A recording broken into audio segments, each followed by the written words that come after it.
Hail and hail and welcome. Welcome to the world of Fallout 76. Yeah. Doing Fallout things. Fallout things, baby. With the and a Okay. Yep. Oh yeah. Vault Tech refrigerator. Uh-huh. Army paint. All kinds of things. Weird. Yeah. So here we are. Diving in for this double XP adventure. Gonna be awesome.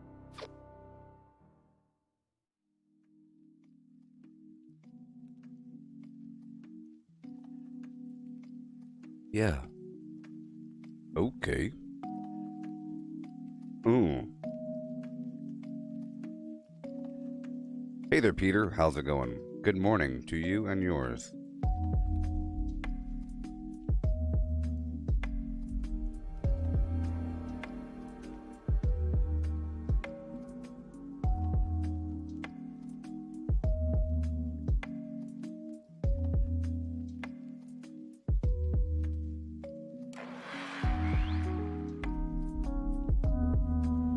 Just prepping stuff up here.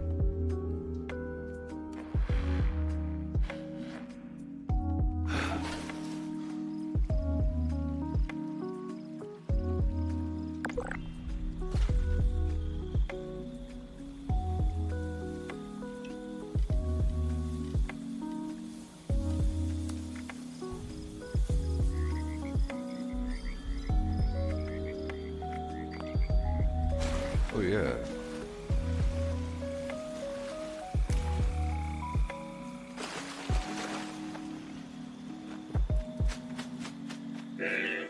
So the in-game vendors now have 2,800 caps. It's a big deal, you know? It's so much of a big deal, I'm gonna act on it right now. There is a fresh patrol we'd like your help in establishing. Anyone interested should report to the chosen bot stop site. That is all.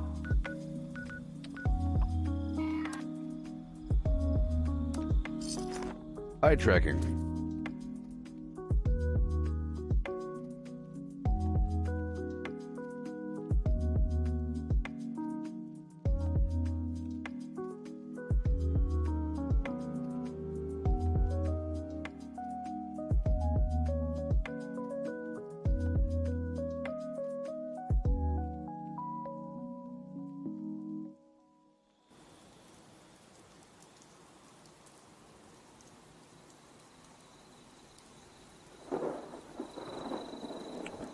All right, so here I am. I'll go ahead and join a team now.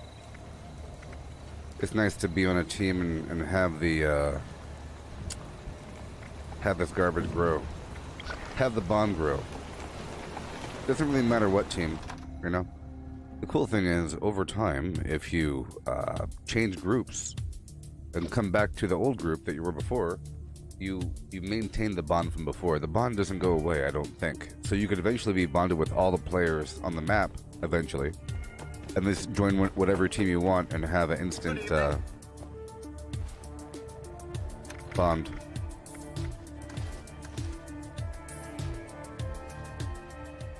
There we go.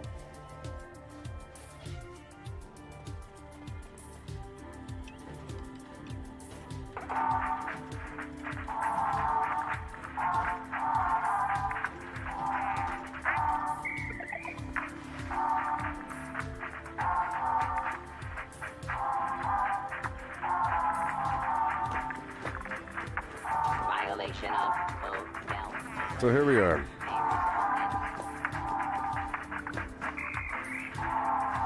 Luckily, I'm at max caps. Luckily. I'll put away all this ammo for later. You know?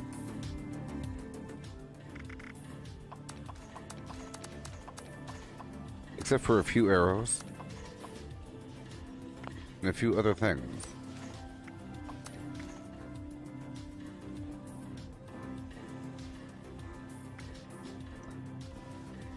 Yeah, you're grinding XP. Cool. Put these legendaries away. About to do some processing right now. You know. Processing of my garbage right now. It won't take that long, but it has to be done. I have to start out the stream with this garbage. I can't wait for that new update. It's gonna be really cool. I think we'll get tons of vendor traffic. Sort by nothing.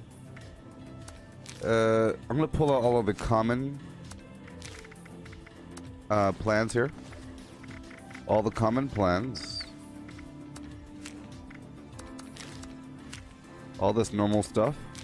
I'll give it away. Alright. Sort by weight here. Get rid of all of the I'll put the modules away. And most of the repair kits. I like to use them from time to time. Sometimes when I'm in the middle of a farming run and my weapon breaks because I forgot to do something. Okay, we have a bunch of aid items, but not enough. Perhaps. It'll be handled. It will be handled. I'll sell the rest. But I do want to put a couple things away. Such as...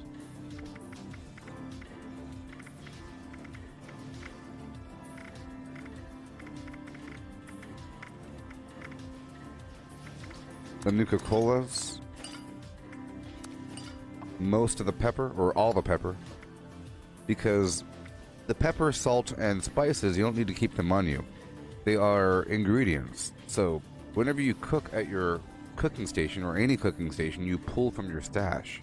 You don't have to have the ingredients on you. Visa Go. Air V.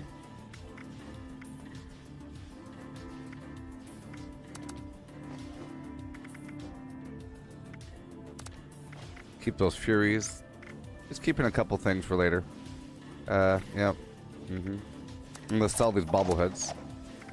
Okay. Alright, so we have the casual outfit. Everything else will be gotten rid of. Exciting. Swap out my perks here. I'll put on Chemist, Fix It Good, and Weapon Artisan. And I'll put on Super Duper. Let's do some smelting if I could. I don't know if I could. Some spoiled vegetables, you know? And some ore. Hail, Al. Hail, Bill. I just started the session, so... in case you didn't know, for the next 5 days or so, next 3 days, the vendors have 2,800 caps. So I'm making the most of that by processing my flim flam. Additionally, I started this session with max cap, so I have to process that first. So I'm currently at White Spring, the big White Spring shopping mall, you see? All these vendors. To process my flim flam. Huh? So to process my money, I have to craft a bunch of garbage. To make money, I have to sell stuff to the vendor. Okay? With the increased capacity, it helps out a bit. It helps out a bit more. You know, but I still have to do this process, so I go to helmets over here, I go to Marine Tactical Helmet.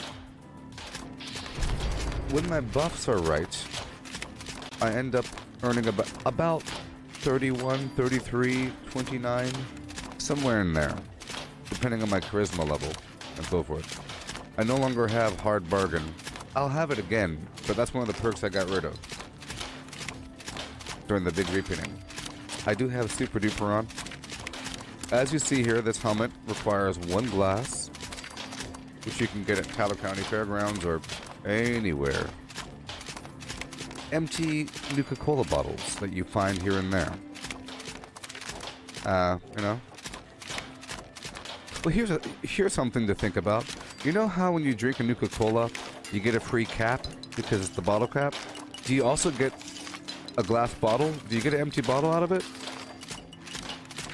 Shouldn't you get an empty bottle out of it? Is that true? I don't know. But the way it works is this. Let's say that you hit 30,000 caps, which is the max that you could hold on to, okay? You want to make more money, so you have to get rid of your money, you know? You want to transform your money into a concrete asset. You know what I mean? Because you only hold so much, so it's nice to buy plans or something. So eventually you want to buy all the plans, okay? But whenever you're done with that, all you can really do is go around to player vendors and buy their garbage. But that's like a roll of dice in the dark, you know. You'll find a couple good things, especially if you start off with 30,000 caps. You're going to find something you like. And that might be the better route for some people. Go to a couple vendors, you're going to find some, you know, some god roll item because you have 30,000 caps. Or you can go down to the in-game vendors and buy a bunch of junk. A bunch of bulk junk. And it really does add up over time. The best route, I think, for that method, for buying plans and buying junk, is to go down to the White Spring main shopping mall thing. It's not called the shopping mall, but it's just the White Spring Resort. You know? In the main building, there's a bunch of these vendors. And these vendors are representatives from the other factions around the map. So Brotherhood of Steel, Raiders, Responders, Free States, you know, and so forth. Okay? So if you ever look up online how to find a particular plan for something, and it says the Raiders vendor has this plan, you can come here and get it as well. Each of these vendors has their own stock of wares, plans, and items. 8 items and other things. A bunch of stuff that they have on them. And junk. They all have separate stock, but they all share the same ordinarily 1,400 cap stock. So if you sell stuff to the vendor, you're taking their money, which means you can only sell so much stuff until the vendor has no more money. Okay? So you earn money as you sell stuff. You get rid of the vendor's money. All the vendor's money. So, to sell more stuff, you have to buy more stuff. Do you understand that? Are you following? To sell more stuff to the vendor, you have to then give the vendor money by buying stuff from the vendor. And inversely, conversely, if you have a bunch of money and you want to get rid of your money to make room for something else, you have to buy a bunch of stuff. Eventually, the vendor will hit their capacity, which is normally 1,400 caps, or right now 2,800 caps. So you can keep buying. Next vendor, you're buying up all their stuff, and then slowly, oh no, it hits, let's just say, 2,800 caps. You can keep on buying, but that number won't change, which means you're losing potential money. So, at that point, once you hit the vendor cap, you have to then sell a bunch of stuff to the vendor to get the money back. So in reality, you got some massive discount off of what you purchased. Because, you know, if you have bulk aluminum and I buy it for, let's just say, 100 caps, boom. And then inside your vendor, it'll show that you have like 60 caps or something. I don't know how much it'll say, but you can get that money back. Here, have this dirty old helmet I made. I want the money back. So you're basically getting a discount, and you could end up getting way more if you come to town with a gigantic stack of something to sell. In my case, I'm selling the helmet. You can sell other things, but I think this is it might be the best thing to sell. It's very cheap and efficient. 1 glass, 1 plastic, 3 rubber, for 31 caps. You see? And we're done. See? I had to have a conversation with you to pass the time. So, my life is as it is. I don't have any dirty water on me, apparently. It is as it is, you know. My charisma is as it is. You can take a grape mentat, which I don't have on me. One second, one second.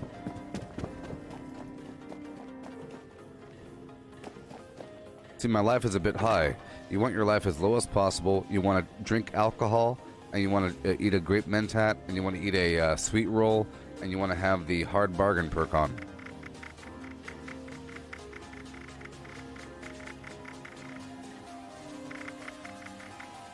There you go. Grape mentat. I'm going to eat these spoiled vegetables just to lower my life a bit. Because I don't have any dirty water on me. Or anything else. Alright, here we go. Do try not to drop blood on the coconut. Razor green flour also does it as well, you know?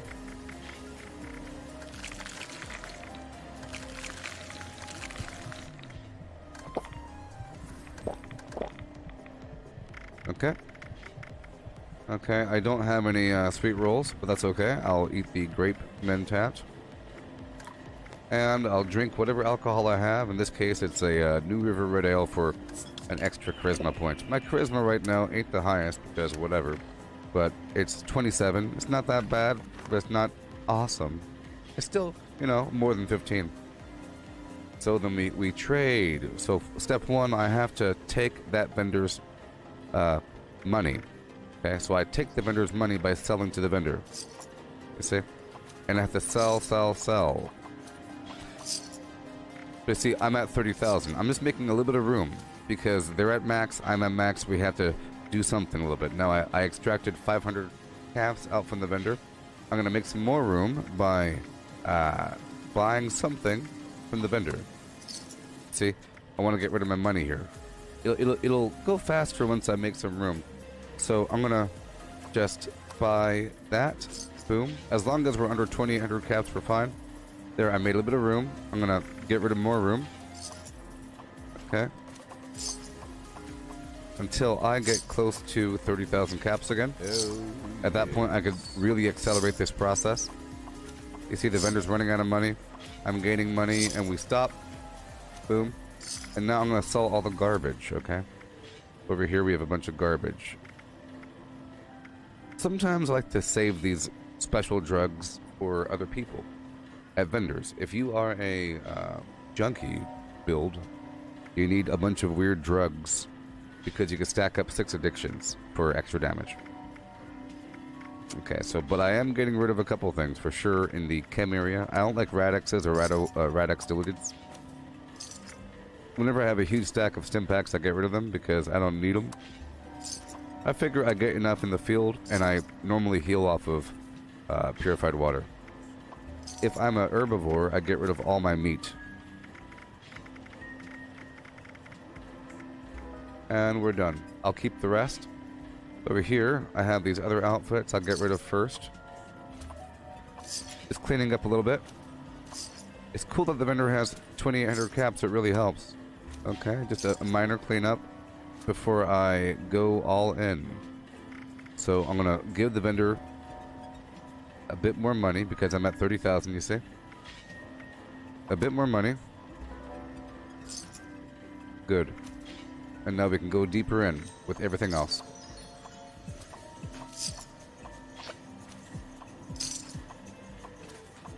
You can see where my eyes are.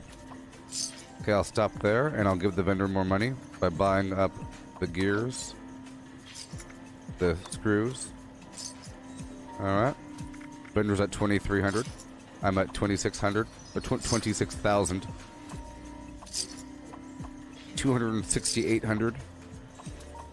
I'll keep doing this until I get close to 30,000, which is going to be a long way from now. See, at a certain point, it just accelerates to the point where I can just keep doing this. Hey there, Morty. How's it going? How you doing, Kenny? Did you have breakfast? Did you eat chicken eggs or cow eggs today? 5, 4, 3, 2, 1. And you have no more money, just about. I'll give you more money right about now by buying your spring. You know, I'm pretty sure I'm going to eventually buy up all the junk in every vendor here because I'm starting with 30,000 caps and they have 2,800 caps. So I might as well just buy everything. Sometimes you might think it's a ripoff, but it's not really, because money doesn't really exist. That's the secret, people. Shh. Money isn't real. Nothing is forever, dear. Yep. But our jewelry. I like to buy all of their goes. jewelry. It's a quick way to get crystal, silver, and gold. If you ever need it. Okay. This is what ballers do. I don't really recommend that you do this until you purchase all of the plans in the game. Okay?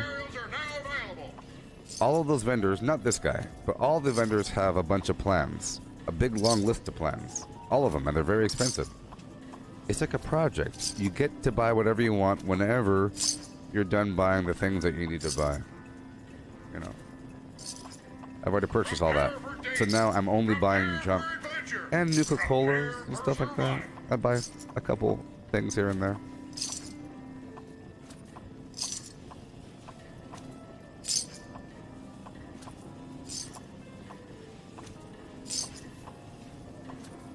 Okay. I'll buy all this garbage. It doesn't really matter. Oh, bone shards. Good job. Out of my way. Give it to me.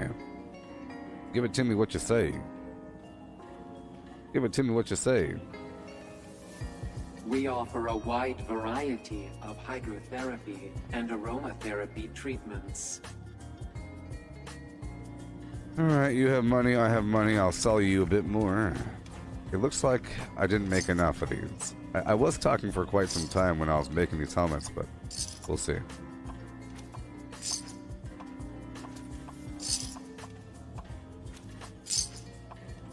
Okay. I'll buy up all the junk until the vendor hits 2,800, but see, 2,800 is a big number, you know, compared to what it was before, so we have plenty of wiggle room. Sort of. Gotta be careful.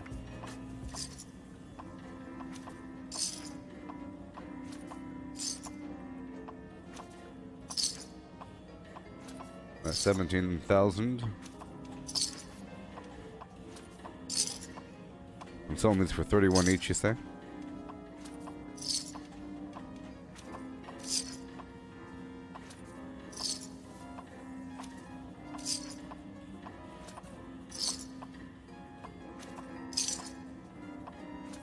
See, for one, this is a massive discount for what I'm selling, you know, or what I'm buying. It's basically free, sort of. Not really free. But, you know. If I go over here and I buy, let's just say, this stack of Flim Flam for 1,210, the vendor got about 300. So like a quarter of... it's like a 25% discount. You know what I mean? Okay, let's buy up the rest. And we'll keep on rolling down the road to the next vendor. You see all these vendors with this chalkboard sign in front. Raiders.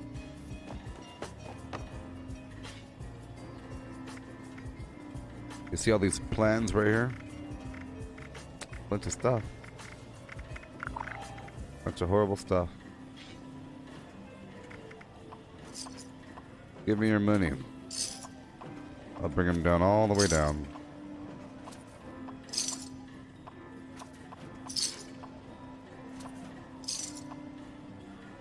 Okay. I will now buy all of their junk.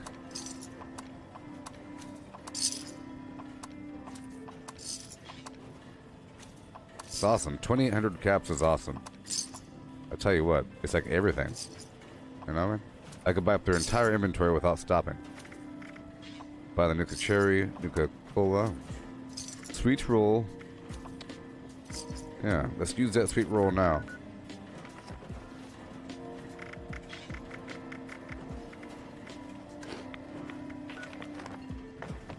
Good morning. That brought my charisma up to 29. Okay, right over here, a couple more vendors. 1900. Let's go sell a bunch more of these helmets.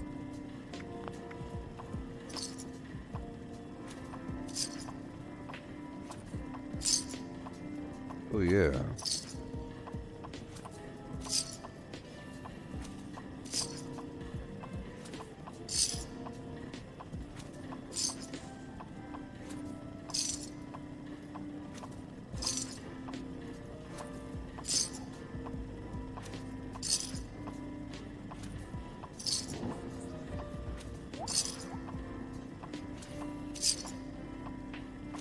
Yeah.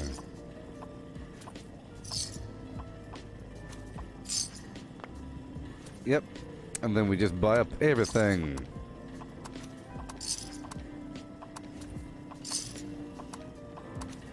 Sure is awesome. Nuka Cola, Nuka Cherry, spices, 20 buff out. Eh. Huh, someone sold some Talon serums here. And you could buy them back for 3,500. The local game has been rather more spirited since the war.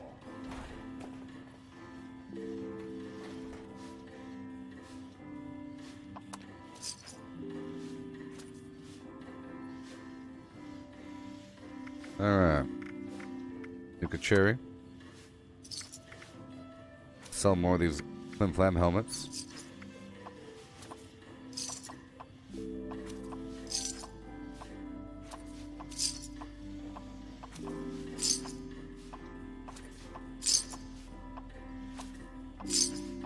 Sure is cool.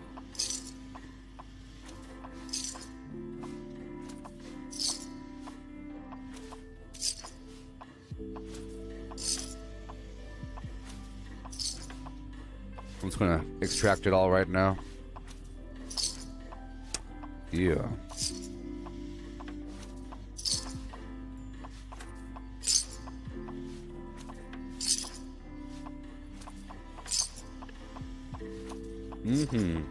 Okay, we're done. And junk. I'm buying all the junk. Just about. Running out of money. And we're done. Yay, look, we're done. I love getting broke. I love earning the money back. You know what I mean? Not that hard to get the money back.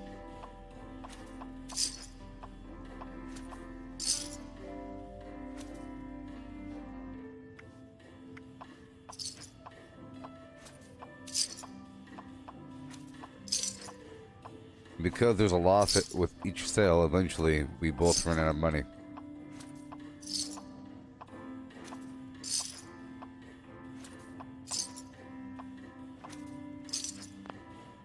Yeah. Spring. Might as well. I might as well, you know. I was already doing it. Buying everything.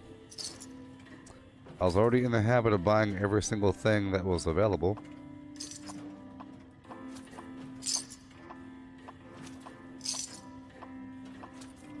Okay, so I purchased all the junk. I'm not over encumbered yet? What? No prescription required. I'll buy these, I'll buy these. Hey there, Julie. Good morning. Oh my gosh! Thank you. Thank you. Thank you. I'm getting rid of my money really quick. New Thank you so patient much. detected. Commencing introduction. We have chems. Oh, yes. And we are done. Well, that's interesting that I'm not over encumbered. Okay. That means I can head straight back to my camp. This does not have infinite stash capacity. It has 20 pounds capacity.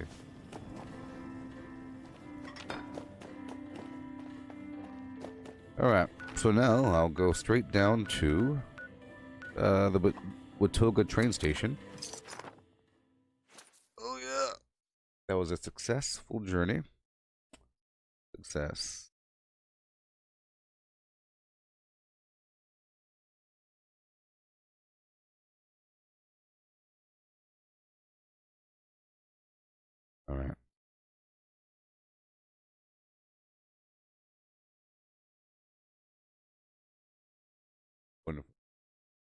Hey, oh my gosh, thank you so... Thank you. Thank you, Al. Behold the Zagnuts, ripe and pure.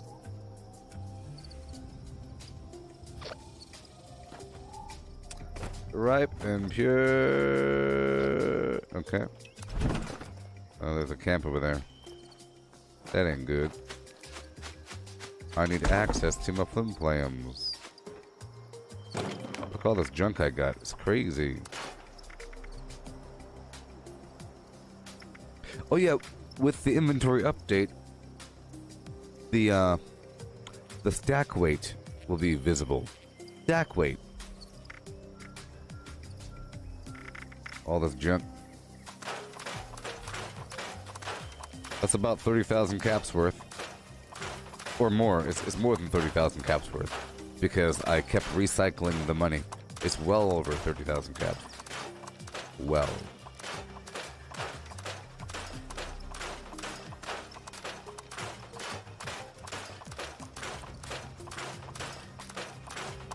Screw farming? Don't mute... Well, these Fendingos carry screws. Do mutants carry screws? Here's a listing of all the screws. Let's look at the listing, and let's use our knowledge to figure out where they are. Okay?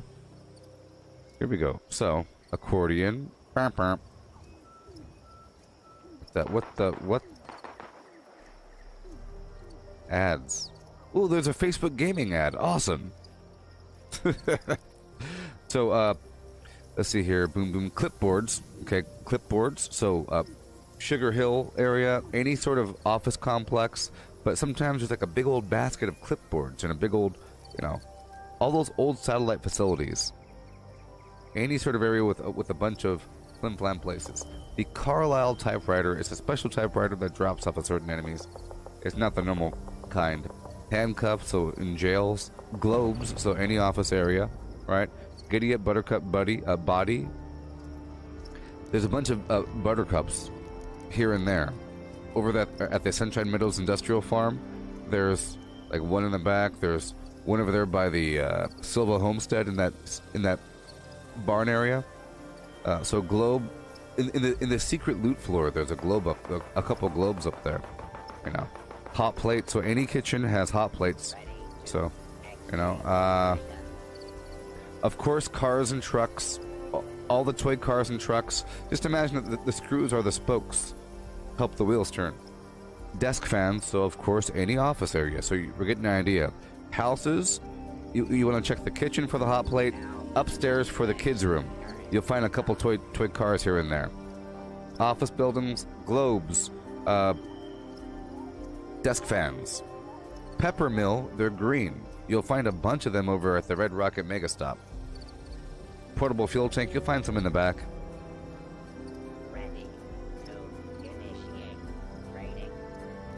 Yep, and your basic typewriter has them as well. So, the secret loot floor in the abandoned Bogtown has a big old batch of that garbage. Yeah? Hey there, Tim. How can I assist you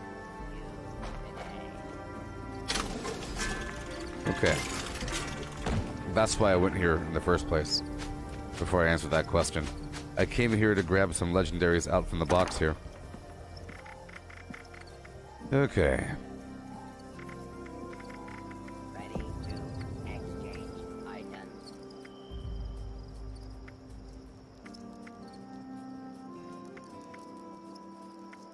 I think I have some armor.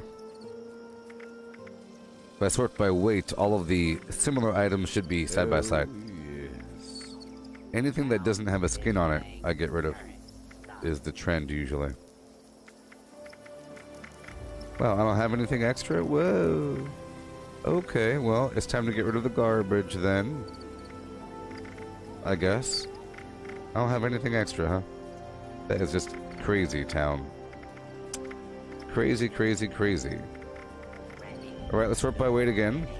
I'll get rid of the heavy Gatling guns and so forth.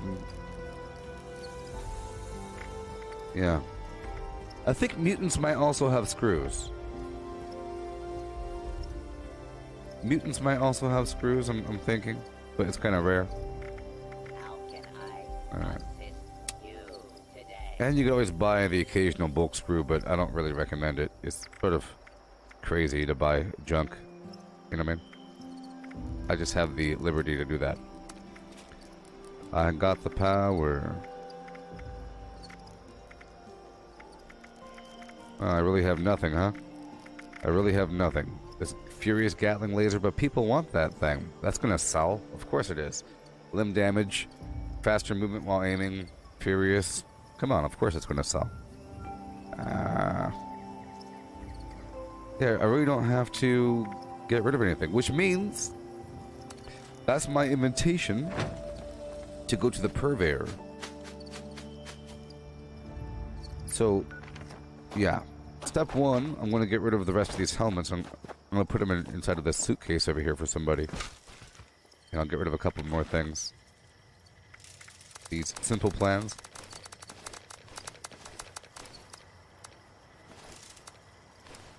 And the helmets. Hey there, Hama. Yes, I will never forget you now. We got off on the wrong page. Okay? On the wrong foot. It's okay. I really snapped at you because you're implying that I was foolish for farming my own razor grain.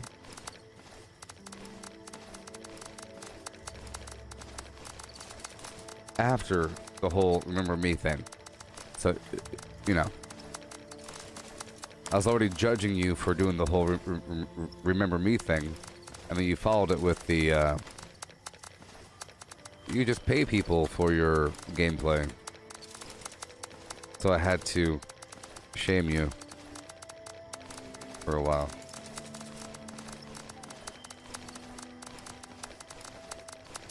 I know you weren't trolling, but you know, we have to establish perspective around here, and I have to portray the fact that dishonesty in gaming is a big no-no, and anything surrounding that concept. A person that, you know, it's like, it's a slippery slope. I have to make sure that people hanging out in my chat box, interacting with the chat, because clearly I interact with the chat, that they share my perspective, and that they care about gaming, and that they don't cheat.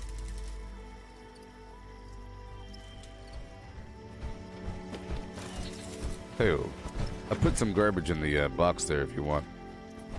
You can sell those tactical helmets for 31 caps or something.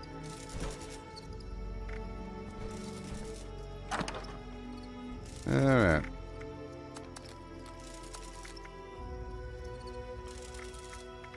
About to go down to the place right now. Let's put everything else away. If I could sort by spoilage, that'd be fantastic. I'm gonna put all the non-spoilable things back in the box.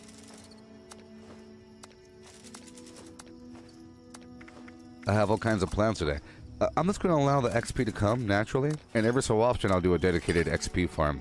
But we're just aware that there's double XP right now, okay? We're just aware of it, but we're not gonna act on it too much. Otherwise, the whole thing is boring, I think. It just becomes, you know, it's not very honest in terms of gameplay.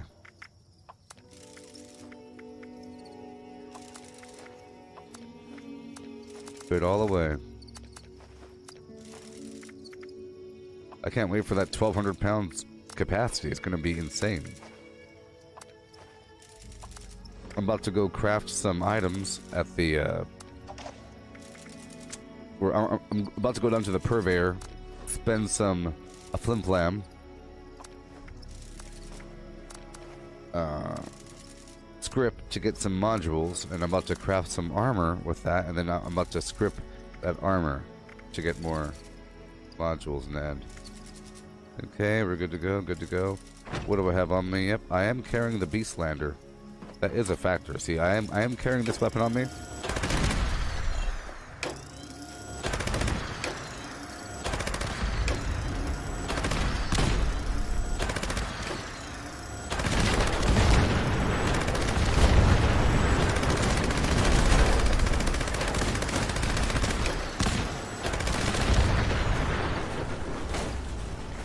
Okay. I am carrying that on me. Let's go back to the rusty pick.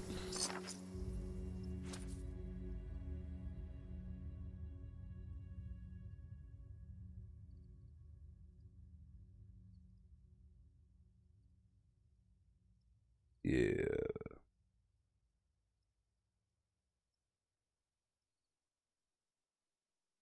Keep up.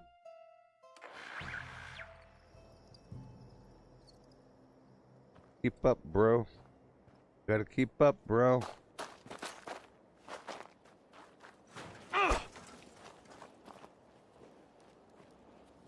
Gotta keep up.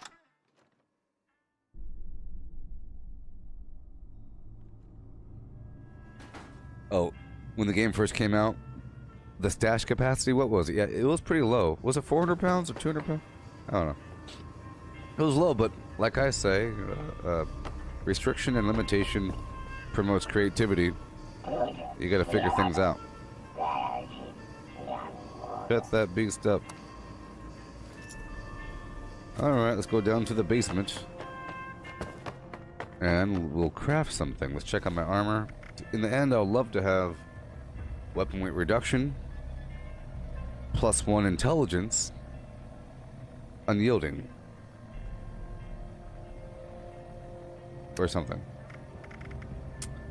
So let's find a piece to replace. I can replace my right arm because it has darn junk weight reduction. Left arm has that. Left leg. And okay, my right arm and right leg. And left leg. Okay, well. See, my left leg has the harder to detect while sneaking, which is garbage, but it also has +1 intelligence, so I can get rid of my right arm and right leg, and eventually my other limb as well. All of them. Except for my chest. My chest is fine, sort of. It'd be better if it had weapon weight reduction and intelligence, but it's luck. And I'm okay with having items that have food, drink, and chem weight reduction, because that means I don't need to use through hiker or traveling pharmacy in the end. Sort of like a compromise, but I'm trying to get weapon weight reduction. So let's go for the right leg here. +1 perception, junk weight, item reduction. Garbage, because I'd rather have this right here. Poison resistance ain't that bad. So I'll get rid of this. Junk weight reduction is pretty good. That's how I was able to carry all that junk without being over encumbered. You know.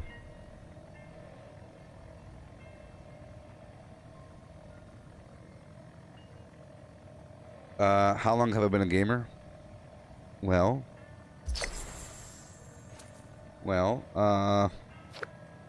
I've always had that conversation with people for the past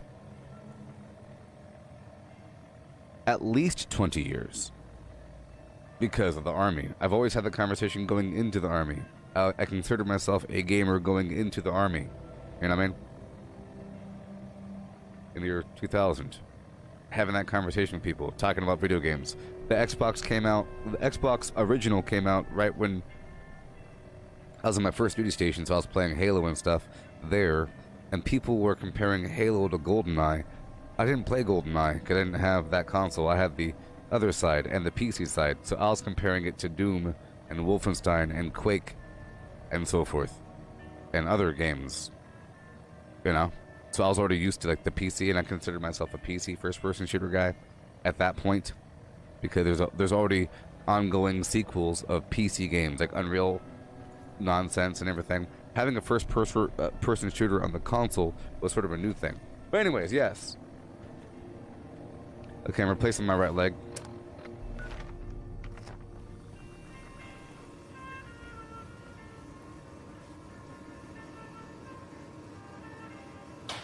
Well, how many times do I have to roll for these perks? Forever. I've gotten rid of good stuff as well, so we're going for the right leg. I can make 18. Here we go. Hookah Chaka.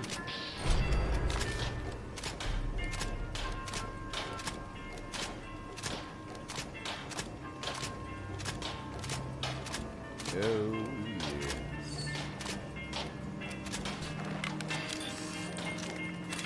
Okay, come on, unyielding garbage. I got this 2-star with rad resistance. I tell you what, They're all garbage. All of them. All of. I don't even gotta look at them. Mutant slayers. Come on, mutants.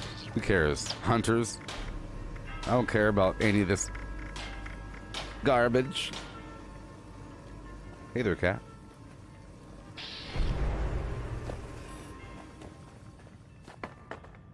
Okay, let's get rid of all. That's why I didn't script anything, because I wanted to get rid of all these items I just made. Sort by value, and I get rid of the cheap stuff first, so I can get rid of more.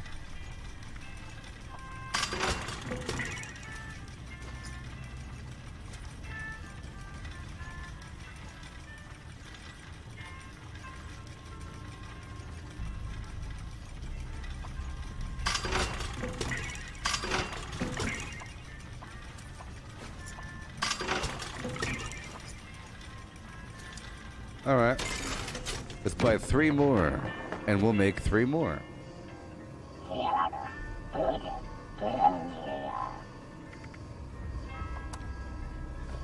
Yeah.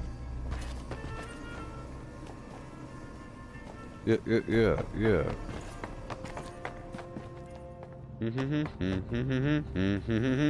Ha ha ha ha.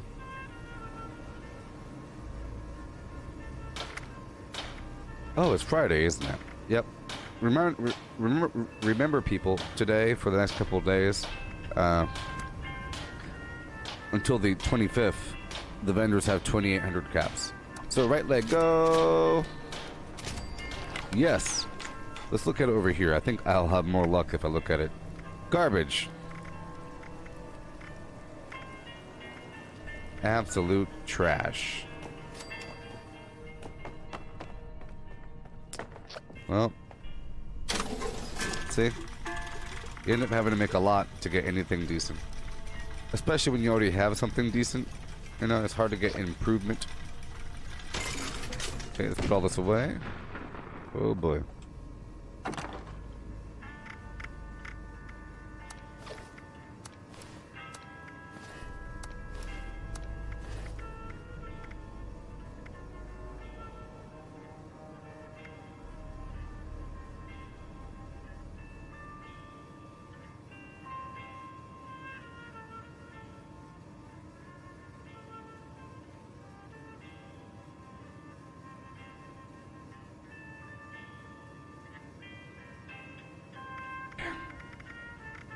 Okay, we're good to go.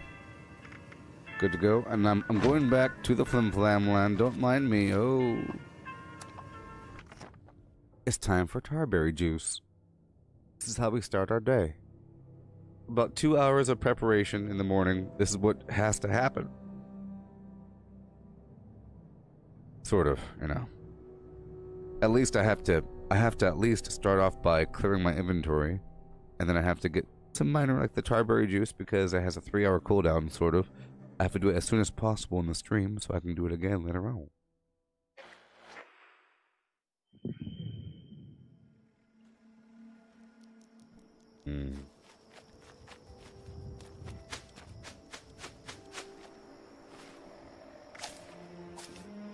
Boom diada, boom boom diada.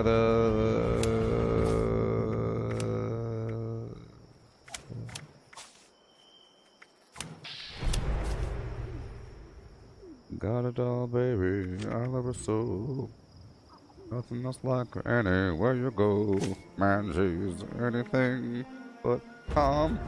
A regular pint-sized atom bomb. Oh, baby.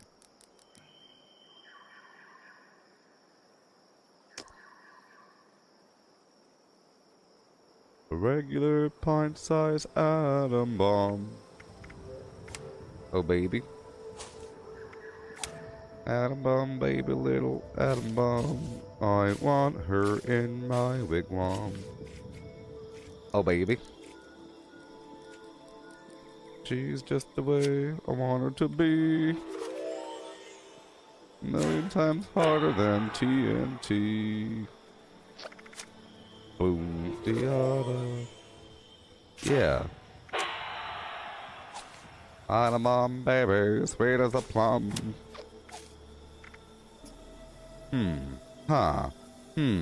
Huh. Okay. Oh, yes. Look at me, look at me. Ah! See? Doesn't take much. And now we're back in the shotgun club.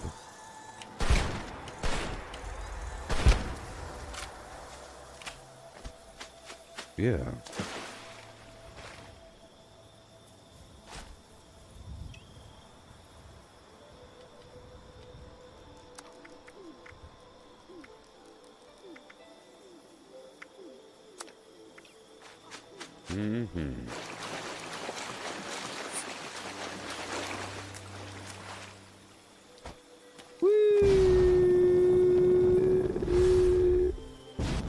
Hey Dylan, you're asking me if I ever play with friends and others? Hold on. Bullshit. Bullshit.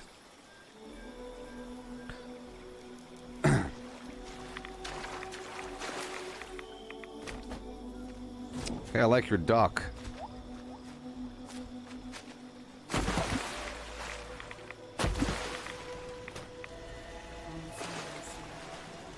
We would have loved to see this place. Thank you, Melissa. How's it going?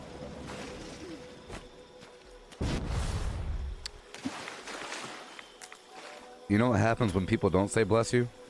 Or any other magical word like Gesundheit or Alakazam or something? If you don't clap your hands and spin 2 times when somebody else sneezes, oh boy. That's the problem. People aren't saying it enough. You know what I mean? People aren't saying it enough. They aren't saying something. You gotta say something. But right now, I think the opposite of saying Gesundheit or, bless you is to go, run away screaming. I think running away screaming is different than saying bless you. You know what I mean? Think of it from like a magical. Let's just imagine that saying Gesundheit or bless you or God bless you actually worked. In that universe, just imagine it's like a Stephen King book or something. In the universe where that actually works, imagine not doing it. Okay? Imagine doing the opposite, like running away and screaming. Wouldn't that do something with the demons? Think about it. In the universe where there's little magical angel elves sitting on your shoulder saying, good, we got the bless you, all clear, There's probably other things sitting on your shoulder waiting for it. Wait, they're not saying it. They're not saying it. Good. Infiltrate now. Bad thing. Hey, goodbye, Hama.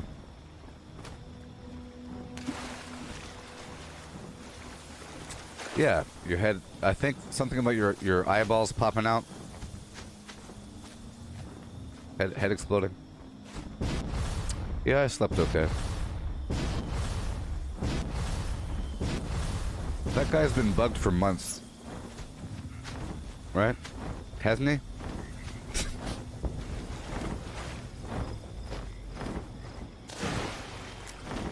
Atom bone baby all up in your face.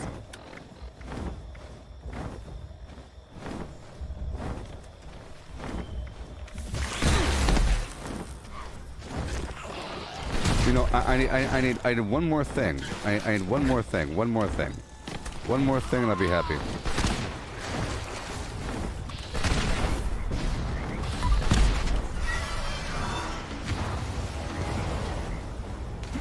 One more thing, and I'll be happy.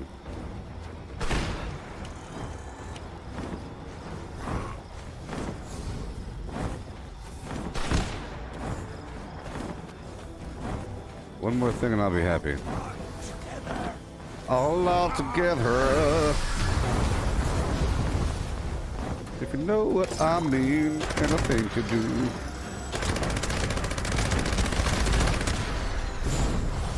I need one more thing. One more thing. I have to get concentrated fire for limb targeting.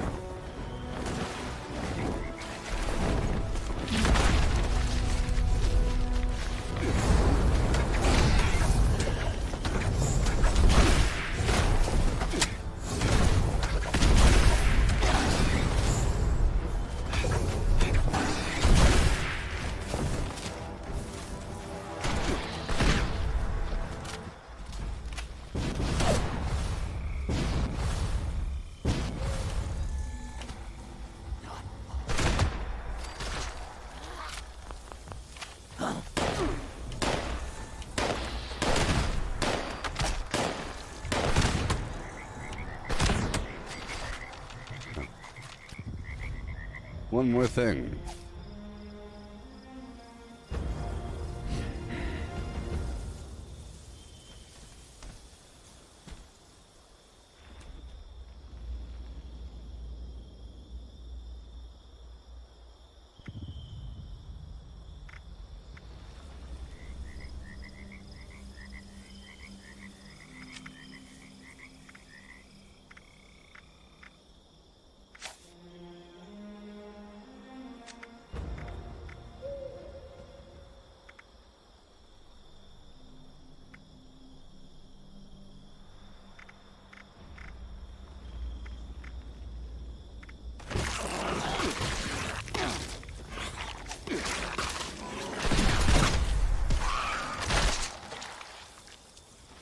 Yeah. Oh, yes.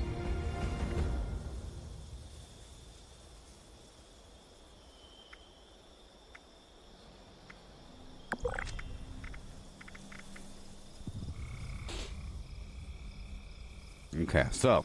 So.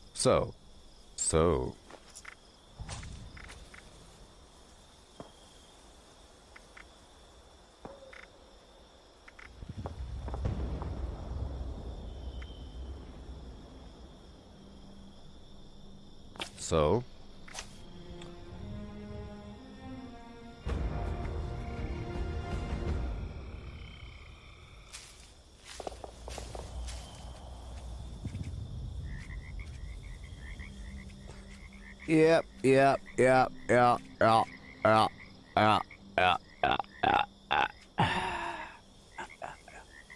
Mm-hmm.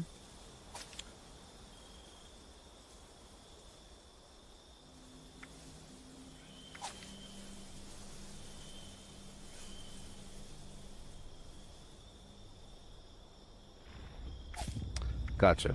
So, let's begin. Let's begin. I know what to do. I know exactly what to do. Here it is. Here it is. Here it is. I know what to do. Pow, boom, snap, crackle, yep. Uh-huh. Yep. I know what to do.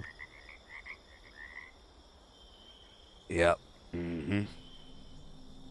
Yeah, uh-huh.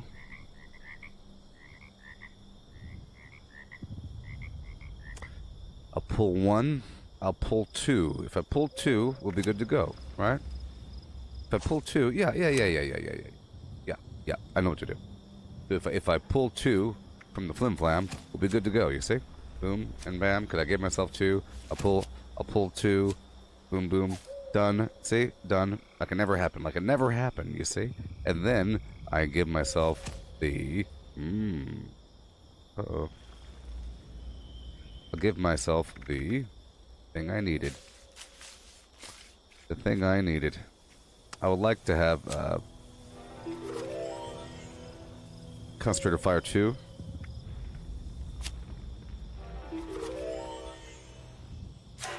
Just for a second, you know? And now we're good to go. See?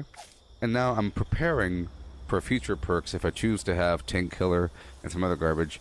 I'm approaching the point where I could have more diverse weapon systems.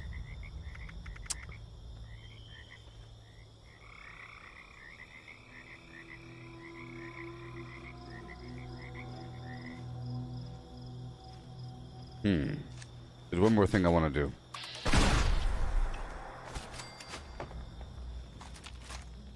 But we'll see. We'll see about that. We'll see about that.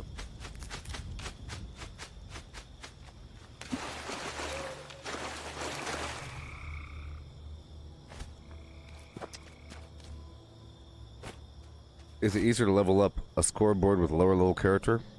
I would say no, because at a certain point you're sort of relying on the XP, and the XP is flat. It just says 10,000 XP equals 100 score points, and that's where a bunch of your rank progression comes from.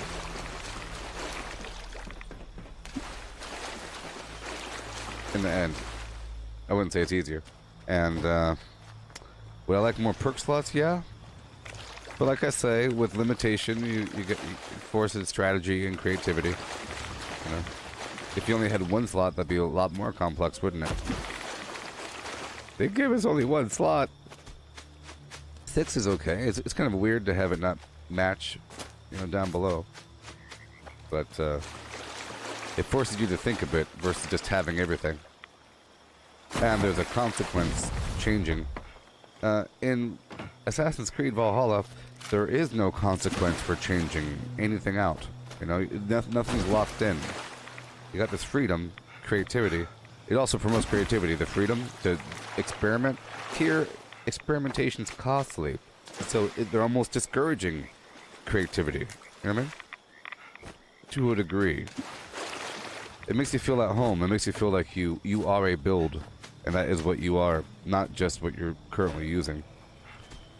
To a degree, at least to have a compromise. Other games, you're locked in. For example, in Diablo 3, you have these rifts and Nephilim rifts in the like dungeons, whatever.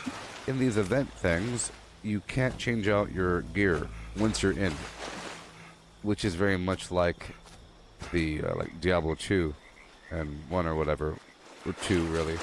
You're going down some skill tree, and you're stuck. Whatever you chose, you're stuck with, which makes you feel, you know, it makes you get really mindful about what you're doing. Makes you feel better, I guess. Freedom's also fun. If those raiders come snooping around, you're gonna regret it.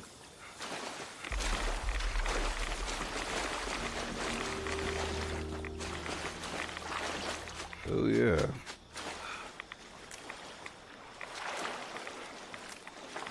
See, I realize I don't really need collateral damage, the perk, right now. That's the thing where if an enemy that dies, so an enemy that dies from melee has a chance to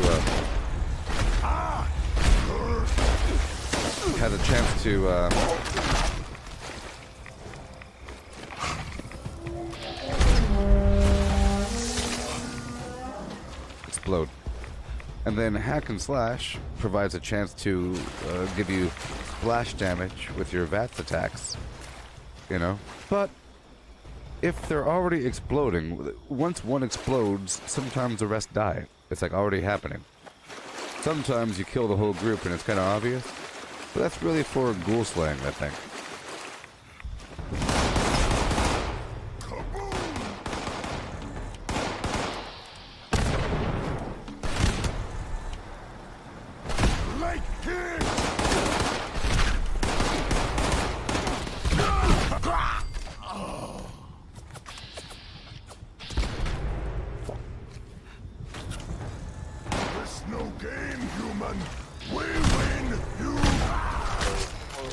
Ow. So I have this other shotgun. Whoa. Stop it. I'm not going to tolerate that. The bloodied one. I currently was using a limb damage scorched thing. I have a bloodied one.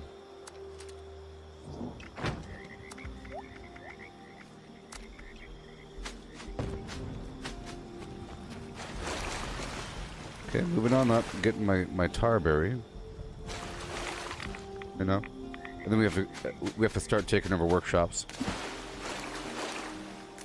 See, in the end, running over and punching something is better. But it's nice to have options. I might give myself the stabilized perk as well if I plan on using this weapon. Well, not stabilized, but one gun army. Stabilized requires power armor, which means I might use power armor from time to time, but you know, requires more intelligence. Because I'm currently using Demolition Expert 5 and Nerd Rage and everything. Okay, here we go.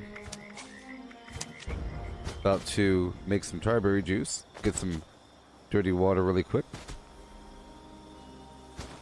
Wow. That was scary. I'll do this next portion at my camp. How about that? I'll just run straight north and do whatever I can between A and B. And my camp is right over there. Right north-ish. So I ordered some ranch flavored popcorn seasoning. I figure you can't go too wrong with ranch. I realized that isn't ranch dressing just seasoned mayo? Isn't it? So under that context, what's so bad about having mayo as a dip? It seems horrifying, doesn't it? Like dipping your celery into mayo? Or putting mayo on your celery or your carrots? Isn't that weird? But you put some seasoning in there, all of a sudden it's okay, huh? Seasoned. It's okay. It's mayo. Is it mayo? No, I don't think it's mayo. It's a different texture. Buttermilk ranch with extra buttermilk. I just love salt. But I thought you can go. I thought you could make mayo by getting the seasoning mix and putting. I thought you could make ranch dressing by, you know. Okay. So I'm here at my camp. Step one is I will exhaust the water from my water purifier, which I have. Let's go restock the vendor.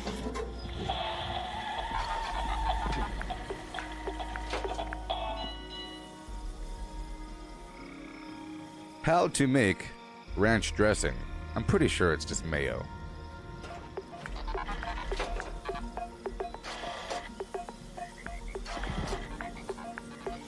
Sour cream, buttermilk. Oh no, it's not.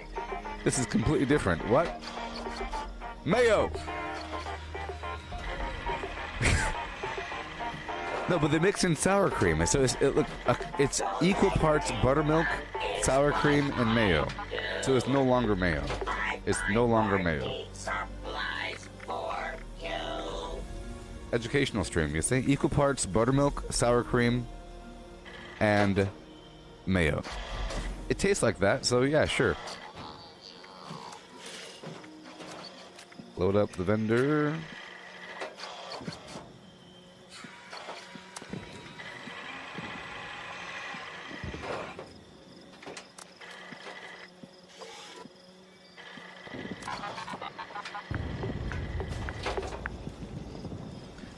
Load up the thing.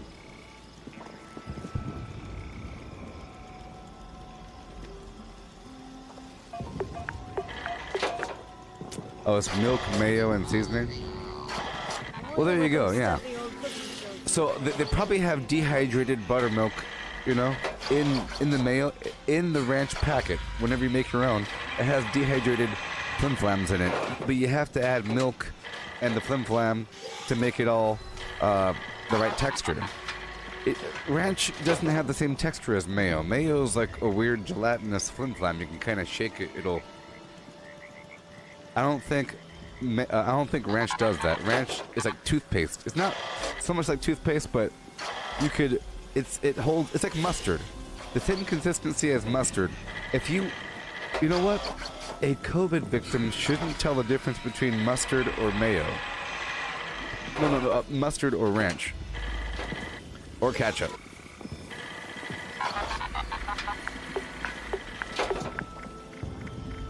Anyways. Playing video games.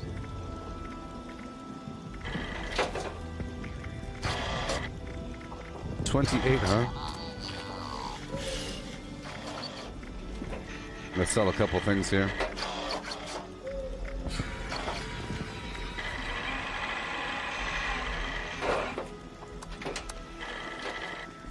Okay, we're done. Get a few more water.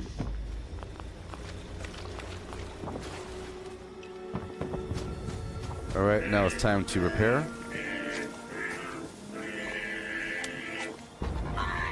I'll keep Super Duper on for a little bit. And, yeah. Yeah, I'm excited. I'm excited, and so is everybody else. Fix it good. And weapon artisan and scrapper. Hey, you, sell me something. I found some promising recipes. Don't worry, I won't sell you anything. What build am I? And tried myself.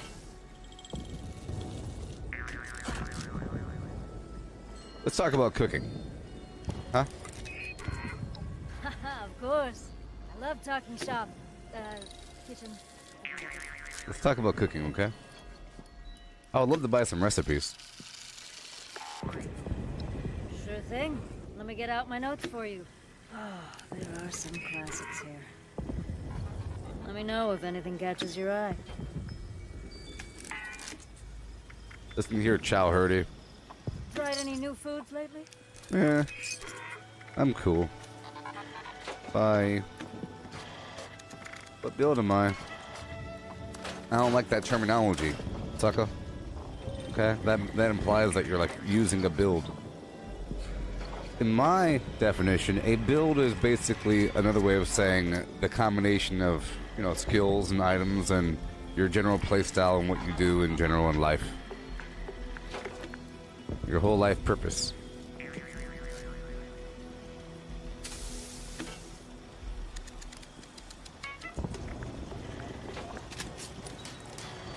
Do I like donuts in real life? What kind of question is that? Of course I like donuts. I miss donuts. Remember before the apocalypse, when donuts existed? I haven't had a donut in such a long time. Years. Used to go out there into the world with the sunshine and get yourself a donut with a little wrap paper. Like it's no big deal. You walk down to the store, shoop-a-doop-a-doo, get a donut. Eat it. You used to eat donuts? And now look at us. Okay, let's prepare my armor.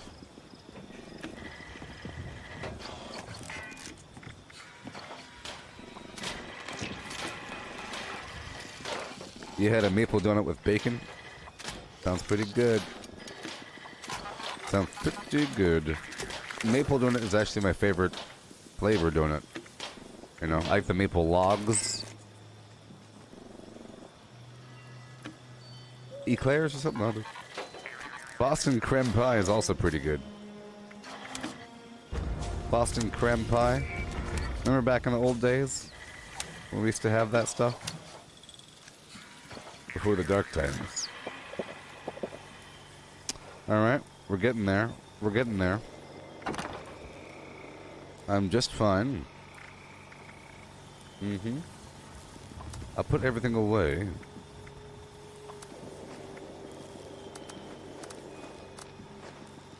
All the ingredients. You know the deal. I'm gonna have to purify some, dilute some right away. Just a bit. Yep. Okay. Get some more purified water. What I do. I find working supplies for you. Krispy Kreme is very nice. I agree. Swamp tofu? Melissa's never had a Krispy Kreme. Name of a marketing campaign.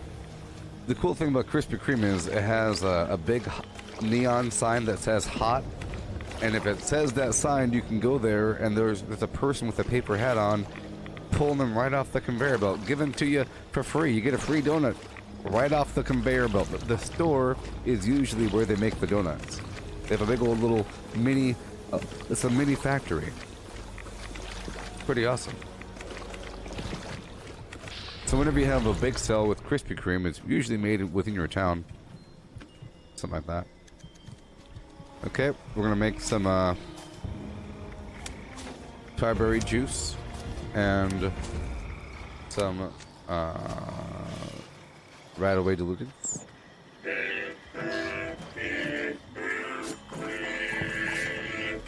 I just love songs. Don't you? The special thing about Krispy Kreme donuts is that the entire thing is frosted. You see, if you order a chocolate frosted donut, it's a normal frosted donut with chocolate on top. So the entire thing is encased in sugar. The entire thing is encased in sugar.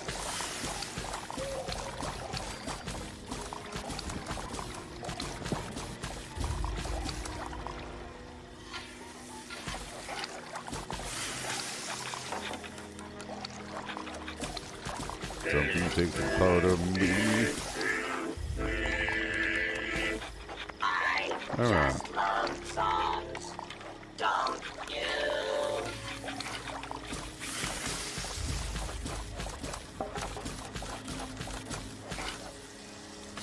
I'll show you.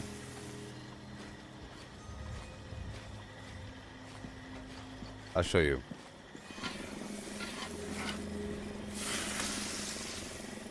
Swamp tofu? Ooh, that needs a new name in a marketing campaign.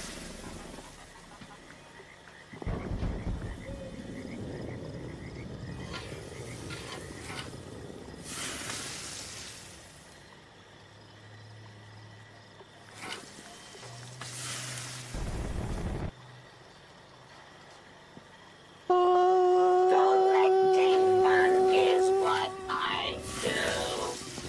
I find party see? supplies for Other garbage you. donuts, it's like a plain piece of bread right here, and then you have chocolate on top. This whole thing is encased in sugar. You can crack it with a spoon. Crack! It'll shatter like ice. Chink! You can pull off chunks and stick it under your eyelid and have it dissolve. You ever try that?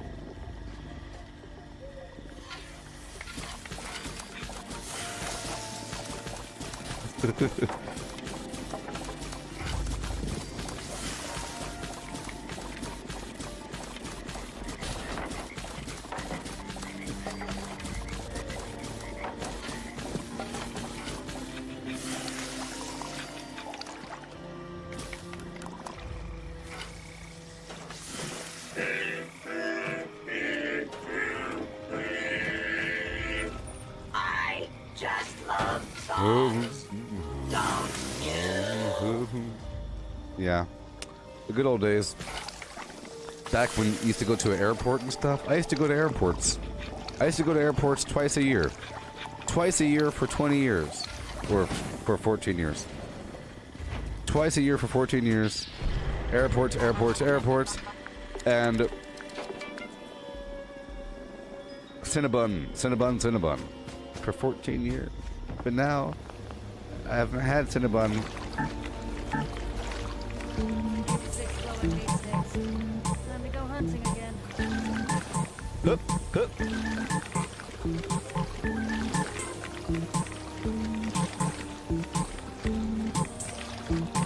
The Emery cookies. Like the, I remember like the pound cake, like the weird pound cake thing. I used to like the pound cake thing, different flavors of it. Wait, in the MRE, I remember like the pound cake of the different variety, like they're all very good. I don't care. Yes, there you go. I used to look when you're exhausted in the field and you're really hungry and stuff like that. And MRE is the best thing on the gosh darn planet. I don't care. People don't like them. They're not brainwashed enough. You have to get more brainwashed, and then you'll love them. Once you get brainwashed, you'll love a MRE. Right? Getting yourself some jalapeno cheese on a vegetable cracker.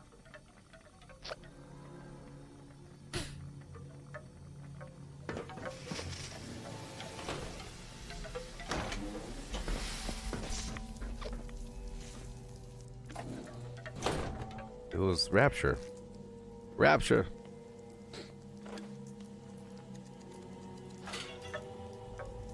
Jalapeno cheese. There's a meme about it, apparently. I'll show it to you. My food. My last. My everything. Oh, look, it's like a meme. I said vegetable crackers. That's more of like the elite thing, but the crackers are fine. But the cheese spin with jalapenos. Rapture. Oh my god, it was so good. You get that beef log thing all greased up? Yeah, better than veggie straws.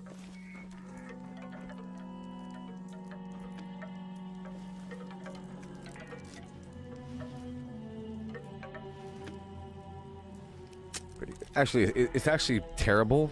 The point is, anybody else would consider it absolutely terrible.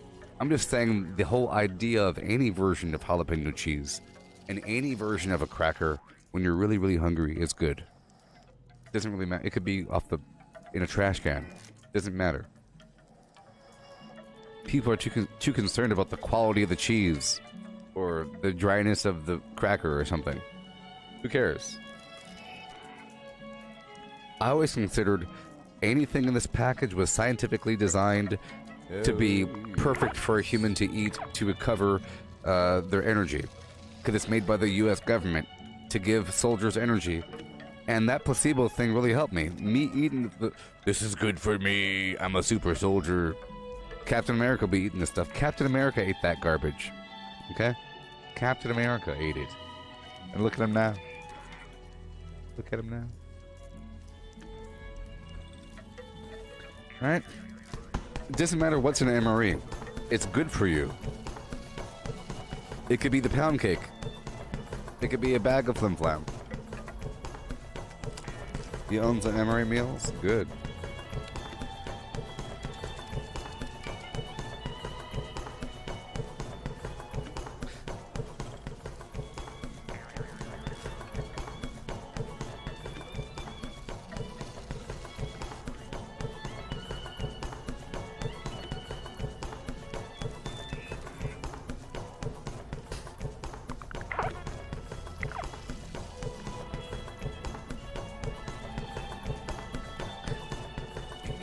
Here's an example of an MRE, okay?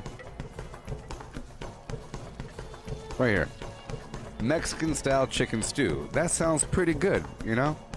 Yet your cheese-filled pretzels, those are generic brand combos, okay? Beverage-based powder lemon lime. You put that in your canteen cup with some water, there you go. You're sitting there in a pile of dirt. Santa Fe-style rice and beans. Cold as garbage. You open it up with your knife. You lick your knife. You squeeze the thing into your mouth. You cut the corner off, you know? Mexican style chicken stew. Sounds good to me. Vegetable crackers right there, baby. Toilet paper, moist towelette, cracked ground pepper, salt, sugar. Wonderful. This package right here, that green thing warms it up. It's awesome. They even give you a beverage bag. You don't got to put it in your canteen cup. Wonderful. See that? Warfighter tested. Warfighter approved. Department of Defense. Imagine eating all this stuff. You'll be full. Ready to lift logs and save your friends. Flipping over MREs or Humvees.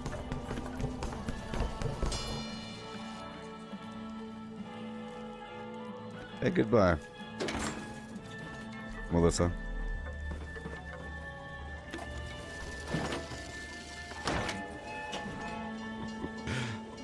Boy. Let's go back up to the surface. I'm all ready to go. I'm about to go out there and get a bit of XP, you know? On a different server.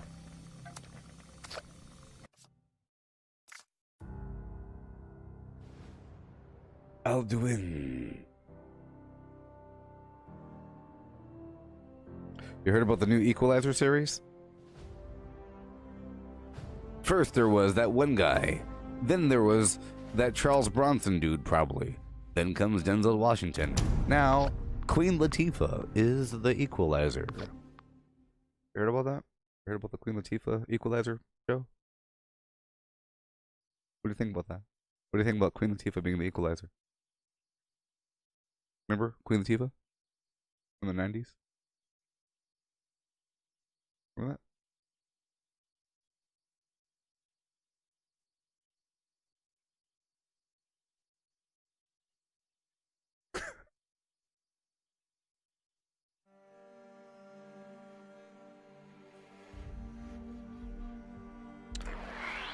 On February 7th, this world's looking for a reason. Oh boy. Put your clothes on, you nasty. Look how dirty her underwear is. You're nasty. Got some dirty drawers. Your drawers is dirty. Alright. Well, I'm ready to go out there and fight the bad guys. I'll start off with a XP run around the map, I believe. I'll check one more thing. I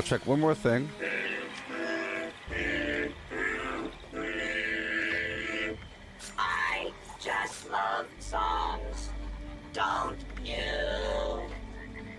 Is Fallout 76 worth it? Are there other viable builds besides melee? The answer is yes. The answer is yes. Let's just say that there's a bunch of different weapons, and there's ways to make any weapon system shine with a variety of perks and armor and whatnot, and playstyle. And the game is worth it for sure. It's not really buggy at all. Everything's a little buggy. This one ain't that buggy at all. Not anymore, at least. It's pretty cool.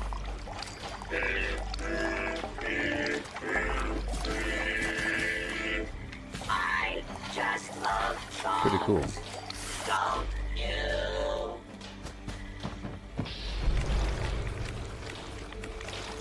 I'm about to go do an XP run, so you'll see me do some combat, but it's going to be mainly melee.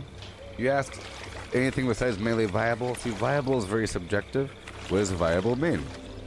I just gave myself the capability of using a shotgun by giving myself the Enforcer perk, the Skeet Shooter perk, and Concentrated Fire. Name in a marketing campaign. So I could blow out their leg. It'll be effective, but melee is always more effective. But there's a, it's always more effective because you're right in front of them. It's just, you might die. I'd say in any game that involves different weapon systems, melee is always more effective. It's just, can you land a hit on the enemy before you die? And the enemy's over there and you're over here. If you're surrounded by a bunch of enemies and they're all around you and they're not moving, it would take you longer to kill them with melee. But if you have to move between point A and point B, it's faster killing them with melee because you're moving on a straight line through the enemies. You're already walking over there and you're already looting them. If you don't care about loot as much, range is better. But if you're looting everything already, then you might as well just run up to them, punch them, and loot them. But it's not as fun. It's not, of course, viable. It's a different kind of fun. It's not viable in PvP. Melee ain't all that viable in PvP, let's just say, if you felt like doing that. And melee ain't viable against a Scorch Beast that flies at all, so you have to have some sort of range capability. In my case, I'm using like this melee thing, and then we have this thing here. We have this thing here.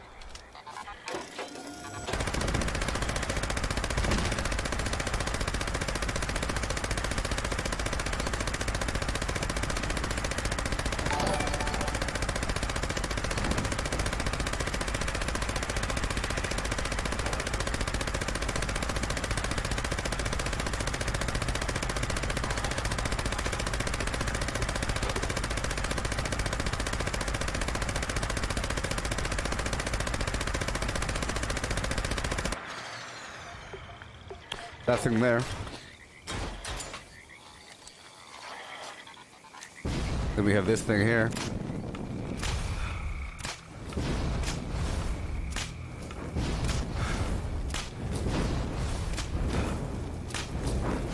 That's what I'm using right now. I'm trying to move my build over to being able to use whatever I want. Before I was sort of stuck in certain roles, but you can do whatever you want. It's awesome. You know, it sure is great. Let me wrap this up here. Super duper chemist. Let me do some mild chemistry here because I have some garbage on me.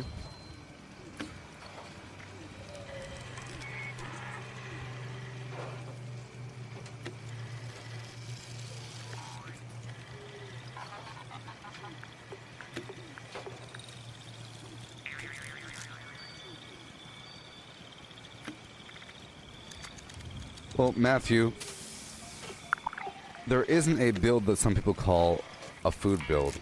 A food build is a term for any build that isn't directly focused on PvP.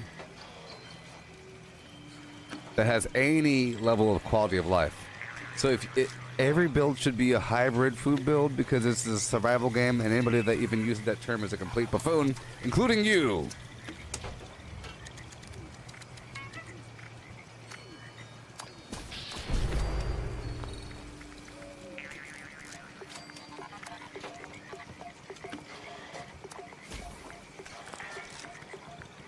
Okay.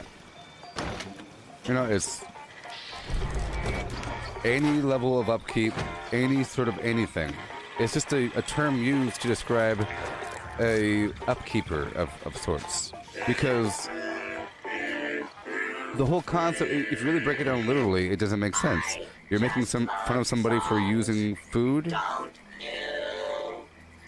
Well, they're not making fun of that. They're making fun of if you have a bunch of if you're using Through Hiker and Traveling Pharmacy and a bunch of other perks.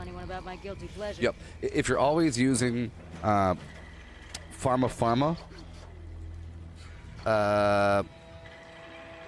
Can Do, the bobblehead finding perk, all of those perks. If you're farming the world, you know, if you're farming supplies and food ingredients and junk, you're not focused as much on killing bosses, you are a food build. And that's pretty much most of the game. You know what I mean? Most of the game is not killing the bosses.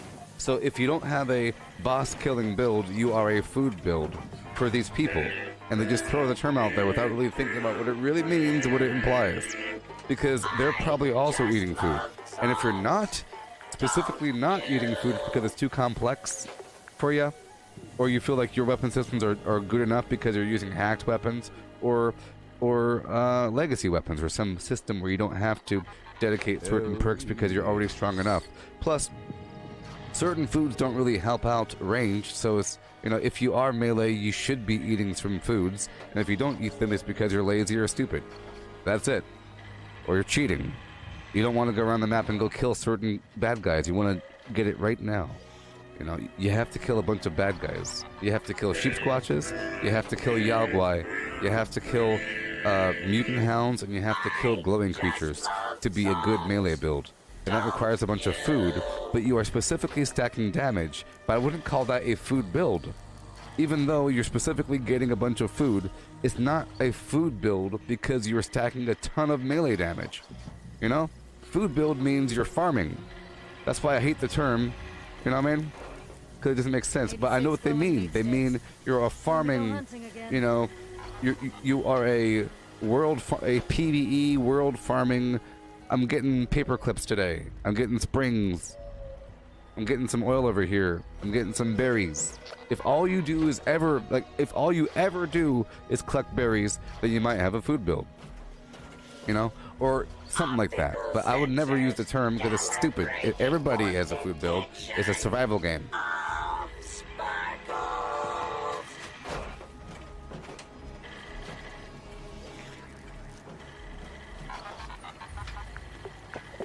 Yes.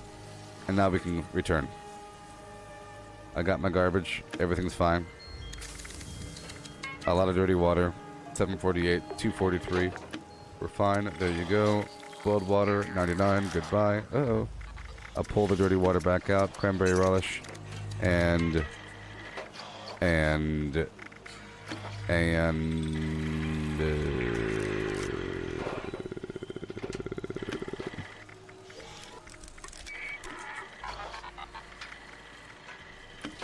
I think we're okay. I think we're fine.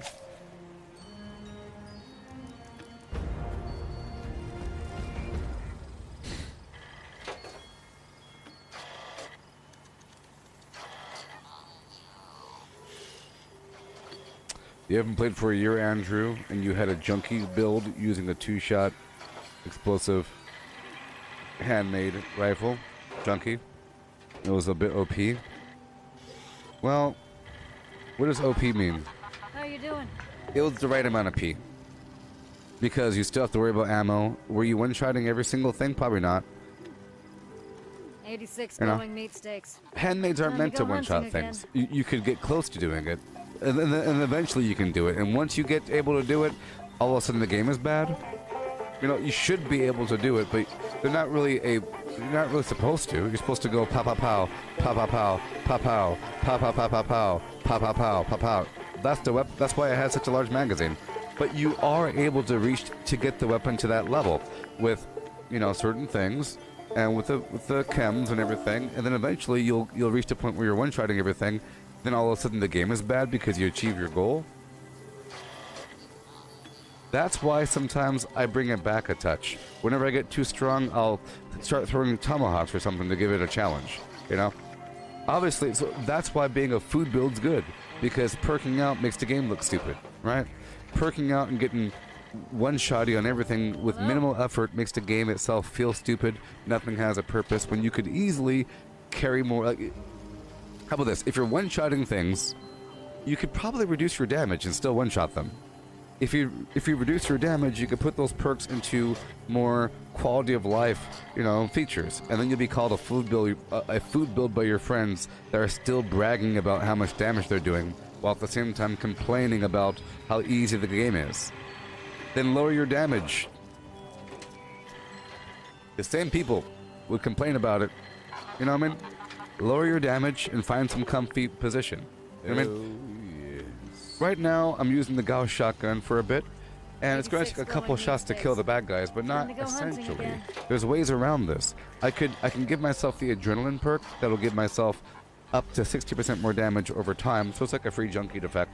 But it takes time, so you kind of earn the right to one-shot the enemies. Or if I target their leg and I shoot it, pow pow pow pow, they should die. At a certain point, it'll feel OP, but I have to do a certain thing to make it OP, you know? I could use all the shotgunner perks, but at a sacrifice to what? You know? Let's say I reached a point where I could easily just wildly shoot in that direction and the things die. If I do that, the game will feel pathetic and weak and stupid. People will make fun of me saying it's too easy. While at the same time, I'll be lacking, you know, I wouldn't have incisor, martial artist, blocker, or I wouldn't have any of this over here. I would have all the shotgunner perks, and I would be dying from time to time. I'll be really good at killing things. I'd be really garbage in looting anything and surviving, perhaps. But I'd be really good at killing things, and then I'd be made fun of. It's just a horrible situation. You know, you get made fun of for being too good. They don't know what goes into it, you know what I mean? The sacrifices that are made. So, you know. Yeah, you said explosive junkie handmade.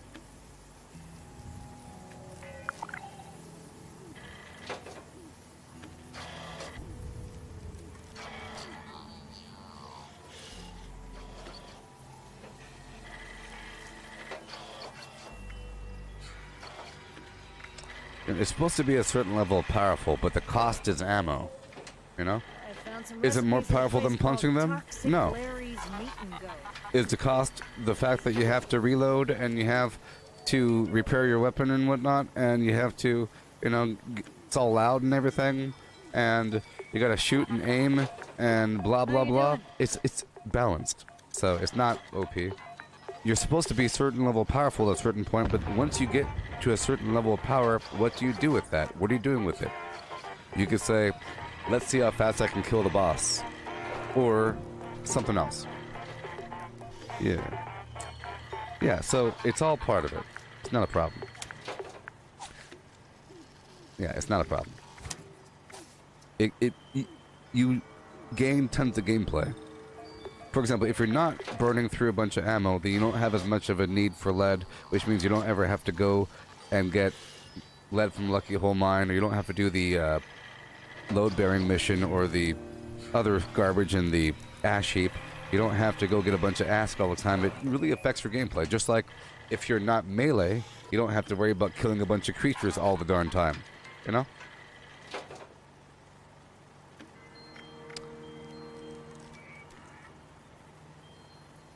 But we're good now.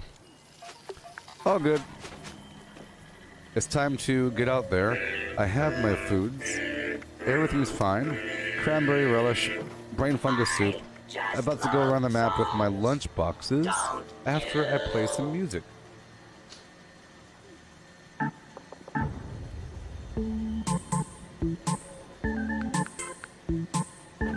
Yes, exactly, Rusher. Leveled up 37 times yesterday? Exactly. You should be leveling up about that rate. I leveled up 10 times yesterday. Let's just imagine I was level 1000. Let's just imagine you're level 250. It requires 4 times as much XP.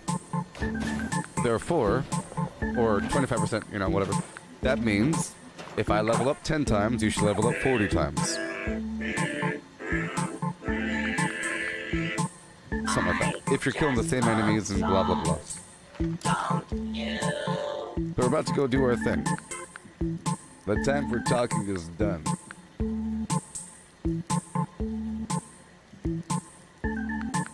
Hup, hup. Okay. Craft legendaries with modules. Yeah. Sell to NPC vendors. Daily quests. Workshop conquest. Lucky Hole Mine. Power plants. Farm fusion cores. Public events. XP run. Toxic goo harvest. Rebuild camp. Move camp. Repair armor. Repair weapons. Craft ammo. Lift weights. Sleep. Play music. Stock refrigerators. Stock vendors. Transfer items between characters. Bury Mentat run. Dump caps at vendor if over 20,000. U.S. requisition holotape. Garahan Building Farm, Reputation Root Farm, Iron or South Ash Heap, Multiply Crops at Workshop, Purified Water at Workshop, Tanagra Town Crickets, Faction Dailies, Spend Gold, Razorgrain Flower Farm, Scorch Beast Farm, Grafton Monster Farm, Sheep Squatch Farm, Convert Ammo at the Ammo Converter, Deathclaw Farm, Snalligaster Farm, Tarberry Farm, Flatwood Siltbeam, check keyword status, Nuke Findingo Colossus for a cursed weapon, Sugar Run, Nuka-Cola Farm, Concrete, Late at Monorail, Abandoned Bog Town Secret Floor, Farm Mole Miners for Aluminum, Top of the World Aluminum Farm, Ski Poles, Enclave Code Piece, Keycard Search, Somerville Bookhouse, Watoga High School Plastic Farm, Chem Farm, Enclave Events, Wood Farm, Dogwood Farm, Smelt Ore, Smelt Spoiled Vegetables and Fruit, Cook food close to spoiling, Mirelurk Egg Farm, Mothman Egg Farm, Nuka-Cola Factory Farm, Sunshine Well Farm, Daily Ops. Get a high bounty by picking locks. Lure player to camp with a high bounty to force vendor transactions. Hunt down wanted players. Honey Farm. Convert perks into coins. Purchase lunchboxes with gold. Harvest flux from a legitimate nuke. Purchase gold with treasury notes. Purchase gold with caps from Smiley. Stock Nuka-Cola vending machine. Candy bowl and punch bowl. Refine camp and workshop blueprints. Craft legendaries with modules. Sell to NPC vendors. Daily quests. Workshop conquest. Lucky Hole Mine. Power plants. Farm fusion cores. Public events. XP run. Toxic goo harvest. Rebuild camp. Move camp. Repair armor. Repair weapons. Craft ammo. Lift weights. Sleep. Play music. Stock refrigerators. Stock vendors. Transfer items between characters. Bury Mentat run. Dump caps at vendor if over 20,000. U.S. requisition holotape. Garahan Building Farm. Reputation Root Farm. Iron or South Ash Heap. Multiply Crops at Workshop. Purified Water at Workshop. Tanagra Town Crickets. Faction Dailies. Spend Gold. Razorgrain Flower Farm.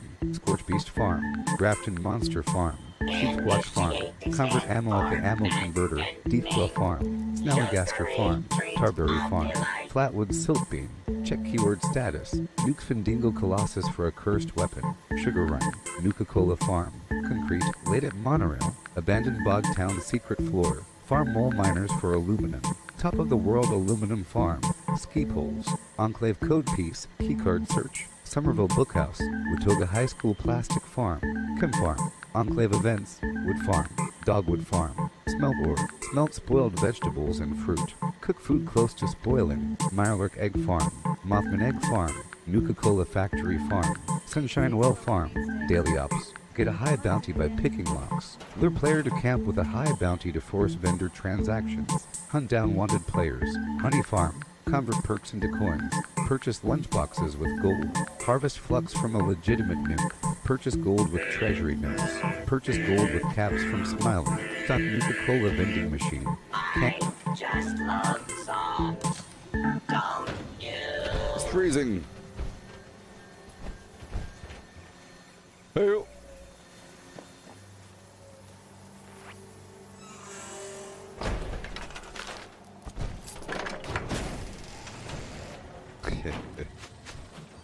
I'm about to open up some lunch boxes. Tried any new foods lately?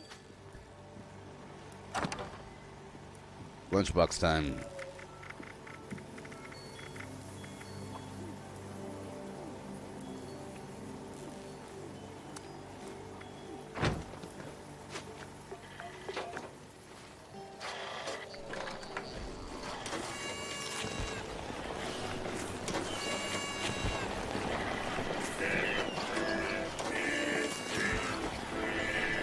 I'm hoping for confetti mess.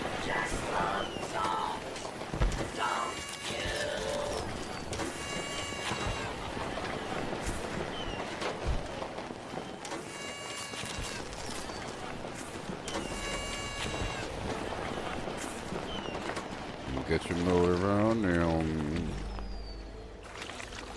We're about to go out there and get some garbage.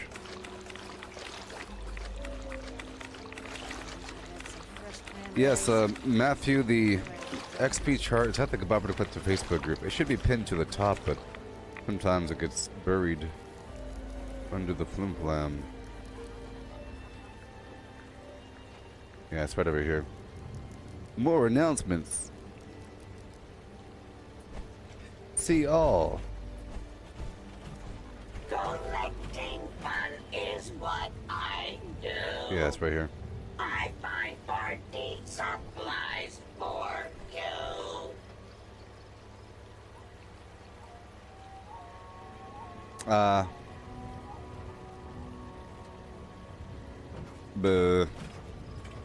level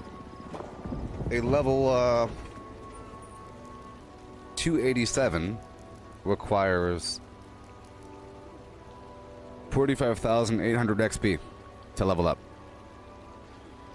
A level 250 requires 39,000. Level 300 requires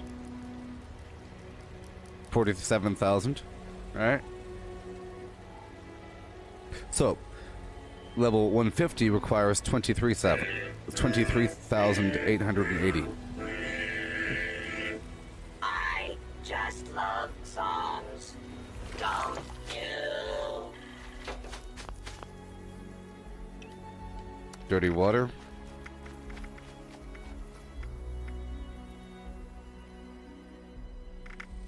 Are you serious? What the heck?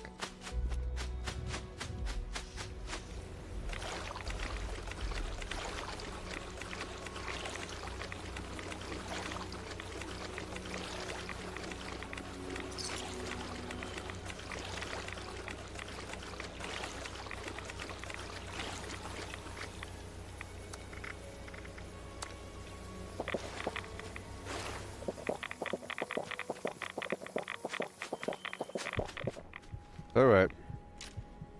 So I'm going to be about the same in terms of my melee damage, but I lost the capability to do as much AoE damage.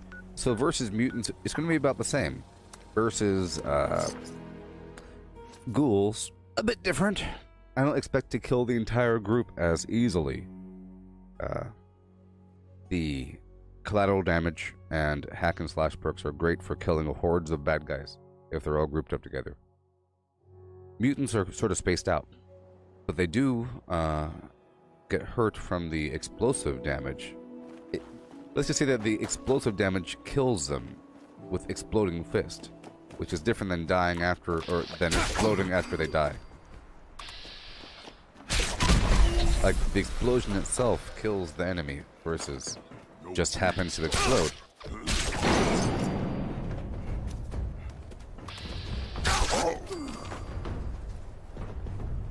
Okay, here we go.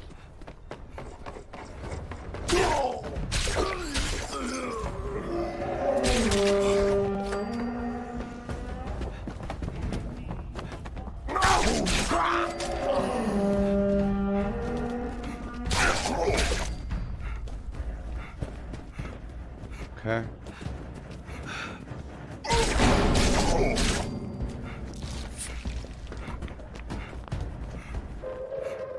Attention citizens, nuclear strike imminent. Please exit the area at your earliest convenience. Thank you for your cooperation.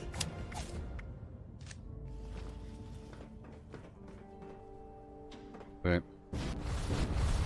That means that everyone's going to be busy, and my XP farming will be unoccupied. Awesome. A bomb going off, you know? No big deal.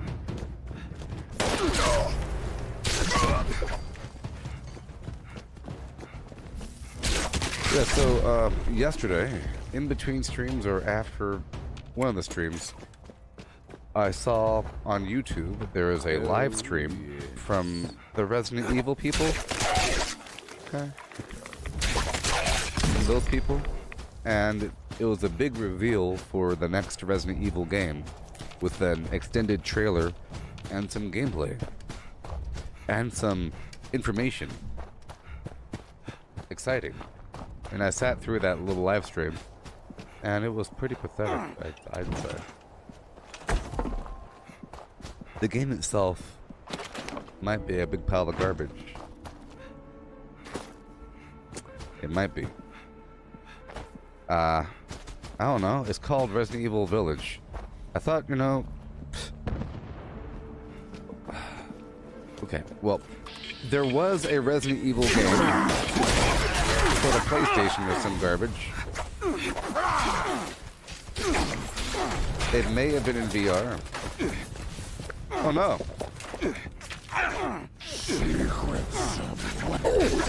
I had no stim packs. That's why I said oh no. But it took place in a house. Like a creepy house, you know? But I saw no indication of Umbrella Corporation or, you know, viruses or something. It is kind of weird. Resident Evil turned from a weird, quiet horror game to, it was a survival horror game, and it turned into an action game at a certain point. For the most part. But this new game called Resident Evil Village, it takes place in a big old mansion with a bunch of, like, witches or something, and there's magic involved, like flying around like bats or insects or something like that. Shape-shifting, blood-drinking vampire witches, something weird like that. And there happens to involve zombies a little bit. There's a few zombies in there.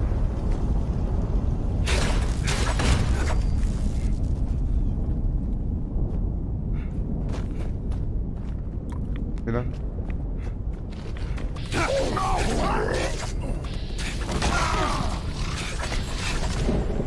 A lot of XP.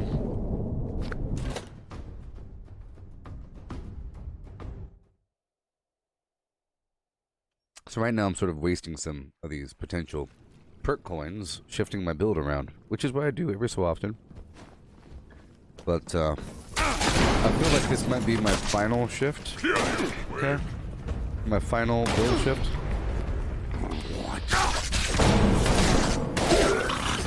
And I plan for my character's look to change soon. Probably once they offer something new in the comic shop. I'll leave it up to chance to see what it might be.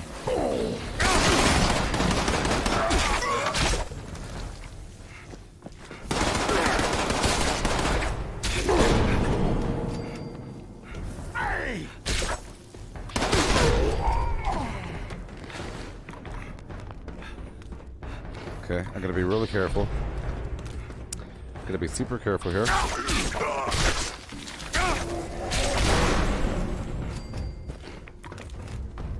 See those score points I'm getting? They're not real. They're not real.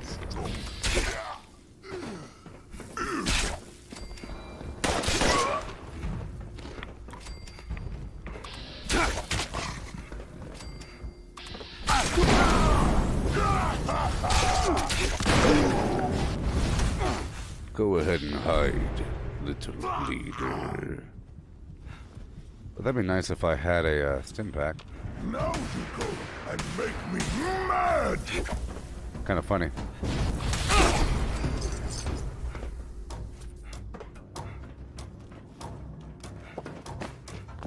What? Oh, get all hey, little human.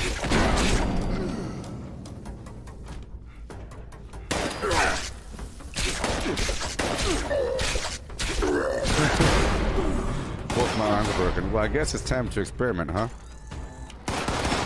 I don't trust it yet. I don't trust any of this yet, so... Well...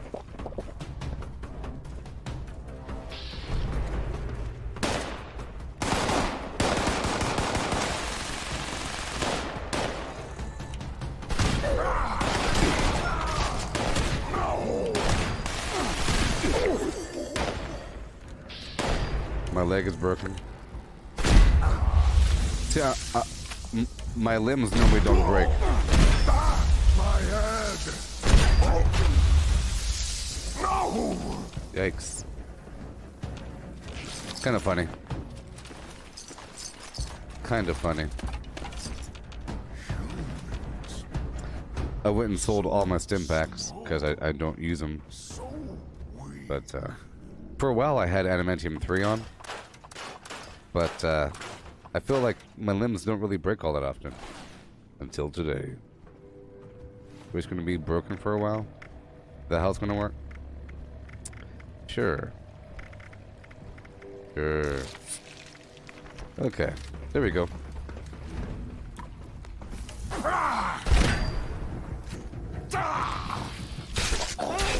I haven't built up my confidence with that shotgun yet. It's not really for such a close space. I'd rather have more room. I don't know my survivability if I shoot it at point blank range. What? Well, it's really because I got lit up at the beginning because I was all flimsy with my floating character here.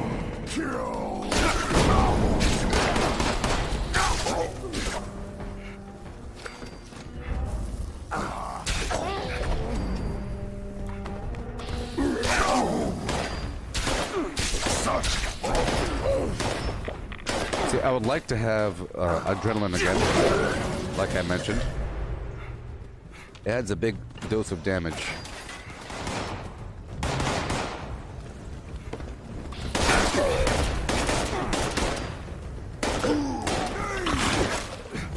Well, I'll tell you what. See?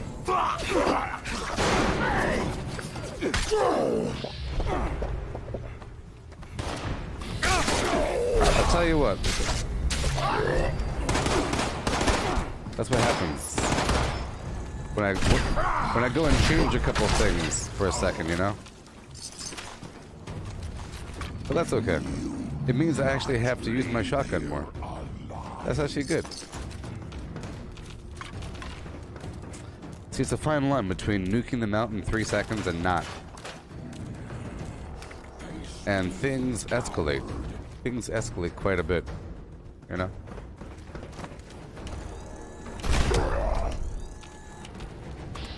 I want to target your leg. There we go.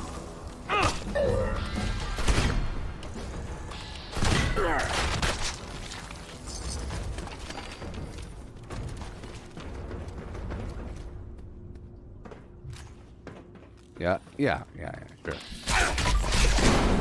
I'll just use a shotgun whenever my arm breaks. It's kind of funny. Okay, hurry up.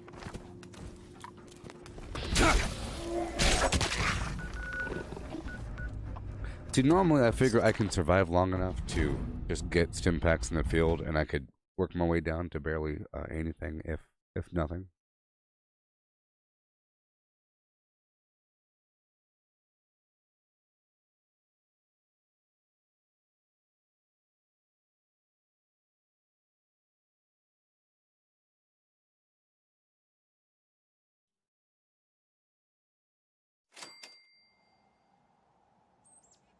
Oh, the jetpack skins, like for the atomic shop skins, you wish that they would work for the non-power armor backpack? That'd be kind of funny, like the propellers.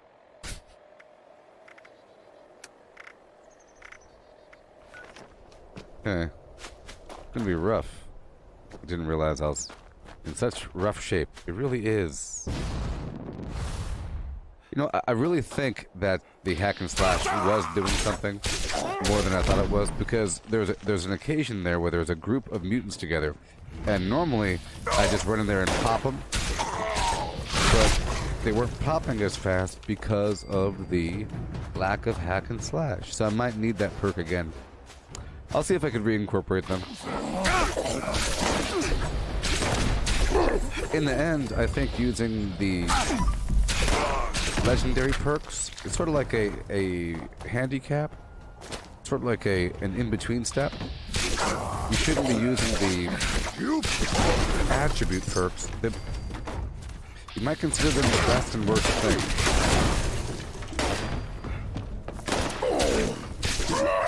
Because the actual effective perks are much better if you use them correctly. Yeah, I'm noticing it all the time. It's actually quite obvious. I'll see if I can make another change, which is good because we're leveling up here, so I can make more changes more often.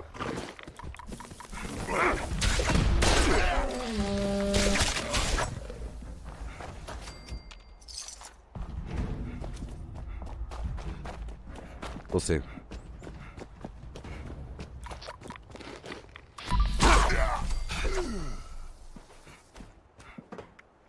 Alright, let's go down to the abandoned bog town.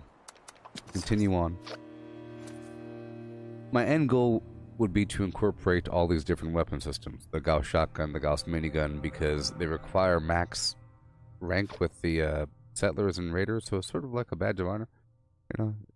And you can't trade them. So, there's that factor. But it requires a certain setup of perks. A certain setup to really make it shine. Okay, and again, I would like that adrenaline. I think the adrenaline will really help me for my casual damage.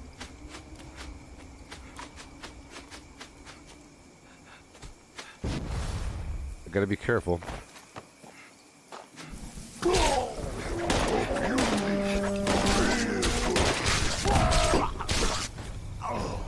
Gotta be careful.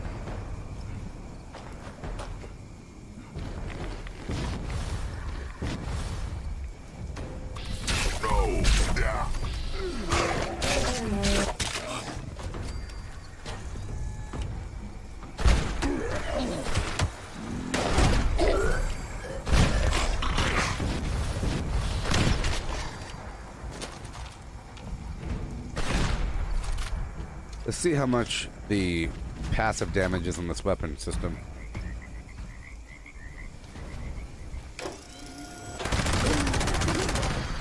Pretty good.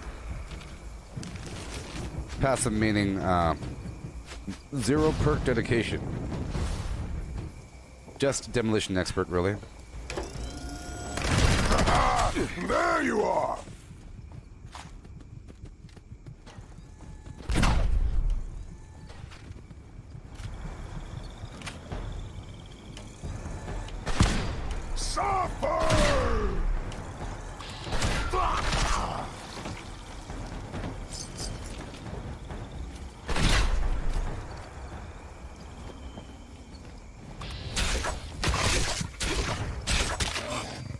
Suffer.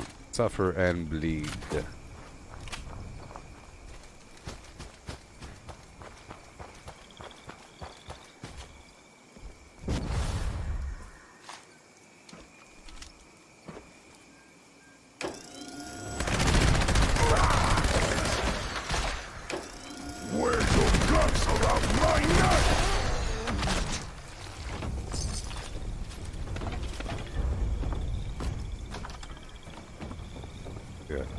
Yeah, the Gauss minigun is a great heavy weapon because it's so darn accurate.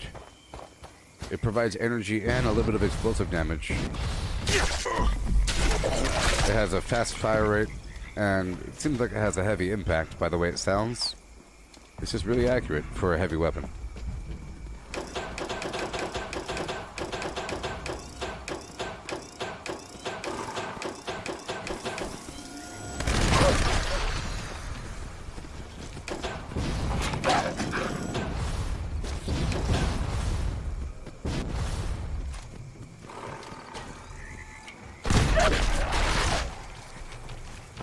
Okay.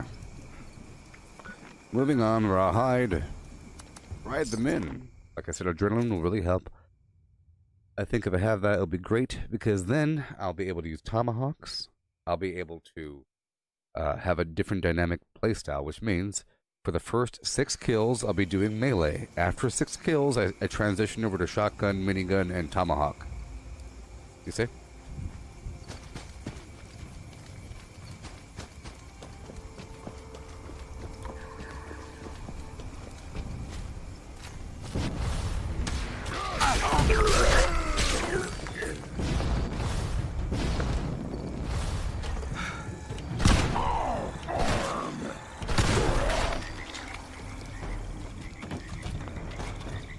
The Gauss shotgun and minigun are pretty cheap in terms of their ammo. The ammo just requires lead and steel. There's no gunpowder involved.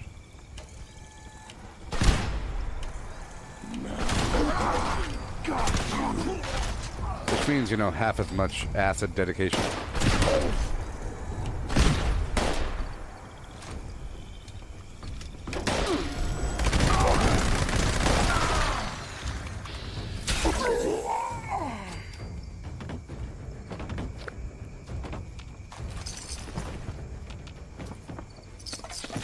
All right.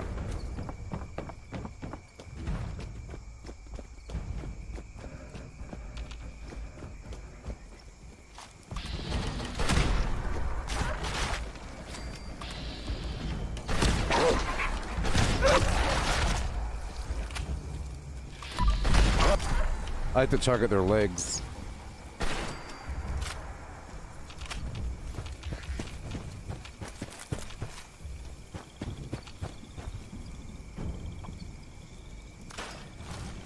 Okay.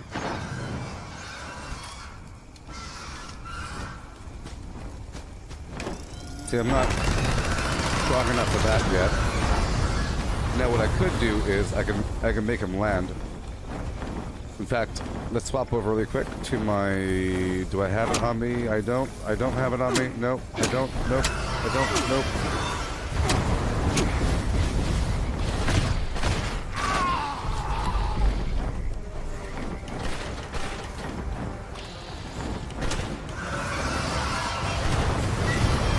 Trying to cripple the wing there just to see if it's possible. He should land, right? Oh yeah, definitely. He's landing right now.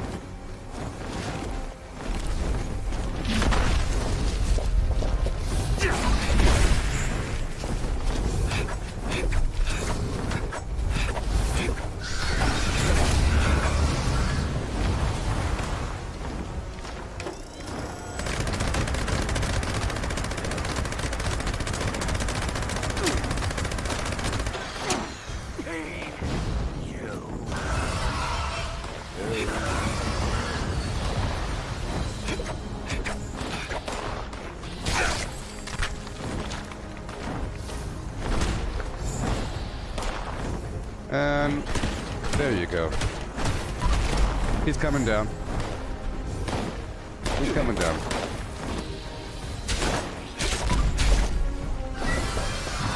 Oh, he's coming. Oh, he is.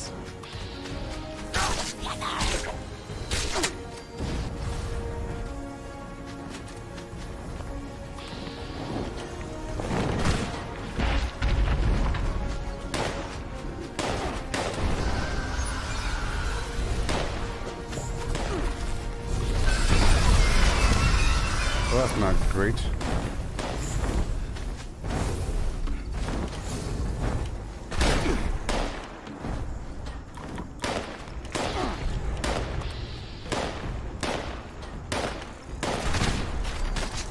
I like to target their arm first.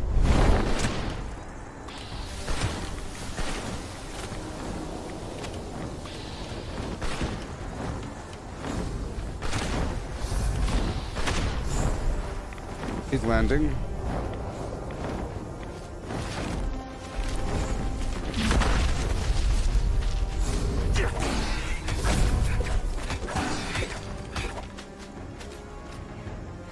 Yeah.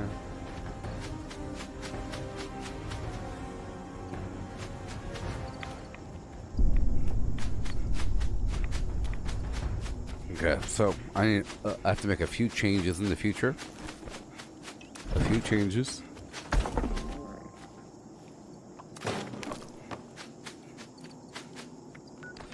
Well, we just gotta suffer for a while. We just have to suffer for 5 seconds. Let's go through Harper's Ferry.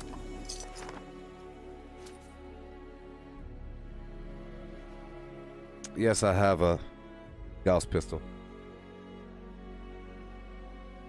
I have a decent one in my inventory.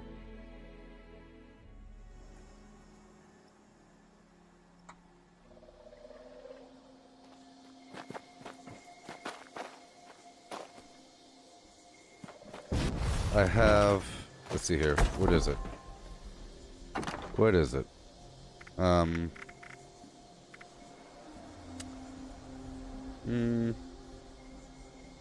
Because I think that pistols are meant to be used with VATS, like with VATS concentrated fire headshot or some garbage, you know? This one specifically is anti-armor, less VATS activation cost, VATS critical damage. I had some other garbage in the past, but I've been getting rid of them. I don't like to have too many duplicates. I have these other plasma casters and whatnot. The Beastlander. What am I using? Anti-armor, faster fire rate, damage resistance while aiming. The Beastlander is called the Beastlander for a reason, people, because it has limb damage on it and it's anti-armor. So that's probably why that weapon felt so good, because it's an anti-armor, faster fire rate Gauss minigun. That's why the weapon was so good. It was a faster fire rate, anti-armor, but now it's gone. Okay.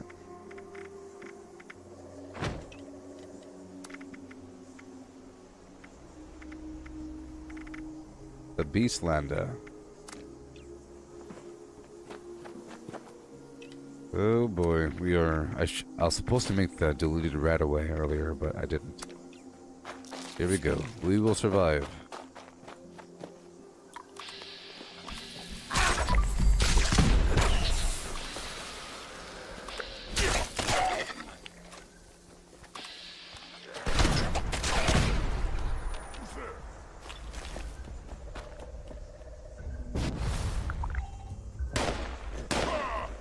Yeah.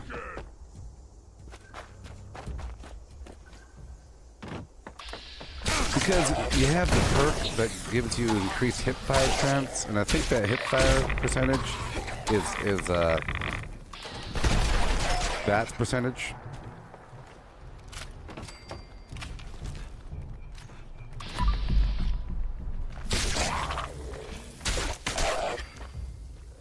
Yeah, sure. Hey.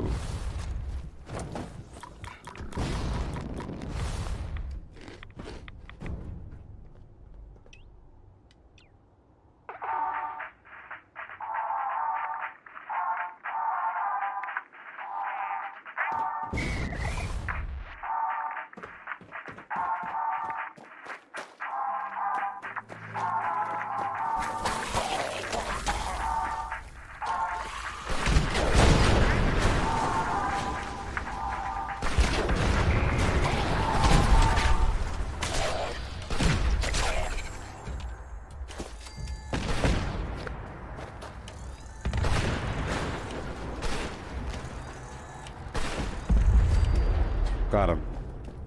I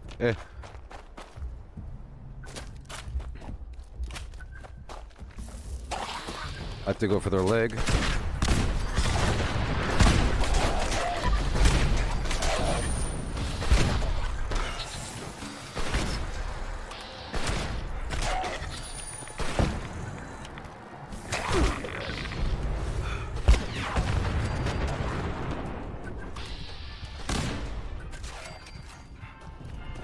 Thank you.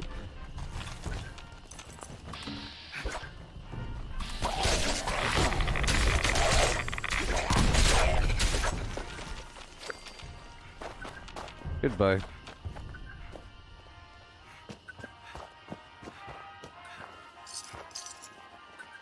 Where are you?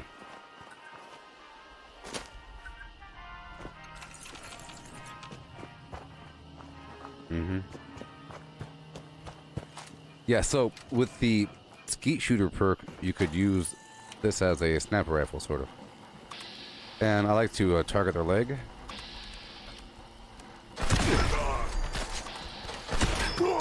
They tend to die.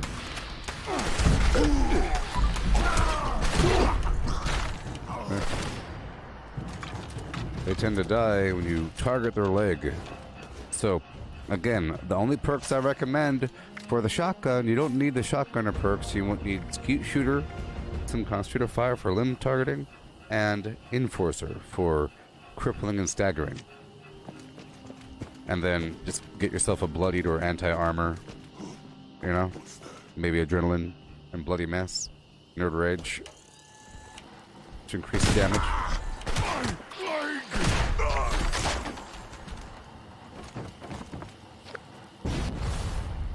But of course, Demolition Expert 5.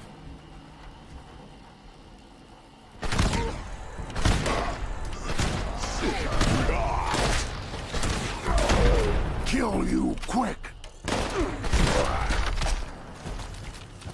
Kill you, eat you.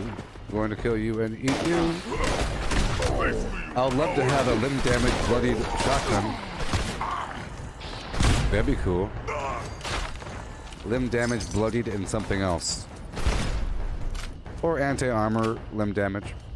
You see, I had that Zealot's limb damage shotgun, which is great for landing the Scorch Beast, but I didn't have it on me.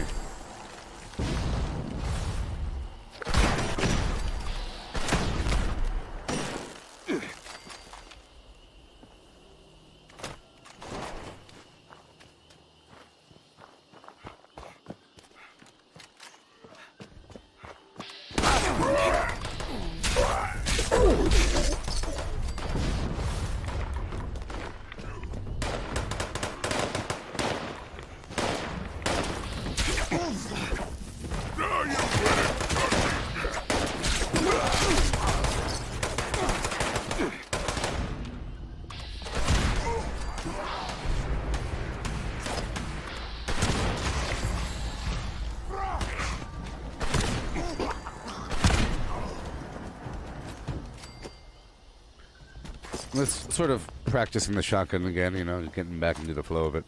I missed using guns.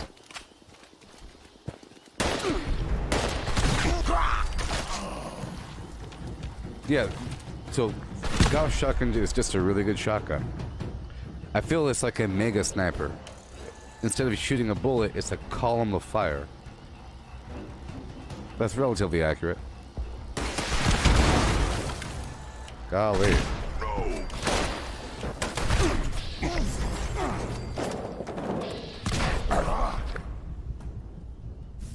Oh, it's bugged. It's bugged.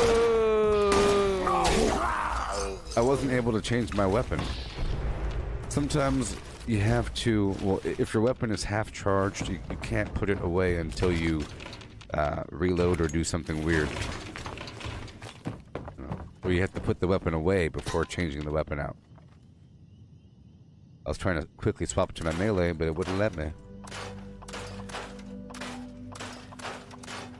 Hey Phil, is the blue bubble part of the game? It's my eyeballs. Look.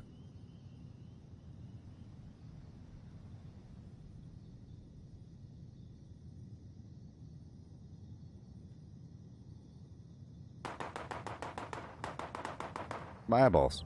Huh? It's eye tracking. Maybe I should mention that more often. By the way, that blue circle you see, that's eye tracking. Eye tracking. For tracking my eyes, don't you know what I really mean?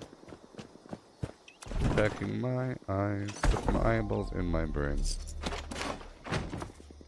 There we go. My character is hungry. And that should not be.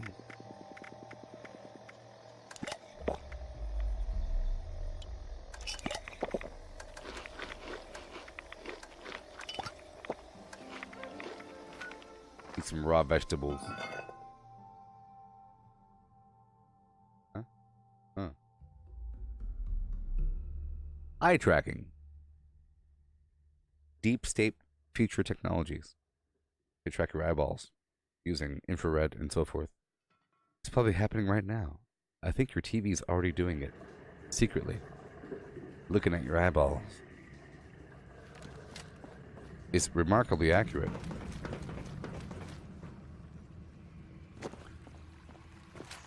Let's go. Oh no. They're all dead.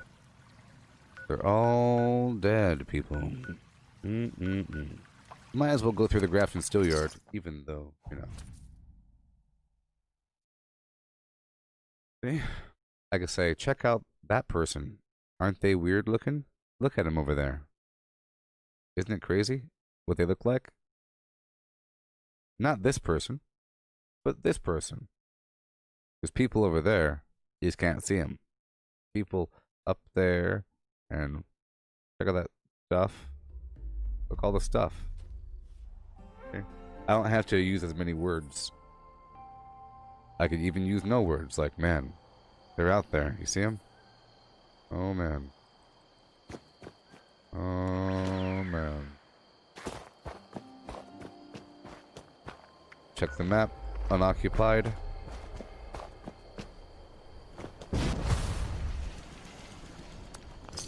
So with eye tracking, I discovered just how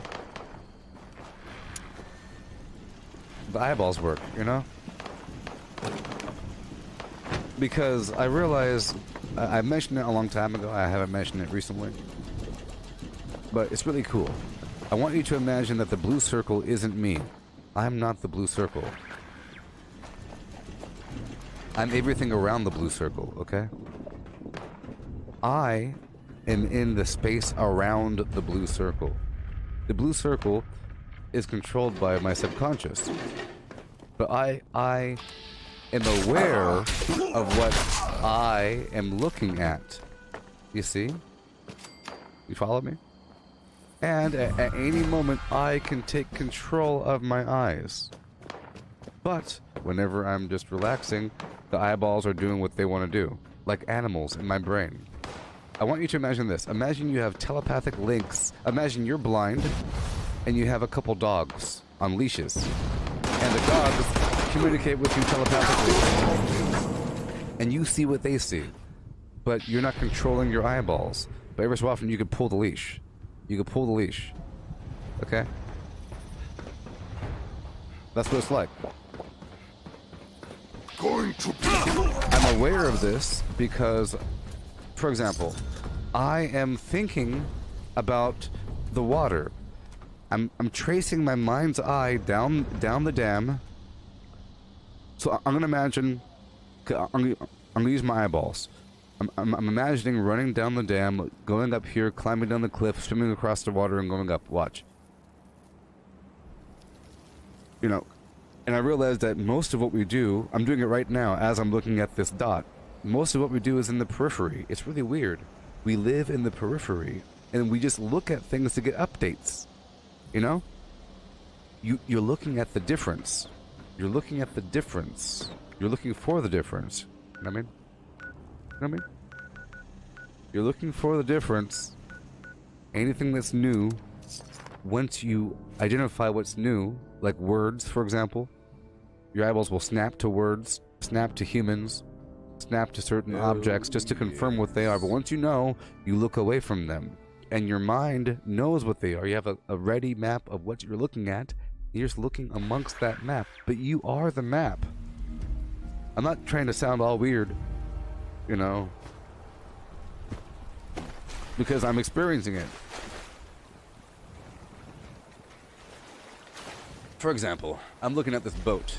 My eyeball snapped to here, which is really just the middle of the boat, and then my mind's taking in the entire boat. And then I look at the details. like the cracks, but my mind already saw all the cracks. In fact, if I go snap, boom, I could draw a picture of the entire boat, even though my eyeballs didn't look at the entire thing. You're looking at the updates, or just to confirm, because you have a great imagination, is the point. You have a fantastic imagination, and you already know what a dock looks like, what a boat looks like. You already know what the interior looks like, so you just have to look and say, yep, there's a tree. Yep, You don't have to look at all the branches. Your mind fills in the gaps, and then every so often you might look at the branches and admire their shape. As an update, I look over here, I know there's a bunch of green mushrooms. I look at it exactly to get the exact number. You know what I mean? It's remarkable. So often you might see my eyes not moving or some other weird stuff, but whenever I'm hunting or being hunted, or if I'm scared or something, or if I'm looting, or if I'm looking for something, and if I'm looking for like this right here right now, you'll see my eyeballs search for it. But really, my eyeballs are looking for something, and I'm just aware of what they're doing. I'm not controlling every muscle movement of my eyeballs. Neither are you. Just like you're not controlling every muscle in your arm when you do something. But you can be. You're not controlling every muscle in your leg when you walk, but you can, and once you do, you won't know how to walk anymore. You go, whoa, whoa. You're on autopilot. You say, walk, walk legs. I'm Voltron, walk legs. Eyeballs, what is that? You know? You are the controller of your zombie body that happens to be alive. You're the captain of the ship, the body ship. It's really weird, and it's really obvious with eyeballs. Eyeballs are like weird living reptile things. Oh, I don't want the scavenger.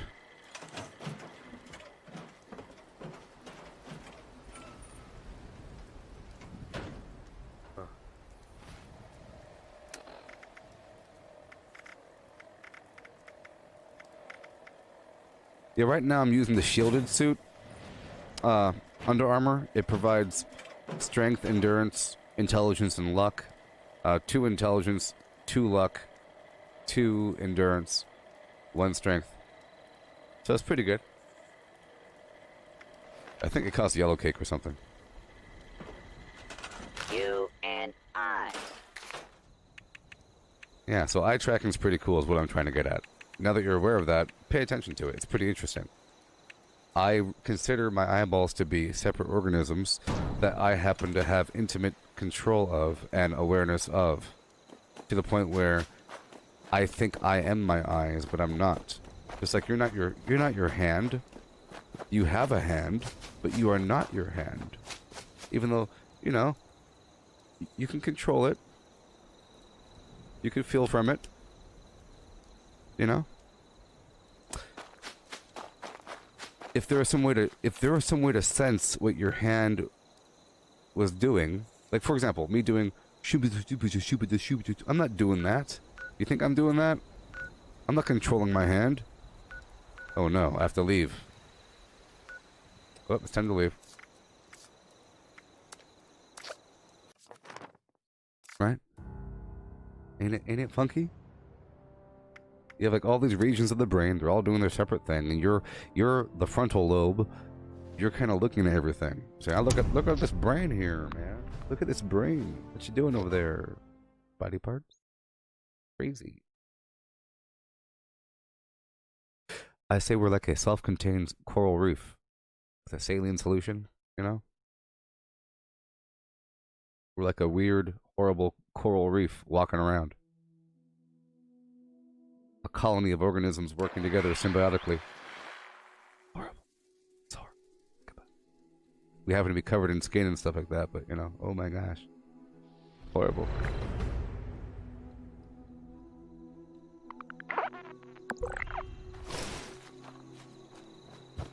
Well, you can consider humans to be like a cell, or any organism walking around to be a little coral reef walking around.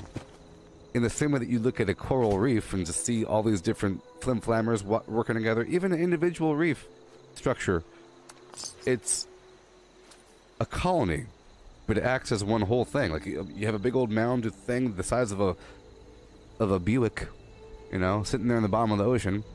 But it's really just a small layer of organisms all working together on the bones of its ancestors, you know?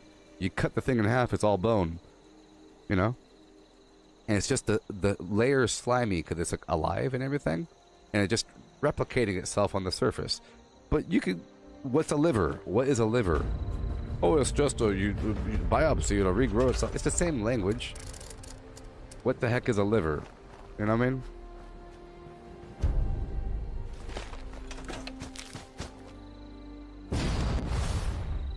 Right? I'm just saying.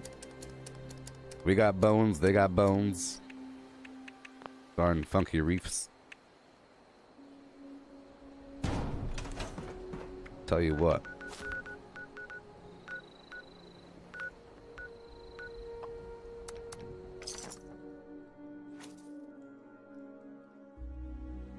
Whoa. Whoa. Whoa. Whoa. Whoa. Whoa. Nyom. Nyom. Zhom.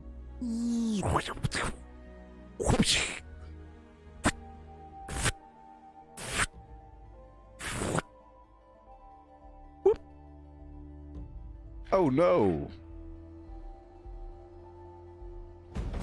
What if the government makes all men wear augmented reality glasses where you can see if they're looking at them? Wouldn't that be cool? All men must wear these glasses in the work environment to see if you're looking at them.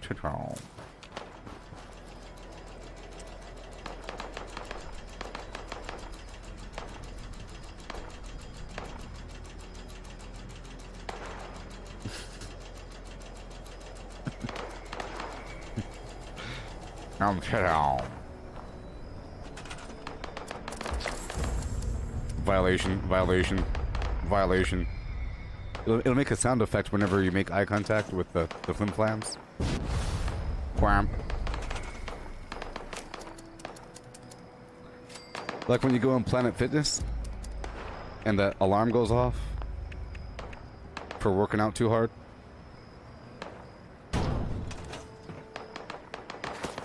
You've been found in violation.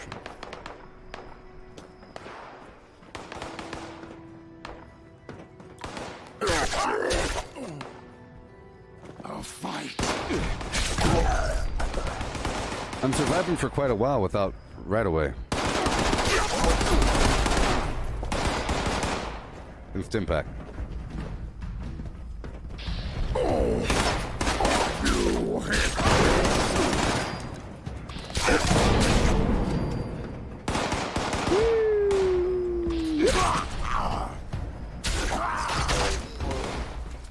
The world don't move to the beat of just one drum.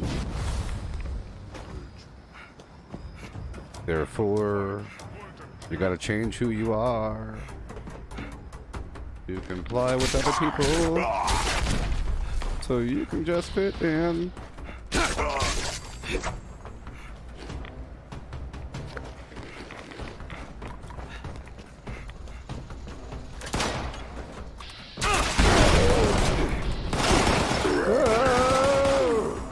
Oh, look at this impact.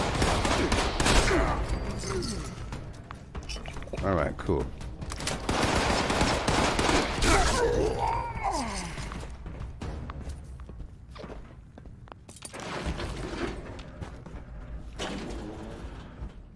You are so fast. Woo! Here we go, it's gun time, baby.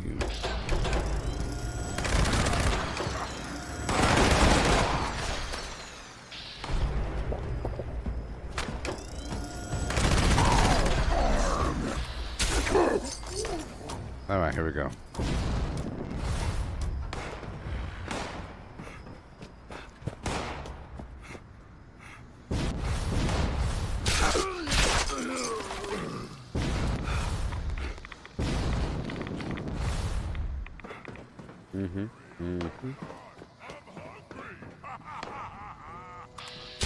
I like to turn the corner while crouched, like that. They can't see you.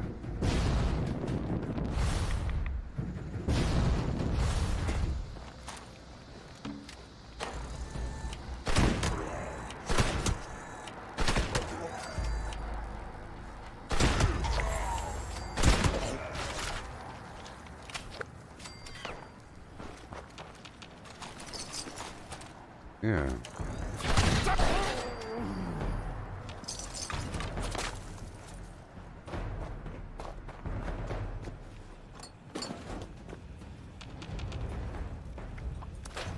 All right.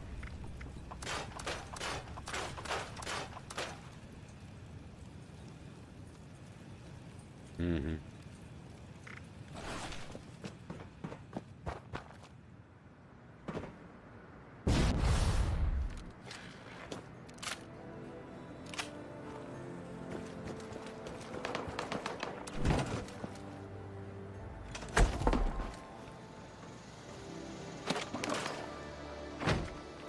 All right. Let's go. Taking over workshops to and fro.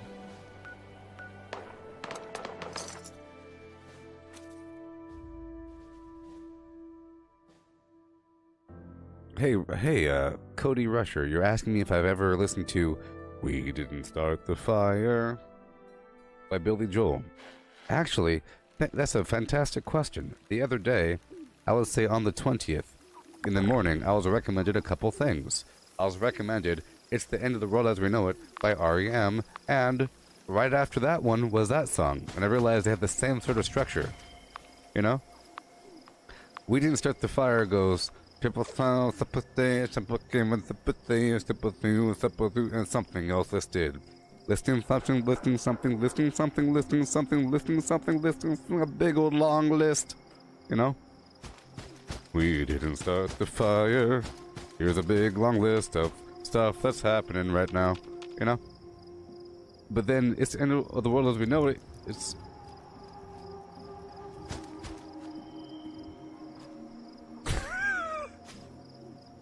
a bunch of words really fast. The end. You know? It sort of has the same flibbity flibbity feel to it. And it's talking about how the world's rotten. It's talking about how rotten the world is and what's happening. You know? And many of the lyrics apply to right now.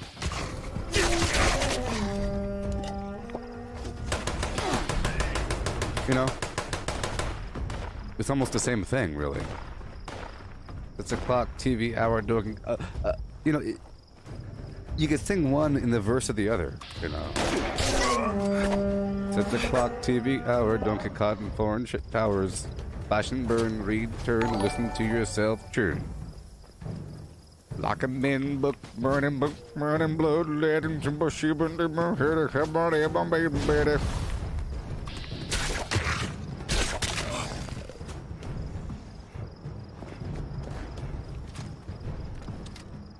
You know?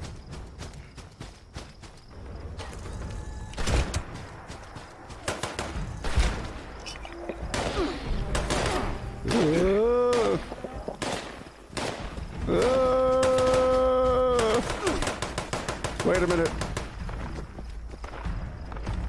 One sec. I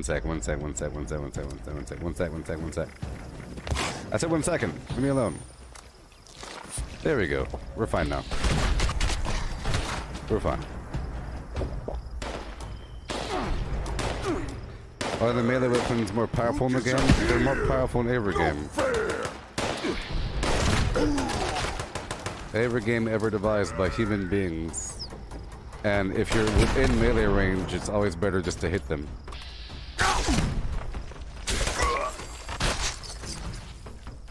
Let's just say there's more passive ways to improve your melee damage than range damage. In this game, and many other games that have ever been created by humans, strength equals melee damage.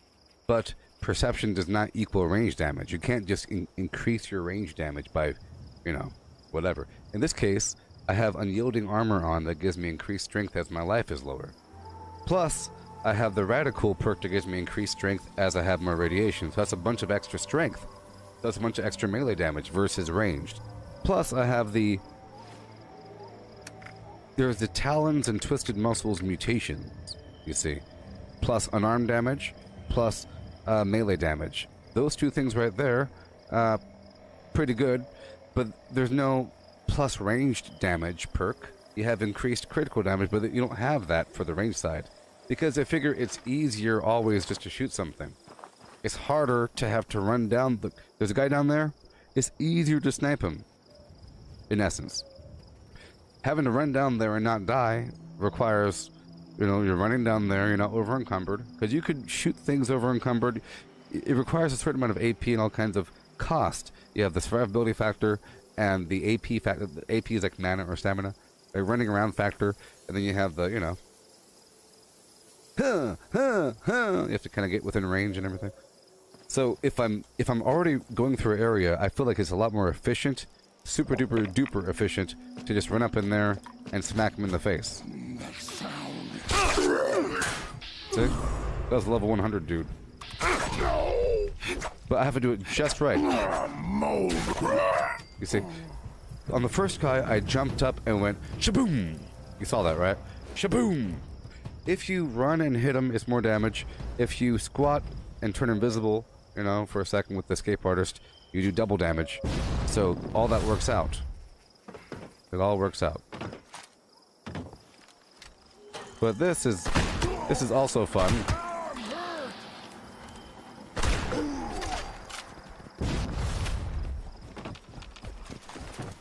I just feel like,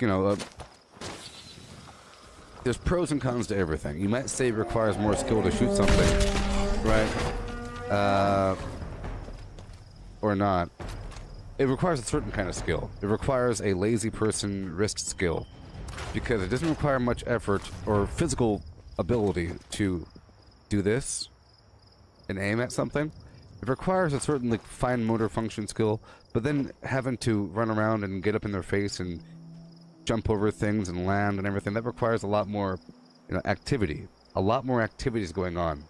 So I find, turn the corner slowly, shooting something, walking down, it's sort of lame. But at the same time, it's cool. Sometimes, I like to do a combination. I like to have a nice combination of the two, ideally. Range and melee. In this case, it's close range, so I just get him, But if I'm running and there's a dude over there, I like to quickly shoot somebody. I like to quickly, I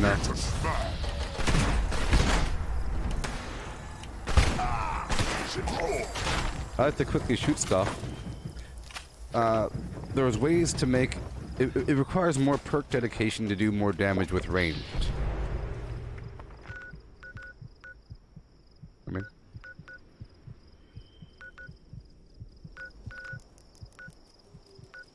You know what I mean?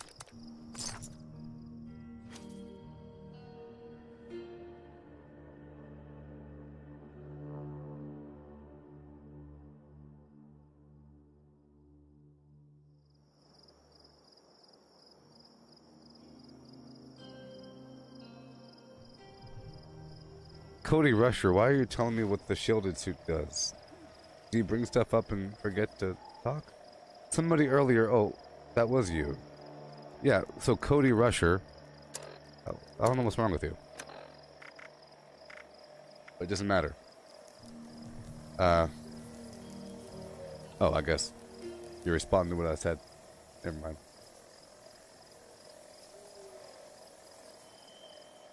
Yeah. Earlier you said that you're looking for the flannel suit. I mentioned I'm using the shielded thing. It has the same stats as the thing that you just mentioned, the Vault 94 jumpsuit. Same thing, the shielded. I think the shielded is the same for a lot of these things. The same stats.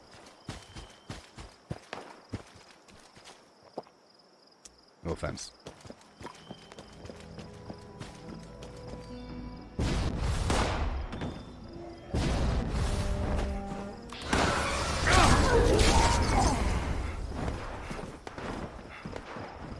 It's sort of like this. If there's a guy down there, it's faster to go ahead and shoot him, right? So if I'm walking that way and there's a guy down there, you shoot him, right? But if I'm walking this way, I use melee because it's along the way, you know. If I'm already going in this building, it's slower to shoot them because I'm already here, and then I just got to go around and get him really quick. At a certain point, it's nice that you could.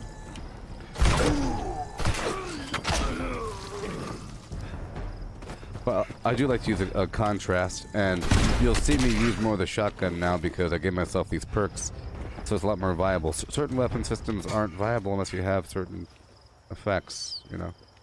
For example, going bloodied melee is not viable unless you have... I think you have to have at least blocker, because you're all up in their face, so you need to reduce your melee damage taken, okay? At the very least, you're going to die from that.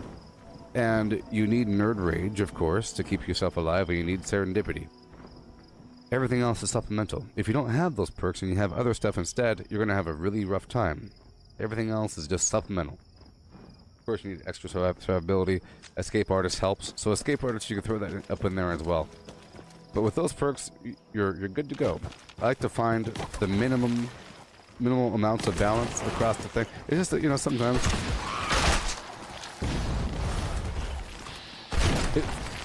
my point is that for a while I didn't have enough perception or whatever to use certain things, to use this weapon.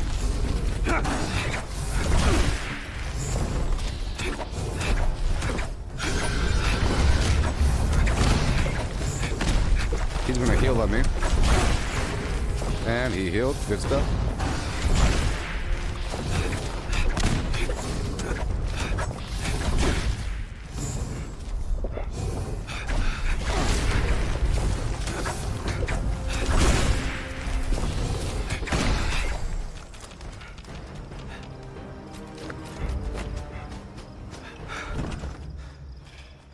You see, if I were in power armor, right, and I was using the stabilized perk, using a minigun or using a heavy weapon there might have been the better option.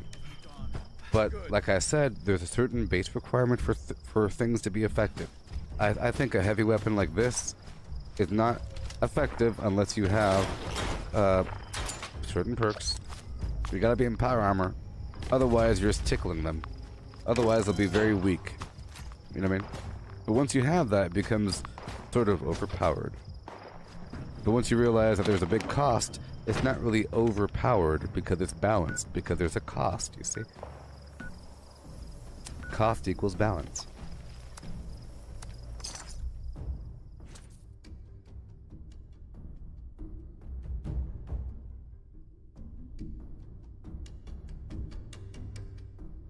He didn't hold my head.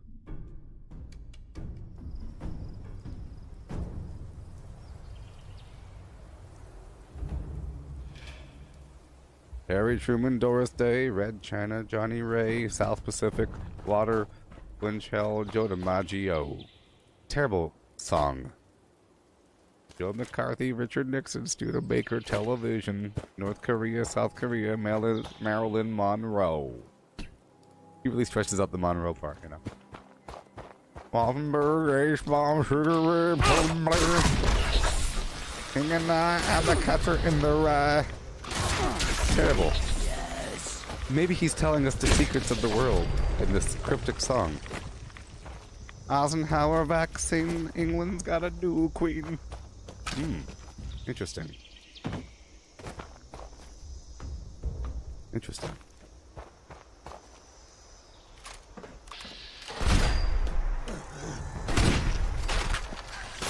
I just find guns to be a bit slower, that's all. If you're already...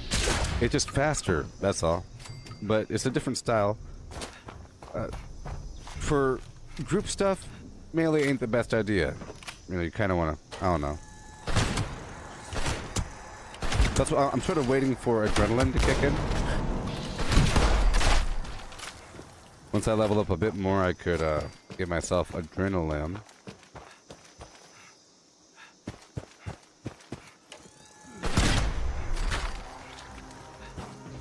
Very powerful.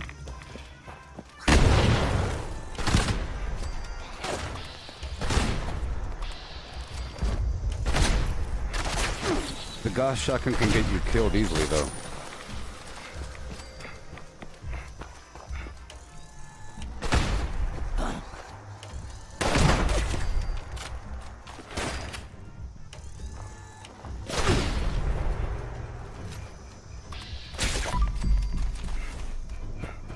Here we go.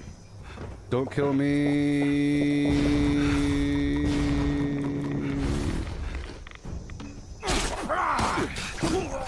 I said don't kill me.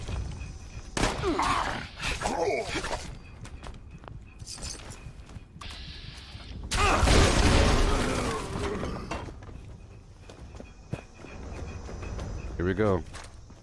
About to get rough.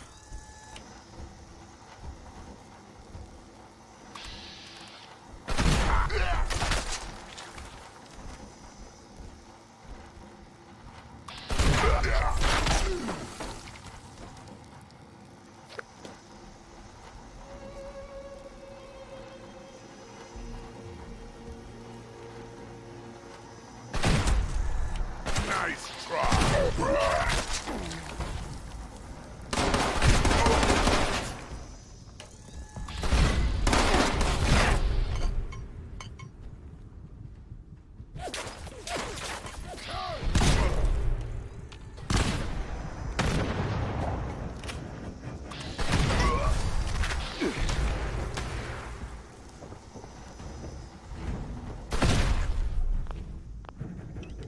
Gulp. It's the Gulp of Mexico. It's the Gulp of Mexico. Okay, let's go. I'm surviving without any right away. The challenge, you say? Boing. I'm not even on a team, like a big chump. Like a big chump, people. Power up.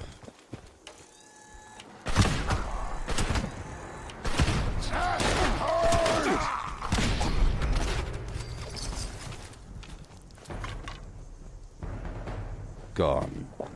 Spineless human. Spineless human.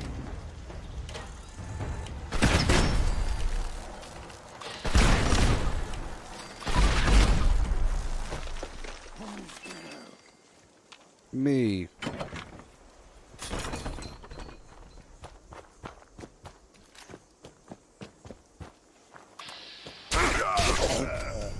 Yay. Yeah, so I need to give myself a few more perks. I'll be good to go. A few more. Just a few more and I'll be happy. A few more perks. Yes, yes, yes.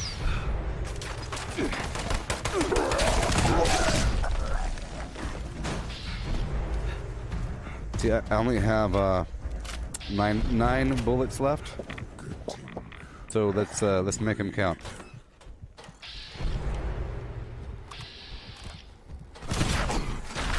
One,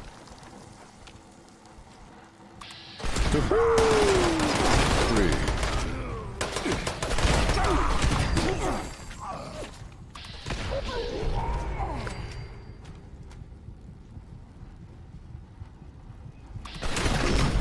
All right, done.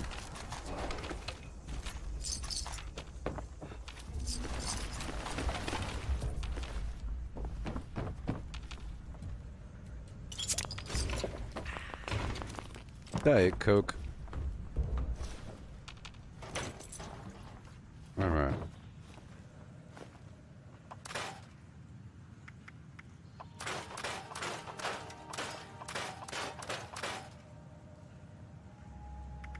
Mm-hmm.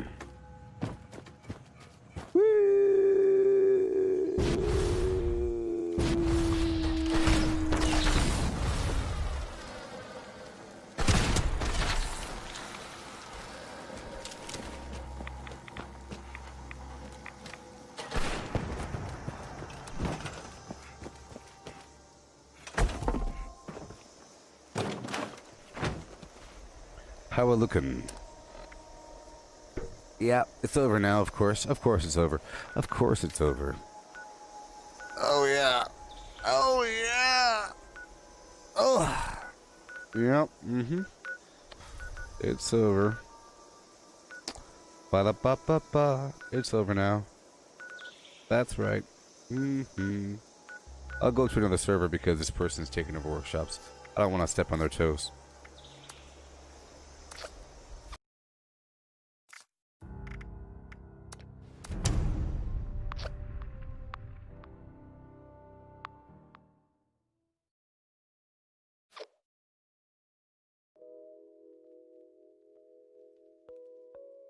Yeah.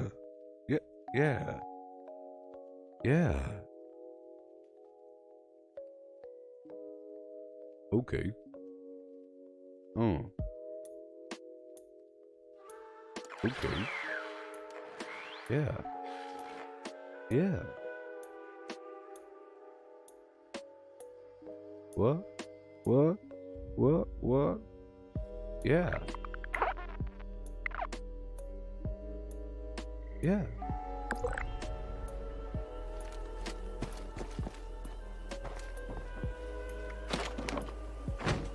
Here we are, new server. A whole new world.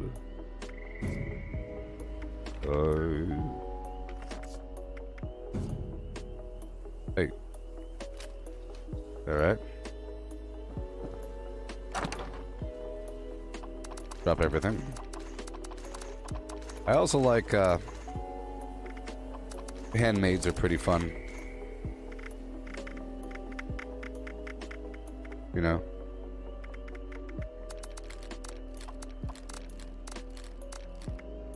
All the grenades, all of the legendaries. A few cosmetics.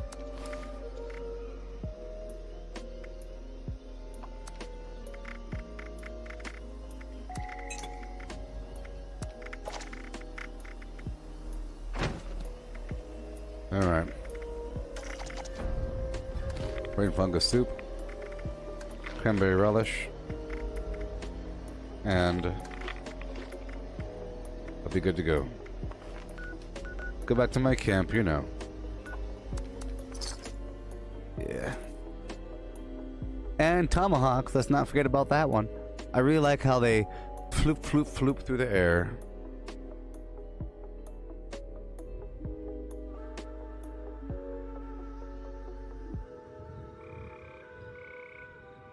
Guess who's back? Back again. Enigma's back. Tell some men.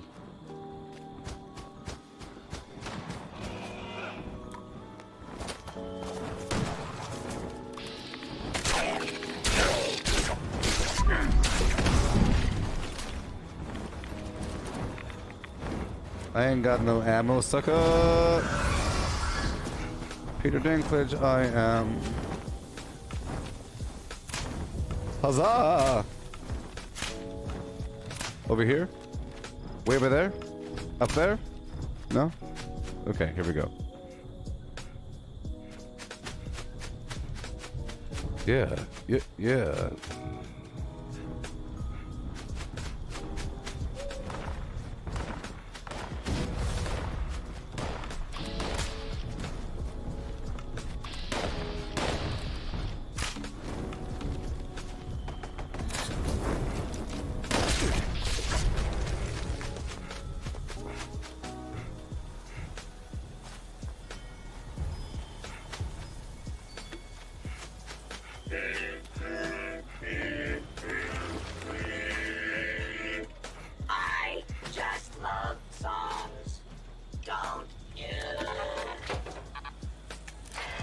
It really was a big issue this entire last farming session, the fact that I didn't have enough stim packs and right away.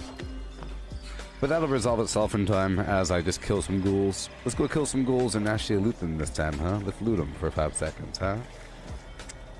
I'll put on the armor-plated backpack until I become over-encumbered. Yeah. Yeah.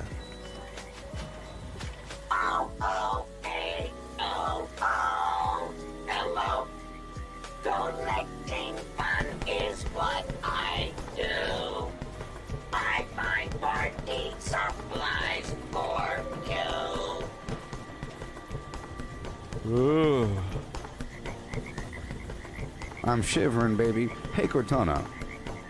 Hey, Cortana. Hey, Cortana. While I'm on the subject, I should probably purchase a thermometer. I think I should purchase an indoor thermometer, huh? Indoor. Here we go. Indoor thermometer for the cavity of the body. Indoor.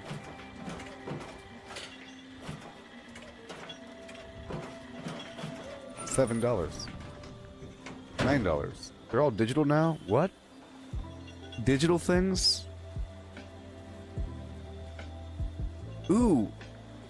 There's an infrared thermometer gun. I've always wanted one of these. You know, like you shoot at something and say, oh, it's getting hot. No! Why are they at the... No! They're at my base! Ugh. Peter Dinklage!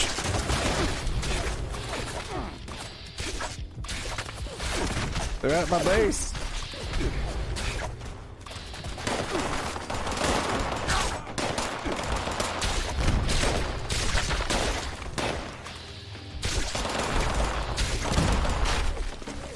Thank you, my lady. Come, my lady. Come, my lady. Ooh, good job. Get him. Get him. Beast. Reload your pipe.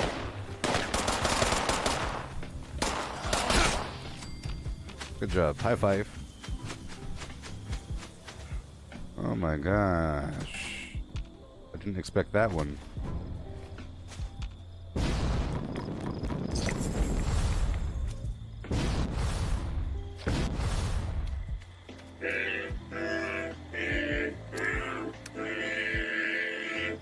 I just love songs.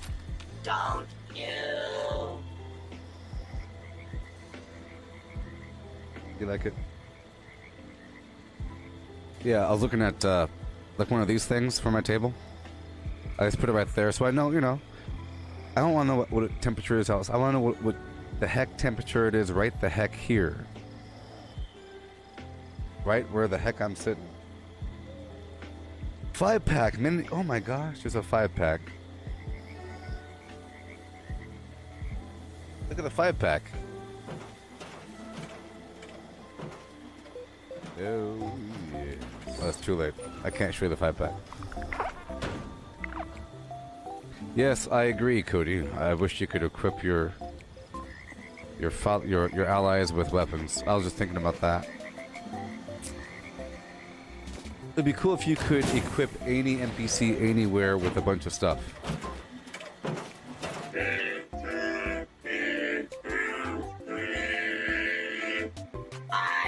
Maybe in the future you could find an NPC, you give him a bunch of gear, right? And you basically loan the character gear and they pay you afterwards upon receipt. And you have to go back and pick it up. But some other player can kill the character and loot. So if your little ally dies, so imagine you could turn any NPC on the map into a little light ally. You can see on the map what they're doing and where they are. You know, you can teleport to them, you know.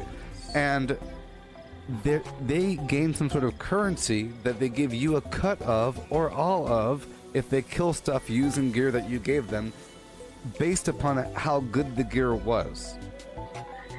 And so forth, and how long they've been alive, how good the, you know, if it's 1 star, 2 star, 3 star, they give you more and more and more over time if they're alive and if they actually kill stuff. So, and then you could assign them to your workshop. You could either just rely on them existing in some area, or you can say, come on down to my workshop, head on down to the Red Rocket Mega Stop. There's all kinds of dogs for you to kill there. It'd be fantastic. Or whatever.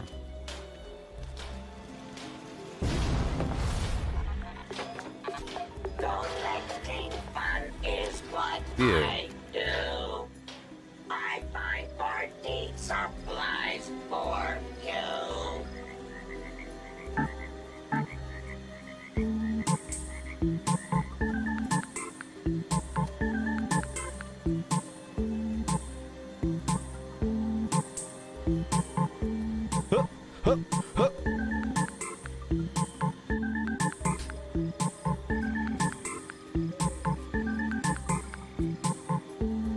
We're doing another XP run right Craft now. legendaries with modules. Sell to NPC vendors. Daily quests.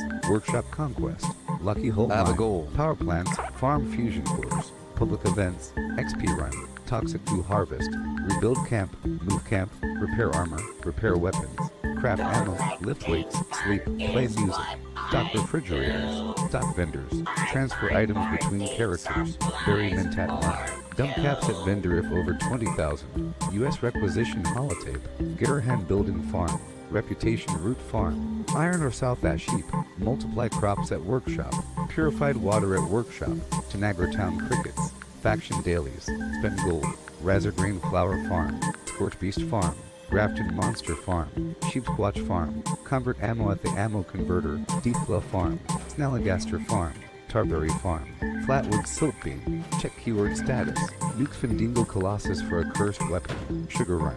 Nuka-Cola Farm. Concrete. Laid at Monorail. Abandoned Bog Town Secret Floor. Farm Mole Miners for aluminum. Top of the World Aluminum Farm. Ski poles. Enclave Code Piece. Keycard Search. Somerville Bookhouse. Watoga High School Plastic Farm. Chem Farm. Enclave Events. Wood Farm. Dogwood Farm. Smelt Ore. Smelt spoiled vegetables and fruit. Cook food close to spoiling. Mirelurk Egg Farm. Mothman Egg Farm. Nuka-Cola Factory Farm. Sunshine Well Farm. Daily Ops. Get a high bounty by picking locks. Lure player to camp with a high bounty to force vendor transactions. Hunt down wanted players. Honey Farm. Convert perks into coins. Purchase lunchboxes with gold. Harvest flux from a legitimate nuke. Purchase gold with treasury notes. Purchase gold with caps from Smiley. Stock Nuka-Cola vending machine. Candy bowl and punch bowl. Refine camp and workshop blueprints. Craft legendaries with modules. Sell to NPC vendors. Daily quests. Workshop conquest. Lucky Hole mine. Power plants. Farm fusion cores. Public events. XP run. Toxic goo harvest. Rebuild camp. Move camp. Repair armor. Repair weapons. Craft ammo. Lift weights. Sleep. Play music. Stock refrigerators. Stock vendors. Transfer items between characters. Bury Mentat run. Dump caps at vendor if over 20,000. U.S. requisition holotape. Garahan building farm. Reputation root farm. Iron or South Ash heap. Multiply crops at workshop. Purified water at workshop. Tanagra town crickets. Faction dailies. Spend gold. Razor grain flower farm. Scorch beast farm. Grafton monster farm. Sheepsquatch farm. Convert ammo at the ammo converter. Deepflow farm. Snalligaster farm. Tarberry farm. Flatwood Silk Beam. Check keyword status. Nuke Findingo Colossus for a cursed weapon. Sugar Run. Nuka-Cola Farm. Concrete. Laid at Monorail. Abandoned Bog Town Secret Floor. Farm Mole Miners for aluminum. Top of the World Aluminum Farm. Ski poles. Enclave Code Piece. Keycard Search. Somerville Bookhouse. Watoga High School Plastic Farm.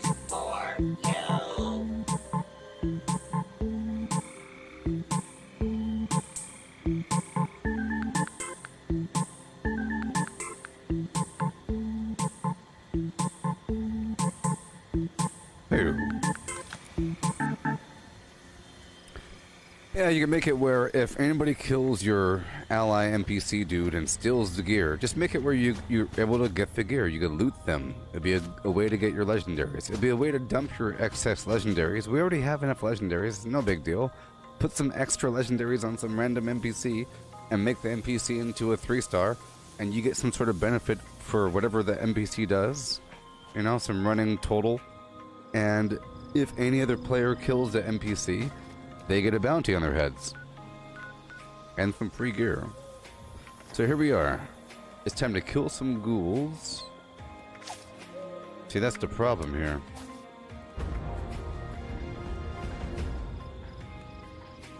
That's sort of the problem here. I ended up missing a few of these perks. Le Pay. A few of these perks. Yeah. I think all your allies should go in power armor. That'd be awesome. Awesome, I say. Alright.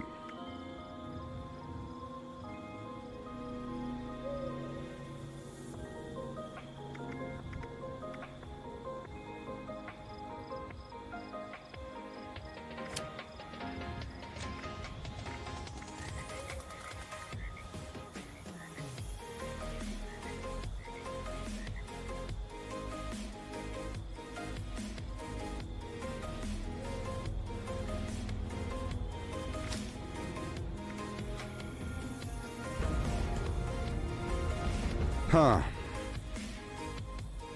Huh. I think I can. I think I can. I think I can. I think I can. I think I can. I think I can. Alright, cool. I know what to do.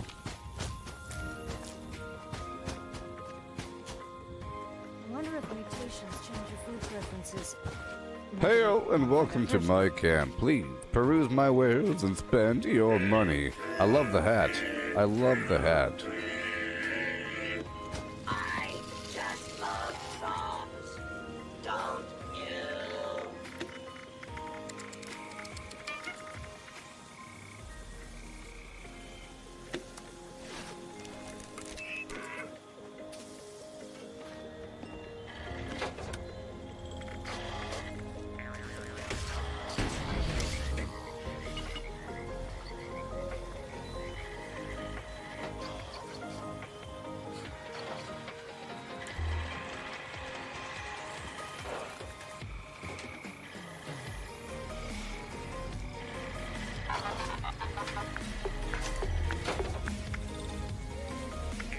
Okay, so I'm going to be using power armor again.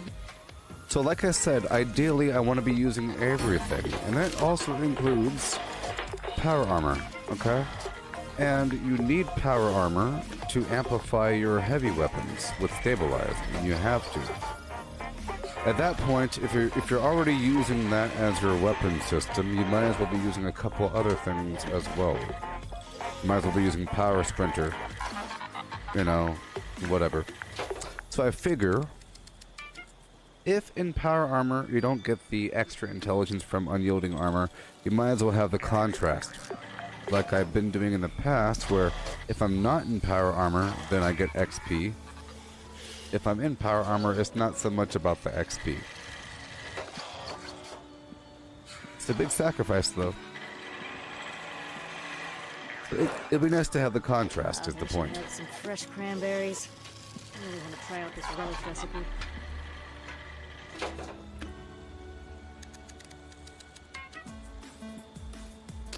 It's possible, though. I have 4 points.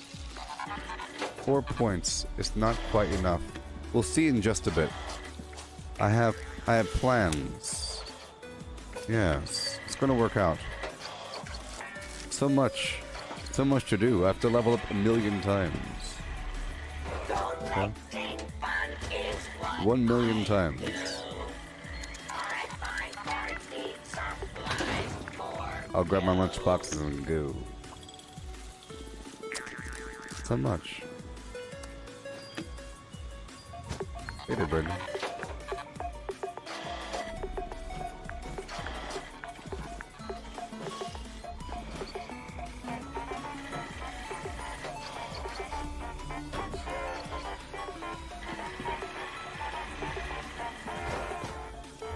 Okay.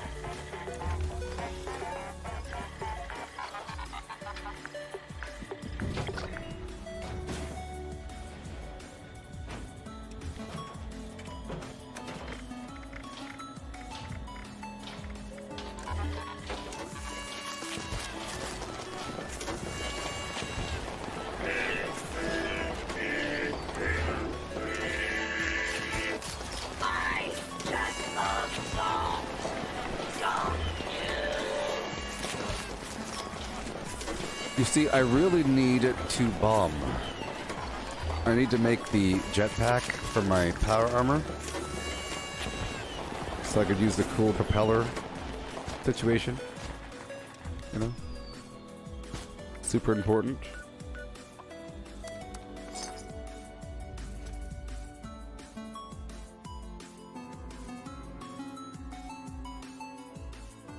It's gonna be kind of rough right now. But if I do this quickly, it won't be that much of a problem.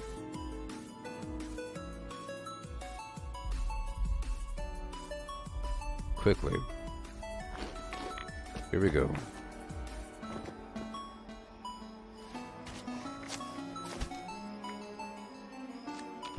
There we go. That's the key. Otherwise, I die. You saw last time. Pretty rough. It was pretty rough. Pretty rough. My arms were broken and so forth. I really only want to loot the legendaries.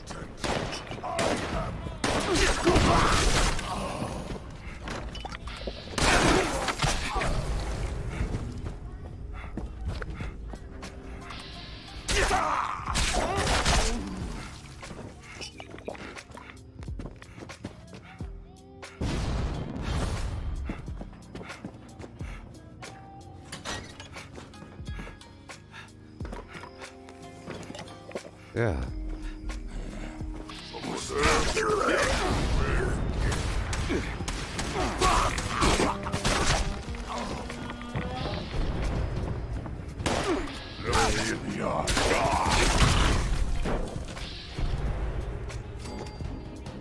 Okay.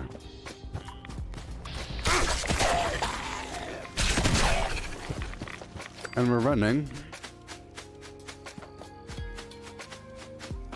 I have a lot of levels to earn. Yeah.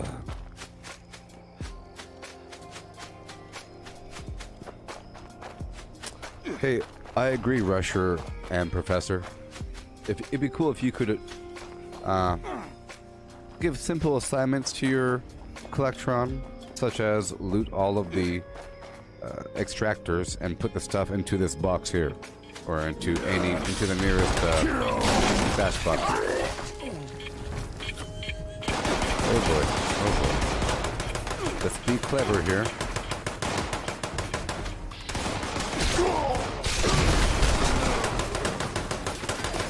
I think maybe I should use Ricochet.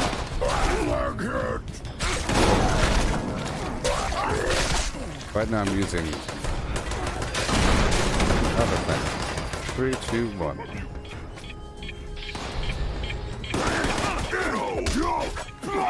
Okay, I can't rely on the fact that it's going to automatically kill him.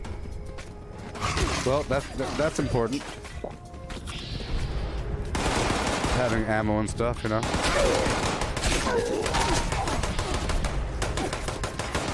Yeah, so I think I need to... Let's do that now. There we go. That will dramatically increase my survivability. And keep my legs from breaking. Or my arms.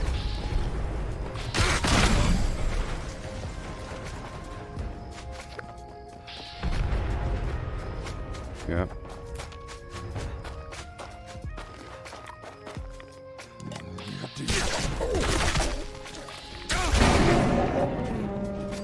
There it goes.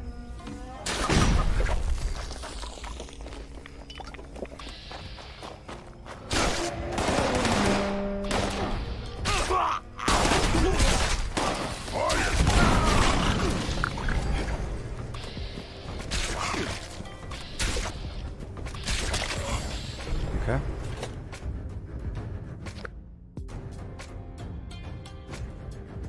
Yeah. Flim flam. Up and around the bend.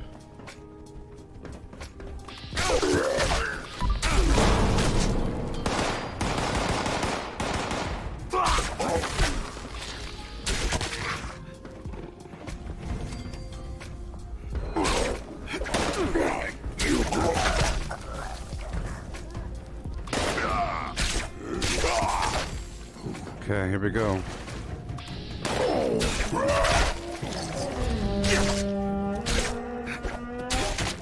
You're supposed to have the perk loadout update coming up, right? Perk loadouts or whatever?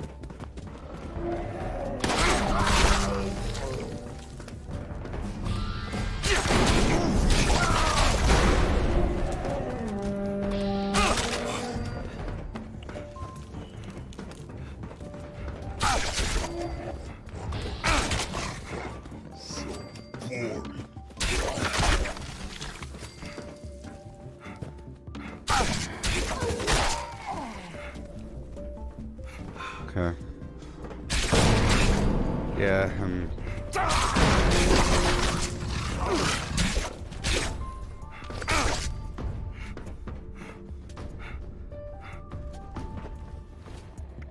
Okay, let me do one thing. I need all of that. I'm gonna take off,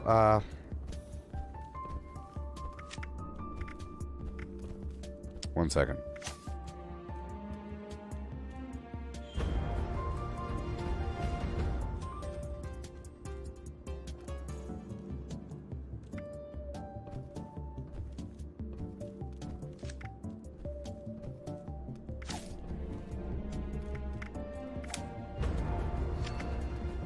There we go.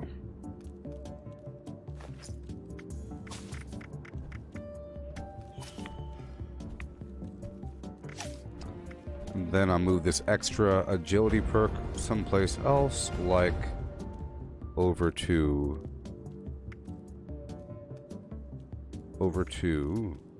someplace else.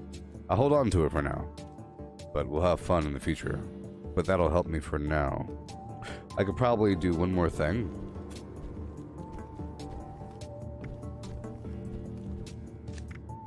I have the intelligence perk. I'll go down to 7, 5, 6, 7, 8, 9. I'll pull one from agility and put it over to intelligence, perhaps. Let's try that out really quick.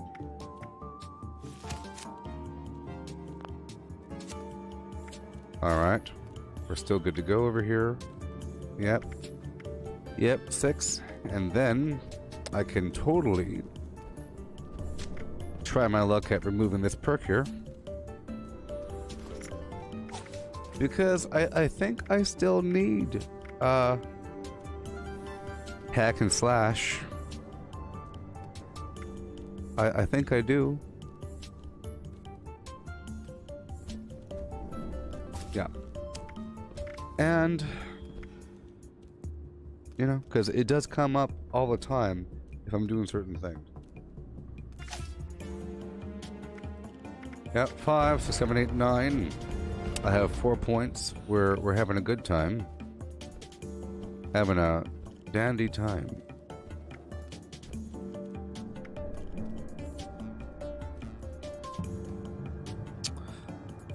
Now I don't need to target limbs at this entire moment. It's sort of a luxury, and we'll deal with that in time, I guess. Maybe.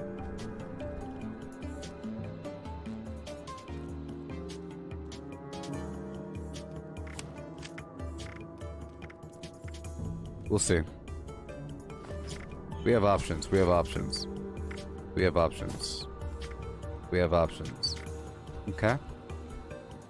Because ideally, I think it's sort of handicap territory to, yeah, I'll do Ricochet. Yep. It's handicap territory to rely on these legendary perks. So I'm going to take them off. These legendary stat perks. Yep.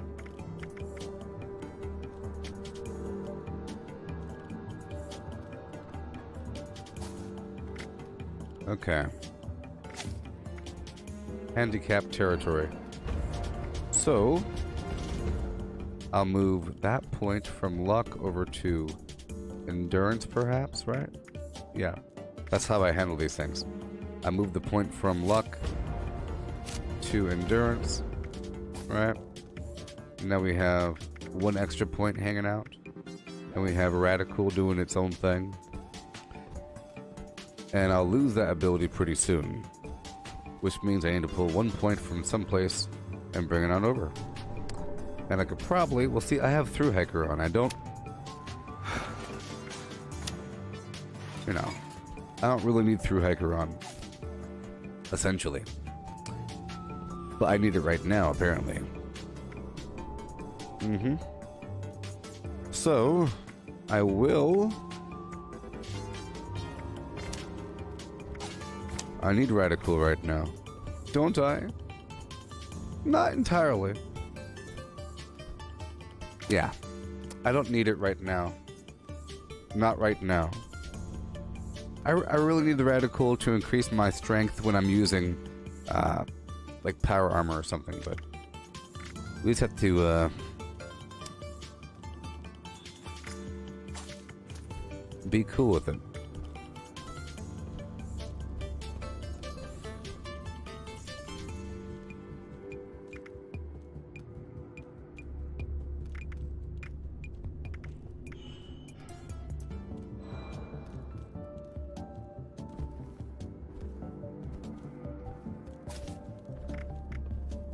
Okay. There we go. There we go. Are we good now? Everything's fine? Almost.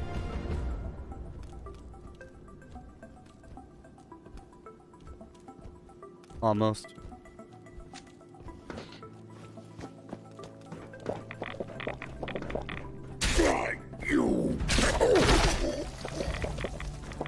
Alright.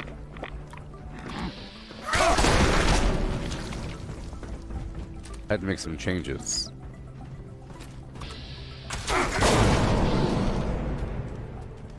But now we're good to go. Because I really felt the difference without certain perks. And I invested a lot of time in those darn things. And now I'm keeping Master Infiltrator on, because that's a pretty cool perk as well. I'm just trying to go for more of a permanent build.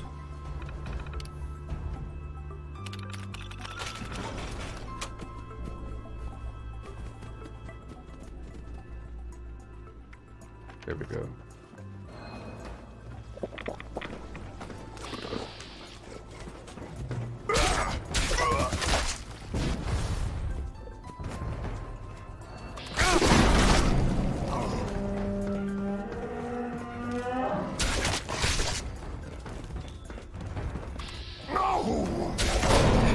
Of course, like I said, I want adrenaline.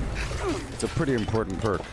But as you saw, I have Through Hiker on, and I don't need Through Hiker on. Nope. I don't need Through Hiker on. I just happen to have a bunch of garbage on me right now. So, there is room for it.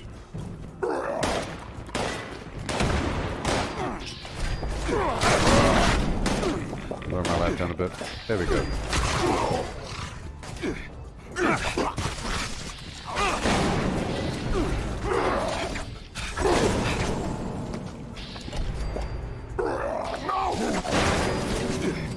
Alright.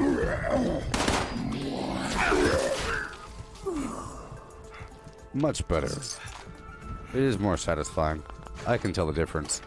Moving on.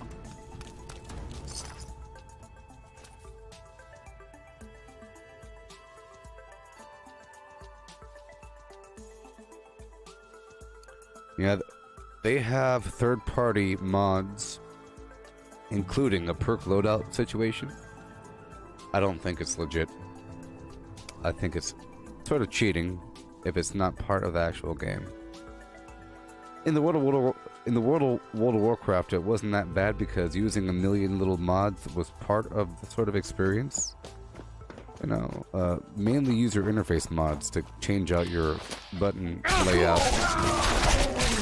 Or minimap mod or some garbage. Then you have the auctioneer. Tells you vendor prices, or tells you the auction house price for your garbage.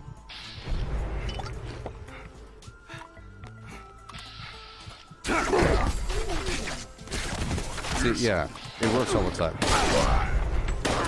Yeah, so now that I've been away from it for a while, I can say that the hack and slash and or collateral damage perks are pretty important. Because if there's a group of enemies standing side by side and they don't notice that you're there, you could dive in and kill one, but then the rest of them see you and start shooting you. But in this system, like that, you see?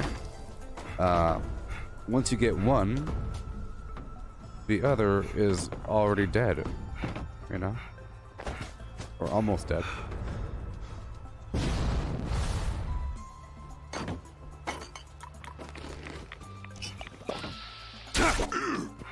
Yeah. Lower my life down a bit. See, I'm using the What Rad's legendary perk, and that will just constantly cleanse my radiation. So at that point, you don't need right away.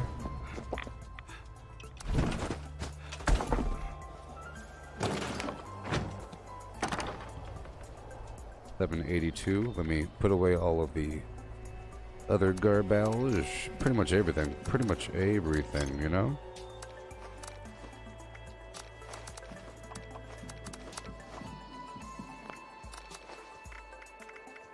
I'll sell that meat. So I'll keep it on me. And I'll pull some stuff out. All the AP foods. How about that one? Besides the Nuka-Colas. Cotton candy. It's nice to have backup to the backup to the backup, you know.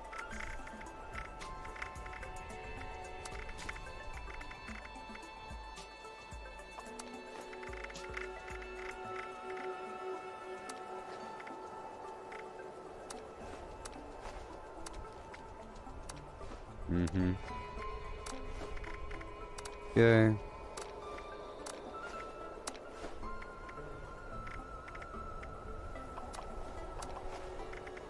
I'll have it sprawl over there. And then I'll dump this boiled water on the ground somewhere. I have no ammo. I have these legendaries. Of course. I'll pull these grenades out. Can't wait for that 1,200 pounds.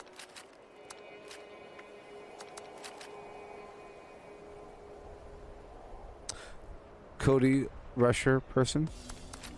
I'm pretty sure that the Zealots would stack with Prime. If you primed a Zealot's weapon, it will do more damage against Scorched. Maybe it doesn't, because you never know about this game. You can't predict it. But I don't know for sure. But I don't see why not. It will make sense for it too, and vice versa.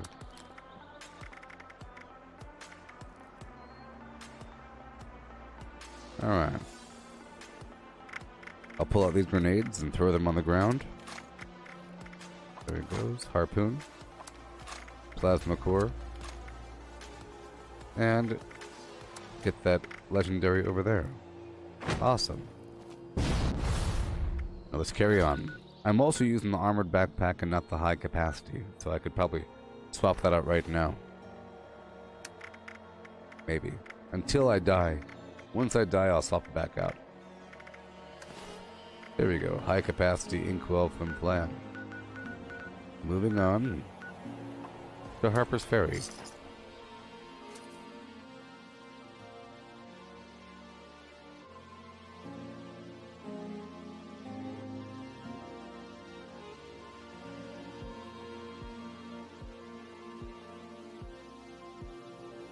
Yeah. Yeah.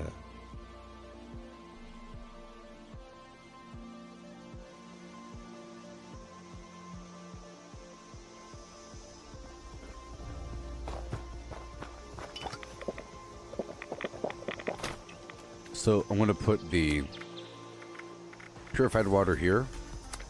Okay. And I'll put the triberry juice up there.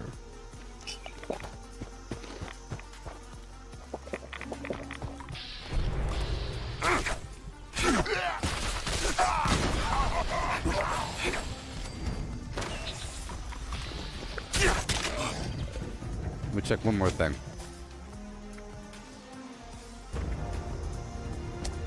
Okay, well, that's gonna get me killed, man.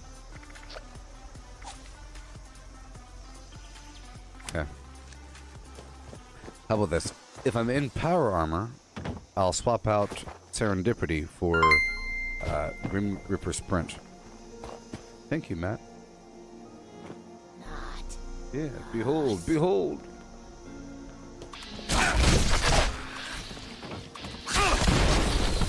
Hey, oh my gosh, thank you so much. Thank you. Thank you. Let's go. Noise?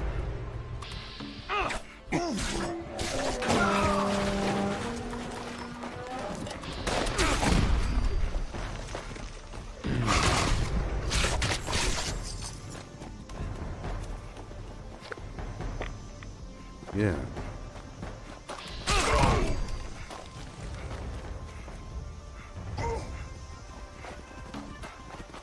Let's play!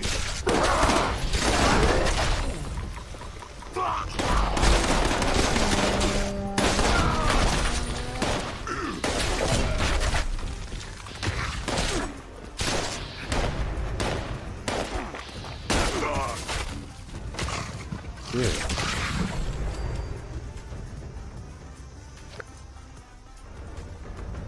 You had your time, human.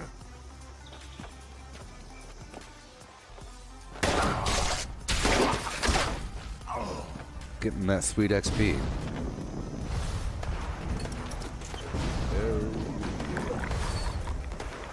See, I'm no longer using Marathoner.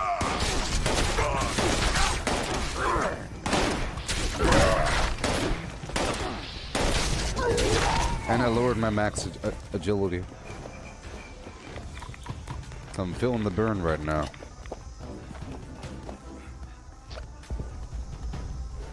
I don't have any ammo right now.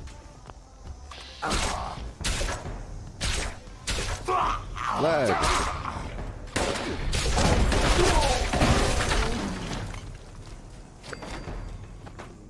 Here we go.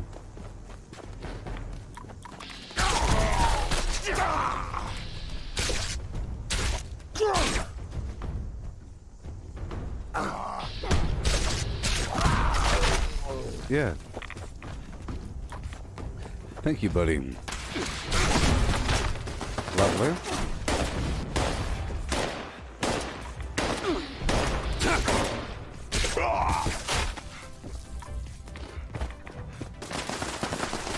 Up and over.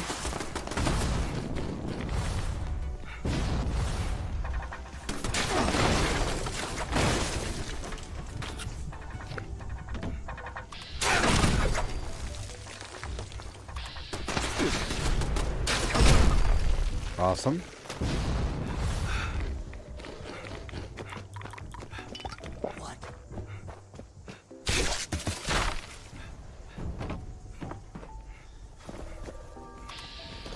There's all these sacrifices you gotta make, you know?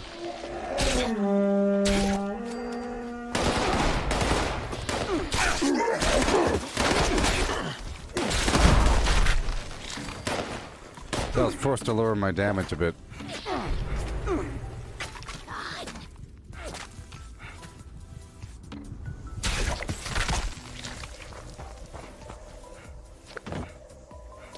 Here we go.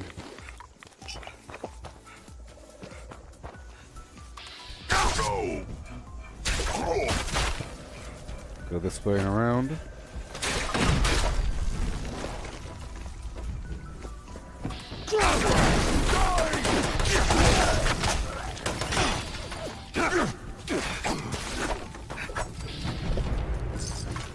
Cool. Let's repair my armor. Oh, yes. Seeing as we're here. And I will repair my weapons as well.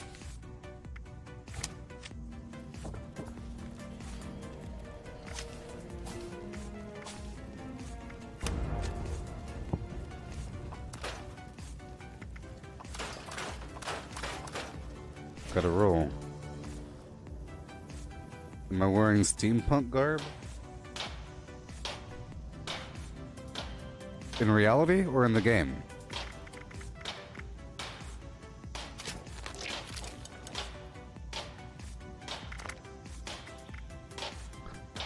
Steampunk? Cyberpunk?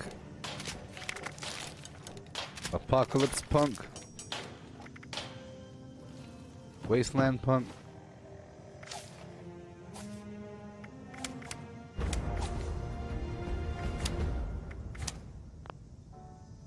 Alright.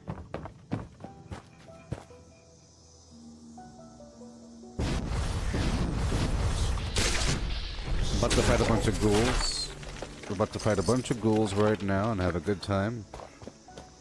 Get a bunch of chems. Chem farming via ghoul.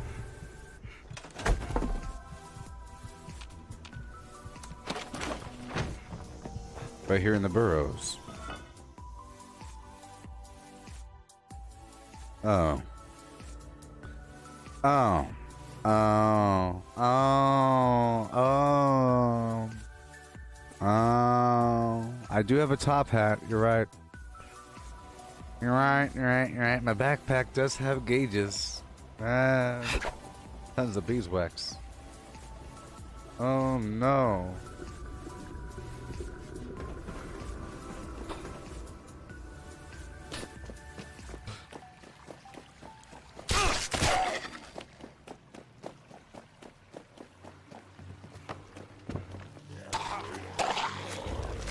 I'm more of a wacky scientific presenter guy. I'm like a TV show host, weirdo, gadget dude from the future. You know? That's what I'm trying to go for. A weirdo TV show host, presenter guy.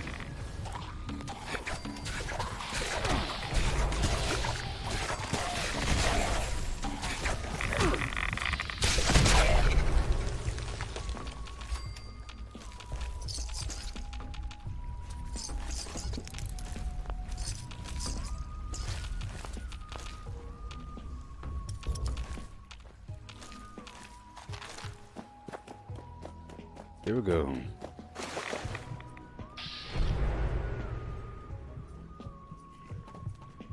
You know, one of them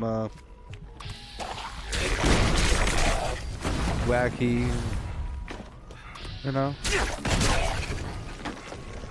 them wacky people.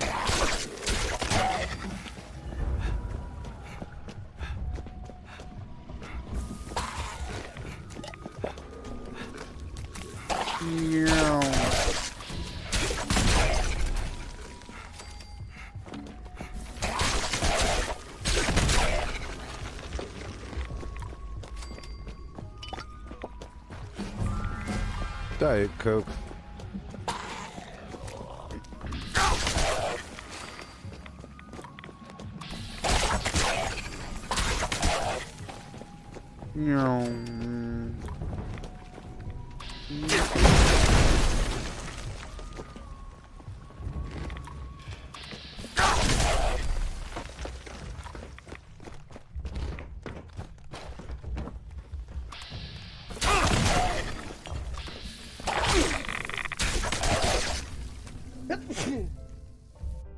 You gotta sneeze into a dab.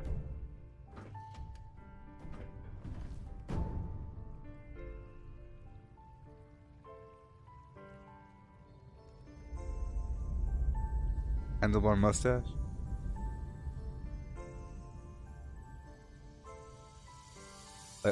Like a truck driver?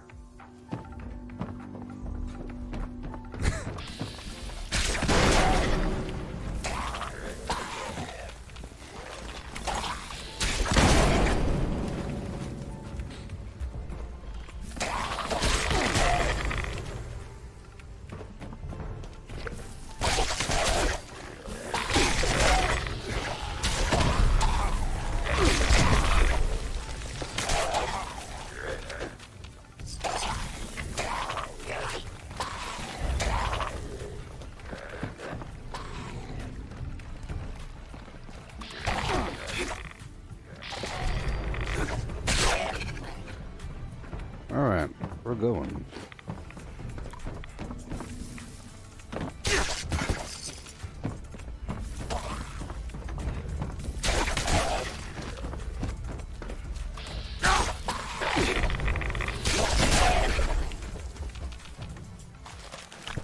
Oh yeah. Oh yeah. Here we go now.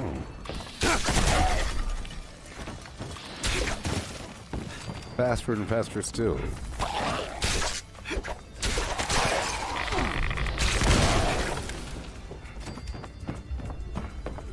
Watch your head.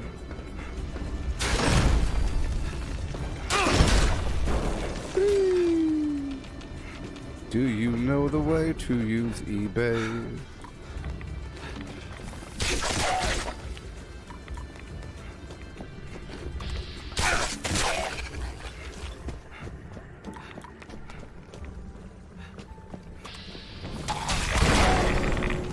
Oh, baby.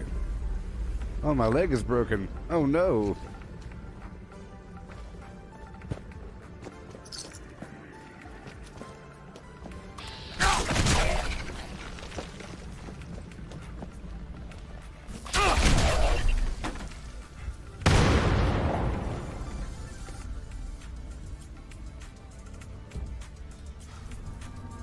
I'm going for wizard. If you're asking what beard style I'm going for, it's mild wizard. Lower elder wizard. Not grand elder. It's not white or anything. But I'm a lower elder, you know? I'm like I'm a novice graybeard person. I'm going for the wizard person guy. I think there's something magical about the beard. I don't know what the deal is.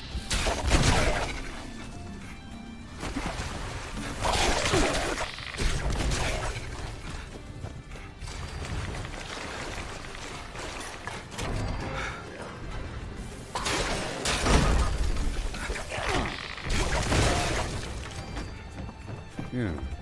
Maybe hair vibrates in the ultrasonic frequency? Or maybe hair channels ions from different dimensions, or maybe, you know, maybe the aliens can see the beard and only the beard floating in space. I'm thinking about the aliens personally.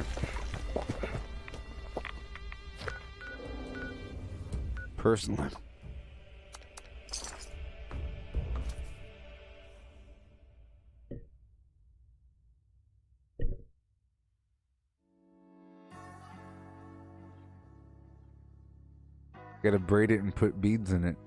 Be a pirate or Viking.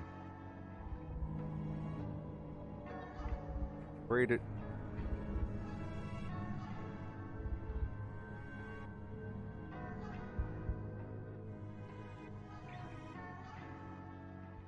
A big old brass ring on it.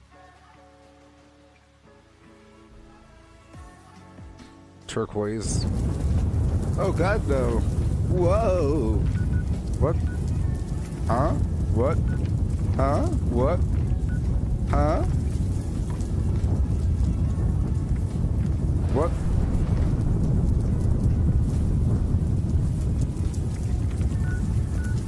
What?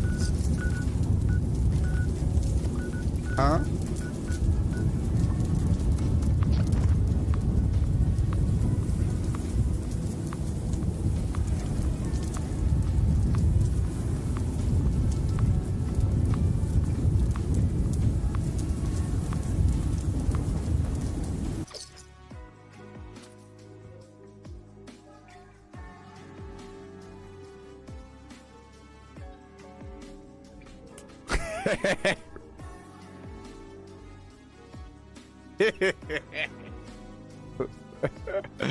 Oh boy. Can you find him? I found him.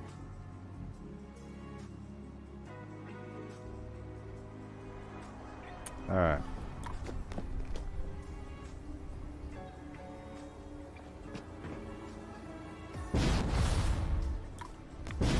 Yes, cat.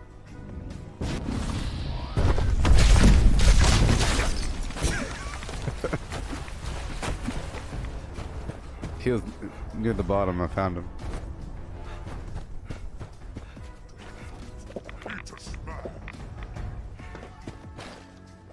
Hilarious.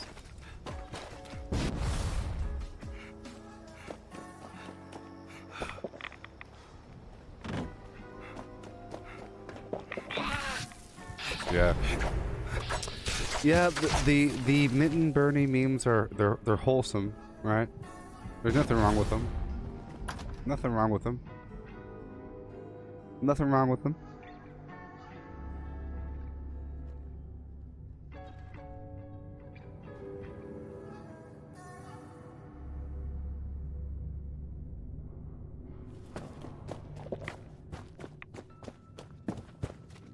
I want you out of my way. I'm coming through. Don't stay around or I'll run over you.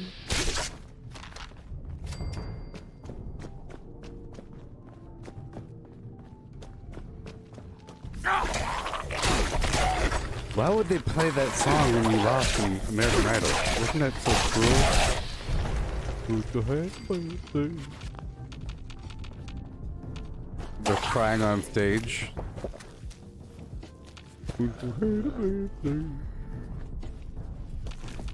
My dreams.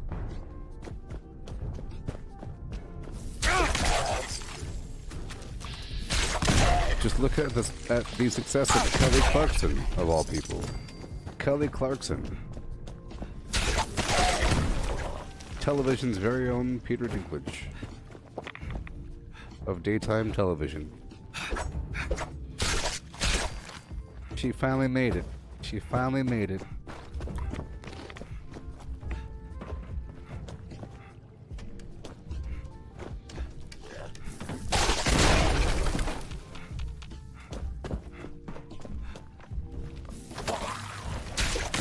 One day Paula Abdul will have her shot.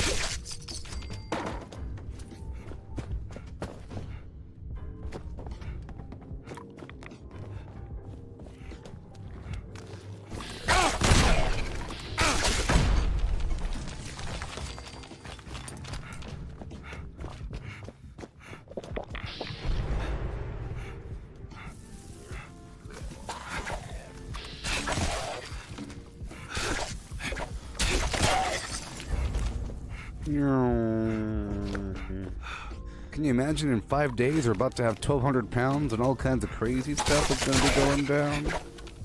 Stack weight, people. More descriptive vendors when viewed from the map.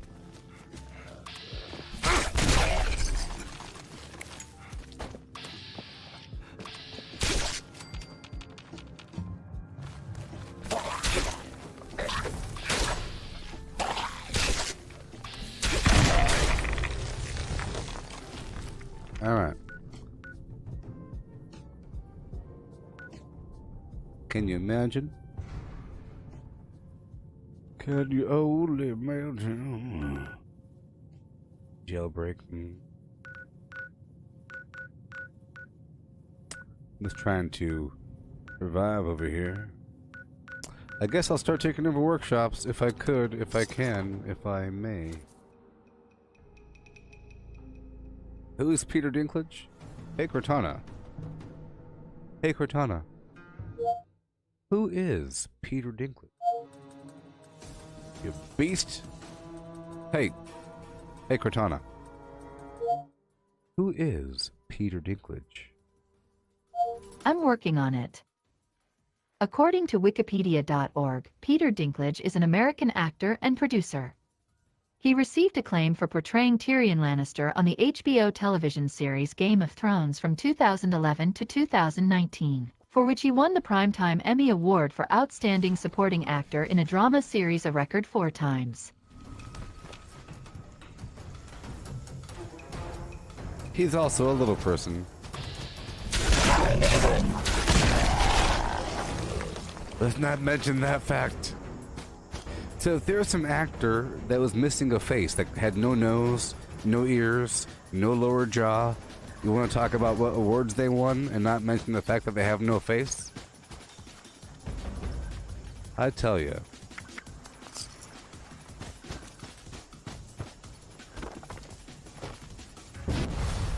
You know what I mean?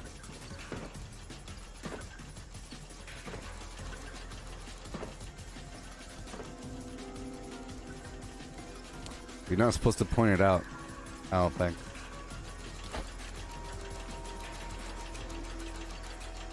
It's a secret.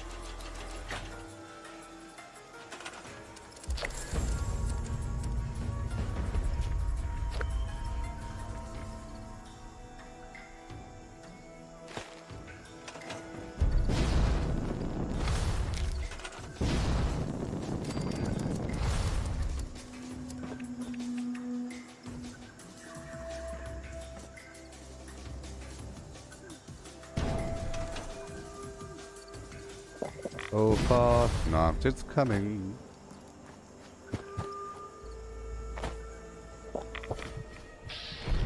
Yes, Cat, you're right. He played one of the giant dwarves or something? Like a giant dwarf? Or a giant, you know?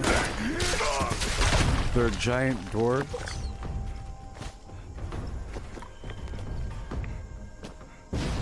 That work on the things that made the hammer.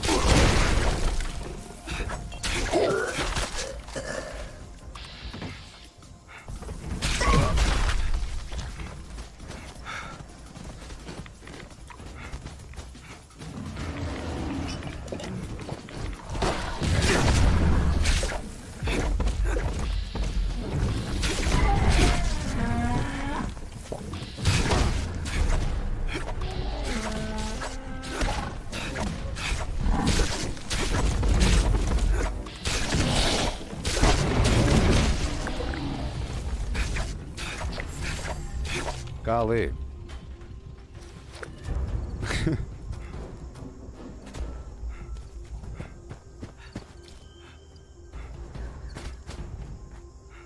Oh my gosh.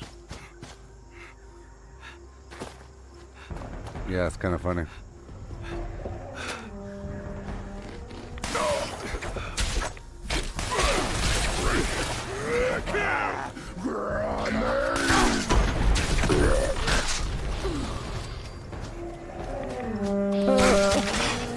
No.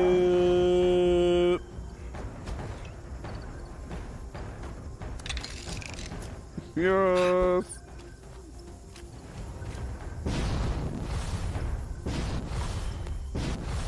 I did the unthinkable. So I'm happy. Yesterday I was playing Assassin's Creed Valhalla after the Fallout 76 stream, you know, and I had to go down to Vinland. It was such a sad, horrible experience. I ended up not liking the game, and it's sad. But after the experience was over, I ended up liking it more.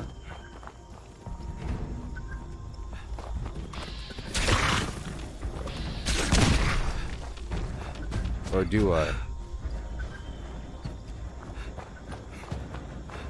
Or less. Either more or less, but not the same. Oh no, not the same. Far more or far less. Vinland's terrible.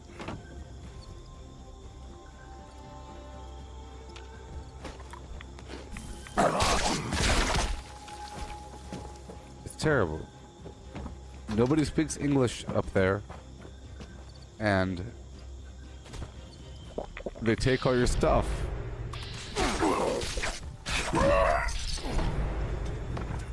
I had to fight and explore without a mount and without any of my gear or weapons. And they wanted me to go through this relatively decently sized map, exploring the whole thing, getting ore and a tiny bit of leather and carbon ingots by finding boxes here and there, and then turning those resources in directly for items. A gear set and a weapon. But the thing is, once you're done with the level, you don't take the gear with you. Kinda sad. Terribly sad. Terrible. But that's okay. It was really a refinement of stealth capability and assassination, and it forced me to refine my perks, and I got some skills out of it, or skill points out of it. It was a nice little story of vengeance, blood debt, and so forth. Didn't take too long. It took, 4 hours. Something like that. Which is sort of a long time. But especially if you're doing something the entire time, it's a long time. But not overall.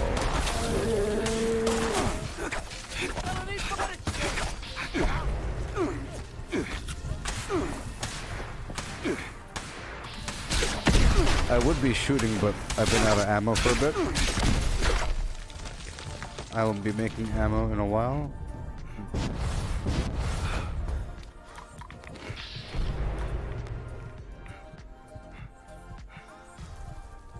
Yes. Well, the problem is, I appreciated the fact that they let me do something and then they took it away, or they brought me to some spot. They had me not understand what the heck they're saying. It was a big culture shift, culture clash, culture shock scenario. You know, it was kind of weird. It was playing a whole different game for a second. It was far more dramatic than going to Asgard. Asgard, you're in this new land. You're not really getting credit for anything. There's nothing to really loot. There's no normal vendors. You're doing a few storyline things here and there, but you're still using your abilities, and so it's still you. Here, it felt like you're just your abilities and not your gear whatsoever. Yeah, it felt like they took it all away from me. That feeling mixed with not knowing what they're saying for a while. It's just going on and on and on and on and on and on. You know? Of them just talking with their eyebrows. They had very thick eyebrows. And they're just speaking this other language for a while. And then the game bugged out, so I had to kill myself in the water. I had to go drown myself in the water. Because I was supposed to walk with this guy, do the stupid thing that I wouldn't normally do. The fact was, it was immersion breaking because I had no option. There was no option there. The option was, point me towards your boss. I'm here to kill him. He says, it's over there, but it's dangerous. You have no gear. I'm like, I'm cool. I know how to kill things. I'm alright.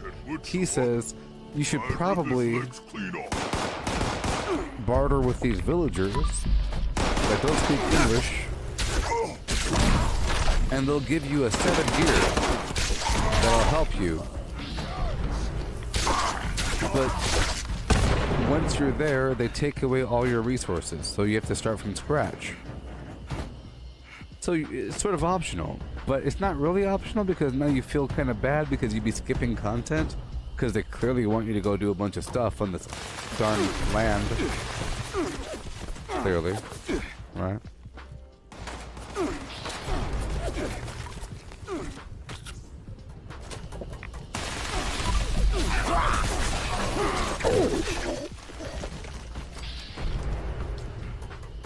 But it was exciting. It's sort of rugged.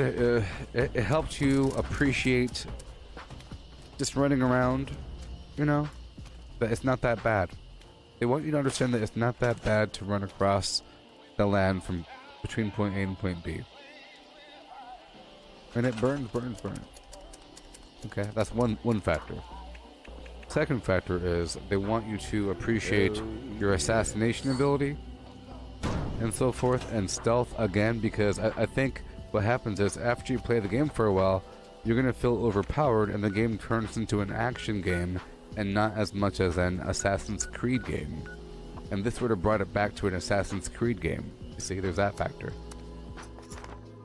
And then you have this minor progression system from scratch. It's sort of like a mini game. It's like a little mini game, self-contained, and it's done. You throw it away. You don't gain any of the gear that you earned. It's over. But that's why I like it, sort of, the fact that it's over.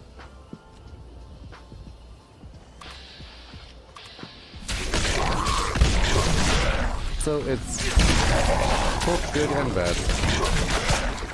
Bad, it's sort of a waste of time. You're not gaining any sort of progression. Blah, blah, blah. It's a technical waste of time.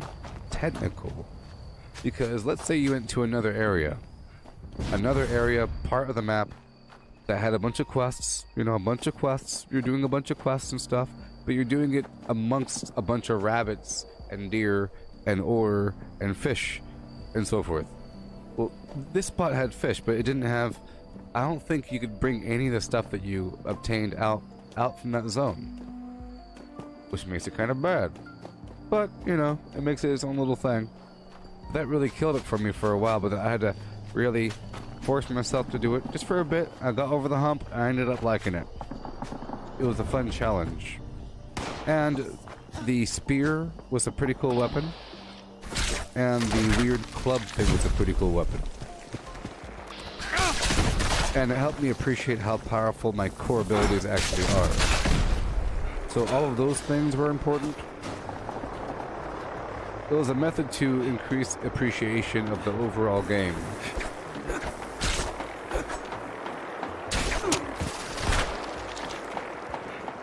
It's sort of like saying, why did they stop the birthday cake party? It was going so well. It was lasagna and birthday cake party and thin crust bacon and pineapple pizza all day long.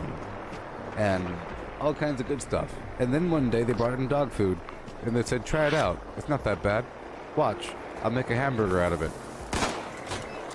I'll fry it up, give it a nice sear. Try it out. No, I promise. It's good. Suffering through eating a big can of dog food will help you appreciate life. Interested in a gift from on high in exchange for a little triangulation. You know? Should proceed to Sometimes you gotta burn your house down. That is all. Right? Tyler?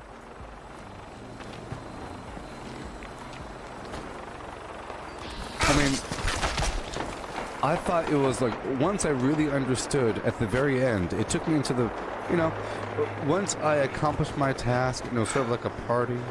It's sort of like a Star Wars party where the tribal people are going do do do do do do do do, you know. You felt kind of good because you helped them with their little problems. And the whole goal was to listen to them tell a story in a different language. So I had to sit there listening to them tell a long story in a different language. I'm sorry, I don't follow. And then I had to tell them a long story. And they didn't understand me. So it's sort of like, it was a really good message behind that. Like, you know, being able to tolerate people that don't speak your language. You know? That could be frustrating and ridiculous if you think about it in a video game. Going on for 10 minutes long with people not speaking English. Or whatever. I don't mean Spanish or something. It's a weird ancient language of the tribal Nordic people. No, the tribal Finland people. It sounds like Inuit a little bit. Something like that. A bunch of colons and weird characters in your language. You know? It might as well be alien. It's just a different language, listening to it, sitting there nodding your head. But when you think about it, it's okay. It sort of has the same message behind not understanding what they're saying and still being able to barter with them and trade. For example, my character said, how can I trade with them if they don't speak my language? They said, just do it. Just trade. And it'll work out. There's a weird message behind that. A weird message, and I like it. Sort of. Not really. Sort of. You know what I mean?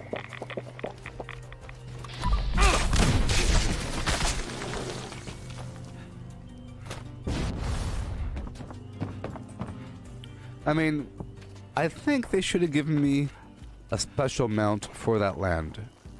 In the same way that I couldn't use my own mount in Asgard, but they gave me a big old moose because it's Asgard.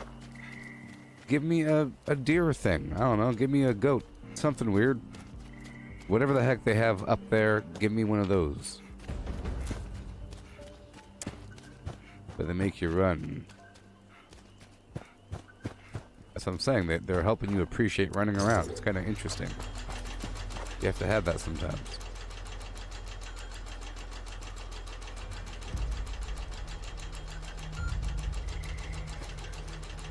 Here's a question. How tall is Peter Dinklage?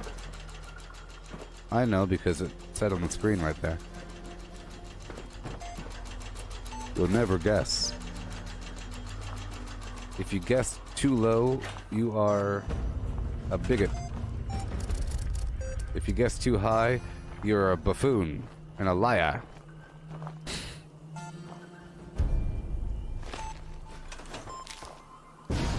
(2'9"?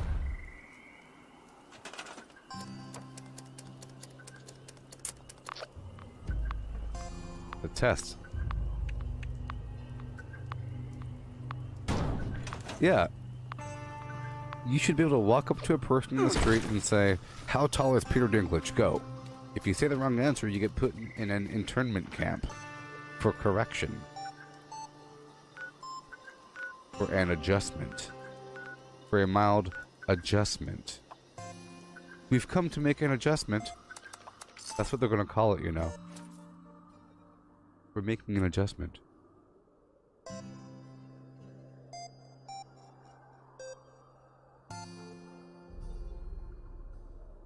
Well, Nugget Professor... I think Nugget Professor is the one that can answer the question correctly. Because he didn't know who Peter Dinklage was. And, you know, he got it right. Just about. You're a little low, which makes you one of those people that we should spit upon. You bigot. You said he's 4'2"? You disgust me. He's not some alien. He's 4'5".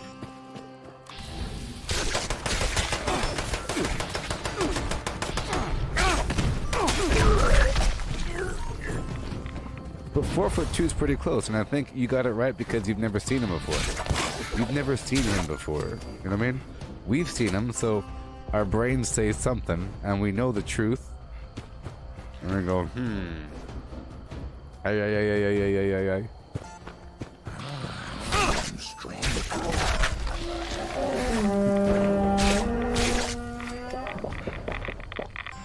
You might have said 3'8". I don't know.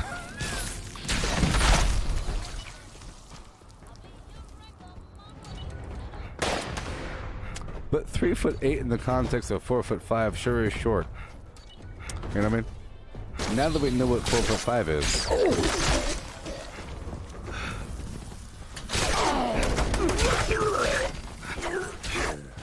Do you think sometimes they use forced perspective to make him look shorter?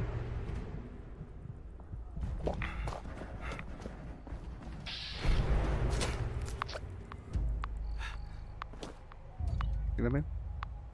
Because, you know, if you're marketed as something.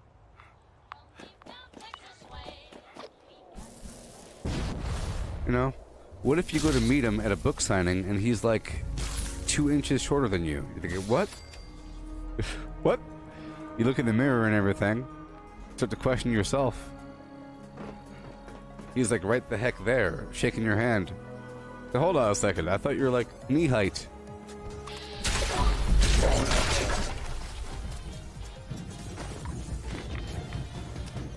I don't know. I don't know.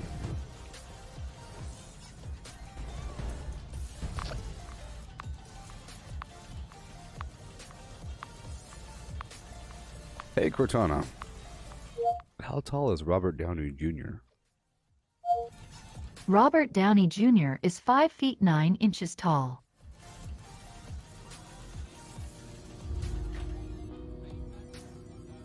I heard he was a little person.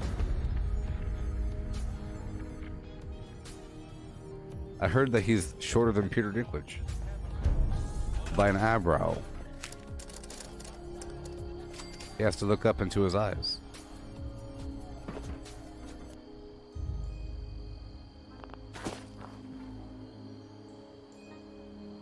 Come on, baby. Come on, baby. Let's do the thing.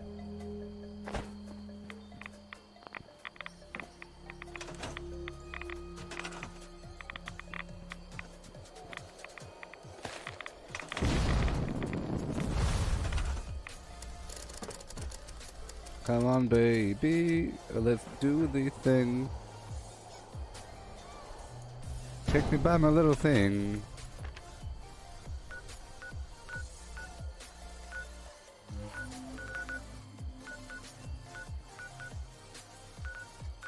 Let's do the thing. Yeah. Hey, Cortana. Hey, Cortana. How tall is Kelly Clarkson? Kelly Clarkson is 5 feet 3 inches tall. We're getting there. We're getting there. We're getting there, baby.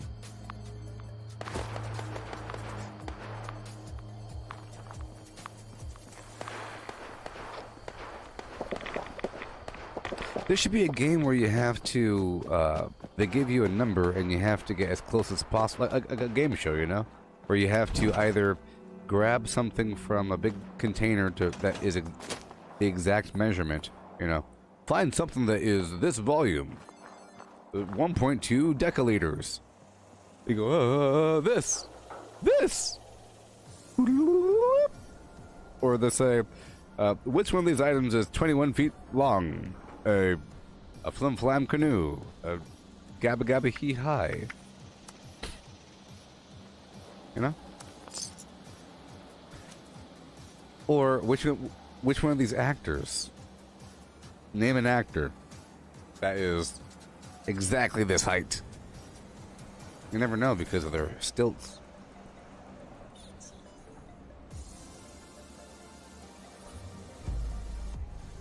You're one of the wee people, Cat? You're one of the wee people?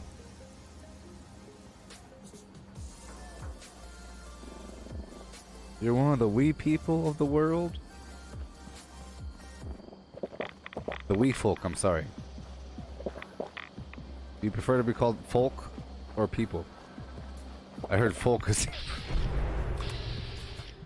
I heard folk is the appropriate term.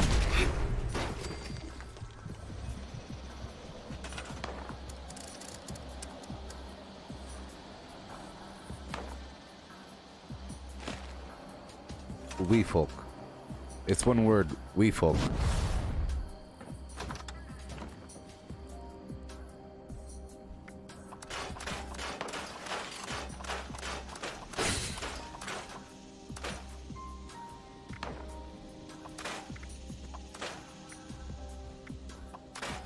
Aye, you heard of the wee folk over the hill? Crazy.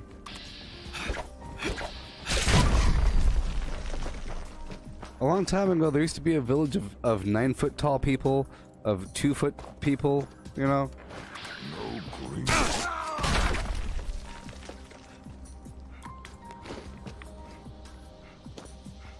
But let's go. Putting down the flim flam.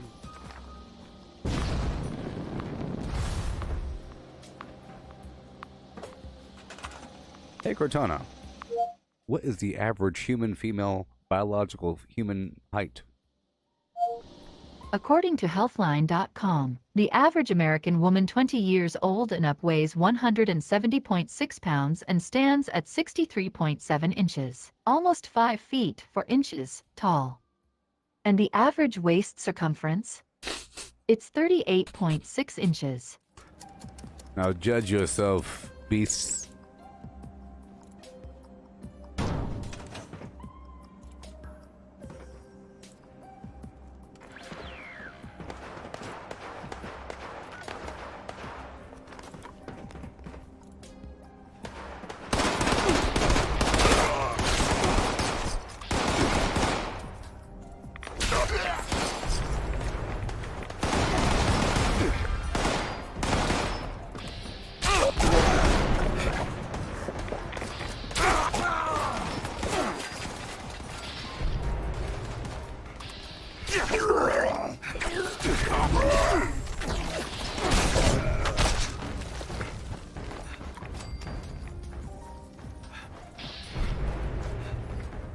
Yep.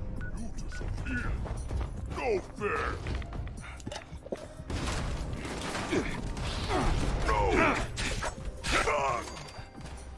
Wake me up before you go.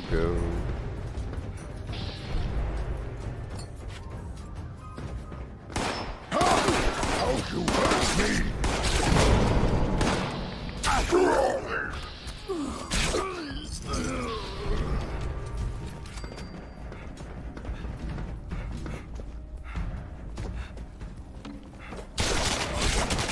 I'm ready to make some ammo.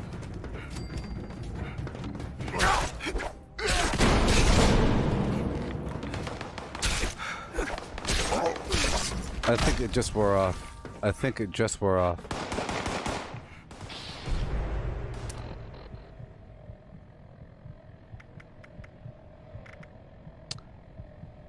Yeah.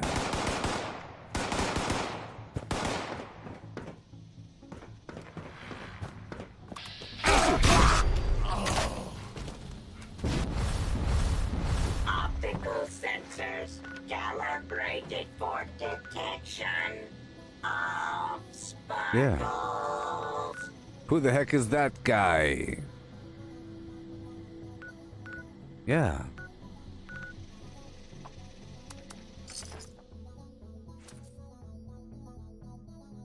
Yeah.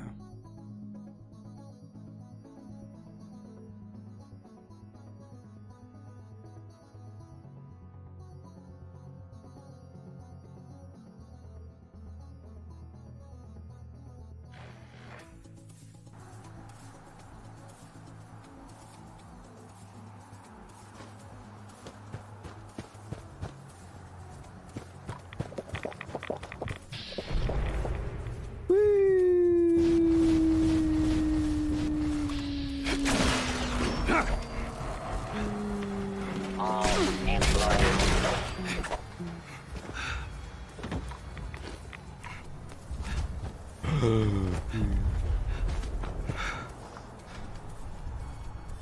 Pokemon. Remember Pokemon Go? How good that was? For a little bit. It still exists, but it's just not the same. It went viral in reality. It was awesome. I used to go down to the shopping center across town and ride my bike in a circle at nighttime over and over and over again to get the Pokestops and everything and to hatch my eggs. It was a cool thing. Oh boy. Until I found out that it wasn't accurately hatching my eggs. So sad. That was the downfall of my athletic future. Lies.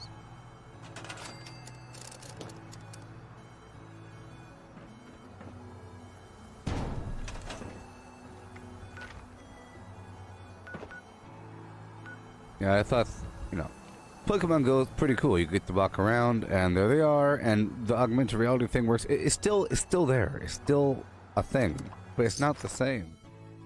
Ever since the apocalypse? No, well before that. It died before that. It didn't die, but you know. You don't see a park filled with people blocking traffic to go catch a Zapdos or something.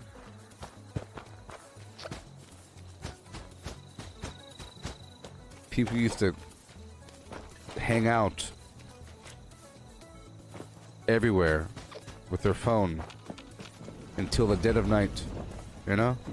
It would be very common to have your downtown area be filled with people when normally there would be no people. They're just hanging out on some bench somewhere in your city plaza because there's Pokemon there. It's really cool, and it's like the game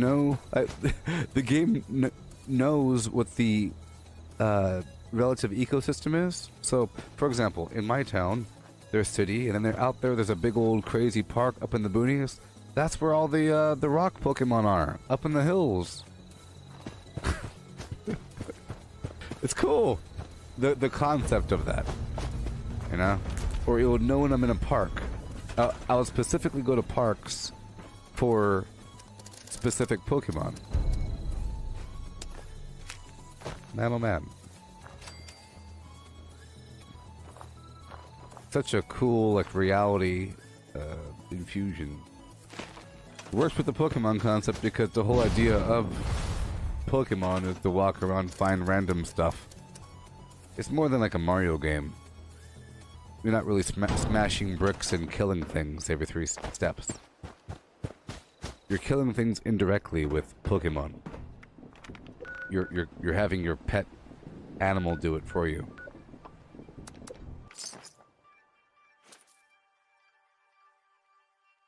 Oh yeah, Pokemon Go is cool. And for example,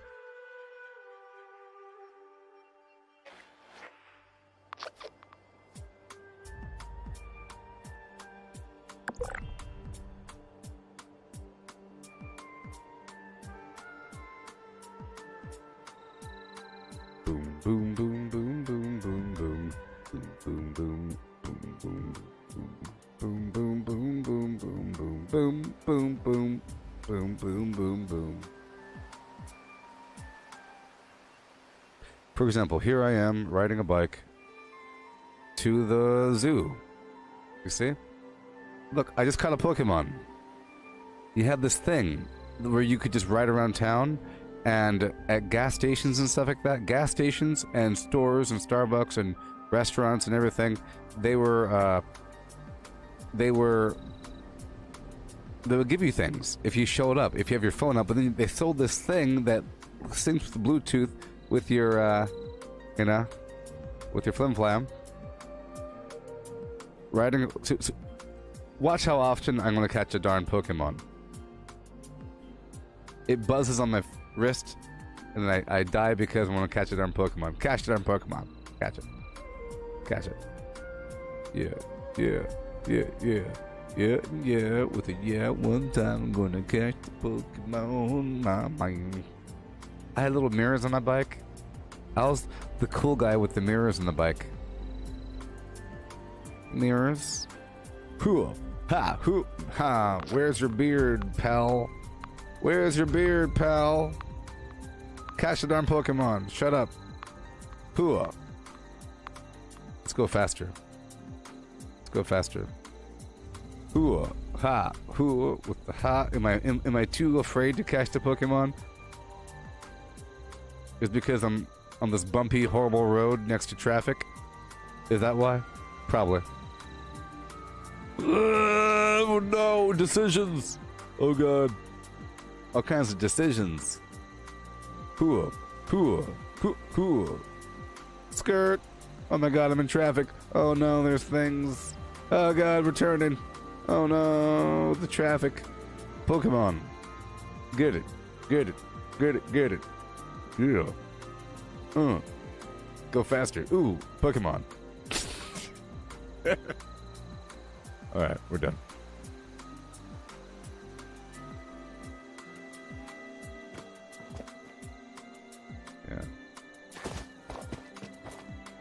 Yeah, so hey, Cat, you could watch that. I have a bunch of 360 videos that you can watch using YouTube. You have a Oculus headset. You can go to my channel. I have a bunch of 360 content. I have slugs eating a cracker.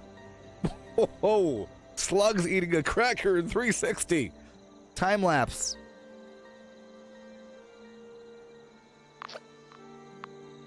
Don't you understand? I'm not going to show it here because it's too perverse. But, I have a bunch of 360 content. You go use your headset. Look. I got some goats and everything. Petting a cow's eyeball. Feeding the slugs.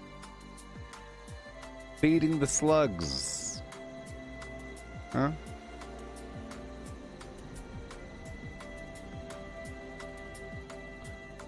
Look, it's a goat's ass.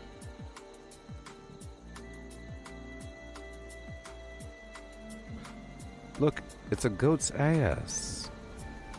You get to have a nice intimate look at the goat eyeball with your headset on. Look at the goat's octopus eyeball. All up in your ear with the breathing. They got kneecaps. Look at the kneecaps.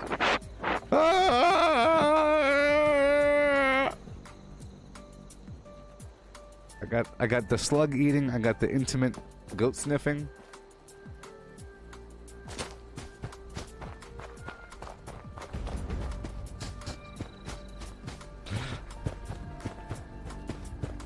Oh yes, and hold on.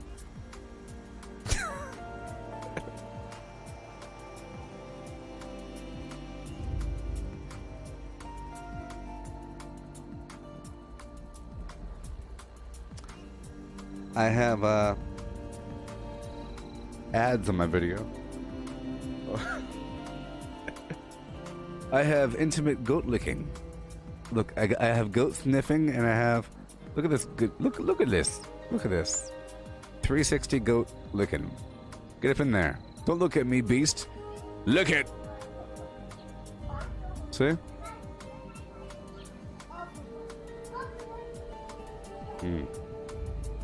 Do it. Do it. Do it and do it with the do it one time. Yes. Yes. Ooh, yeah.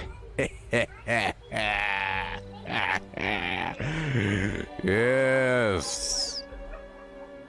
Ooh, yes. Yes. Look at it. Look at that thing.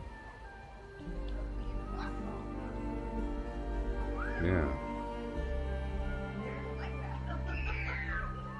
Yes.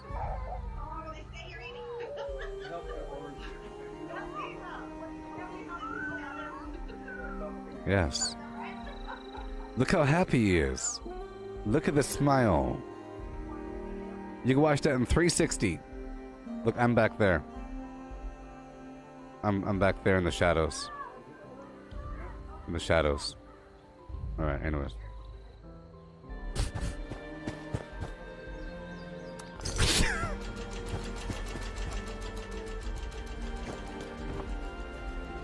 It's a salt block.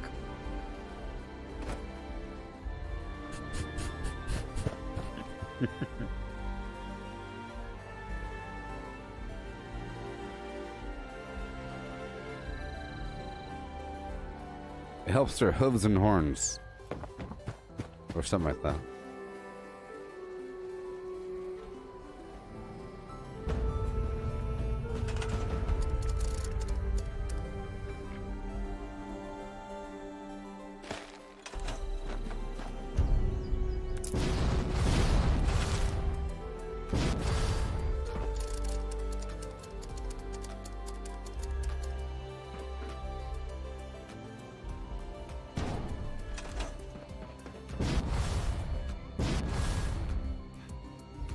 If you want to watch that video, it's called Salt Lake City. It's on my channel, Gooboberti Land. There's a whole playlist of 360 videos. I just haven't done it in a while. The camera I was using was called the 360 Fly. But there's a bunch of 360 options. And I think the 360... look, I think if you find a way to produce 360 content in any way, it'd be really good for the future because people are looking for VR content. And it fills a niche. Totally. There's not much out there. It sucks that people don't have these cameras. Come on now. That one was a big ball and I screwed it to my handlebar, but you could do all kinds of stuff with it, you know? It helps the user look around. Yeah.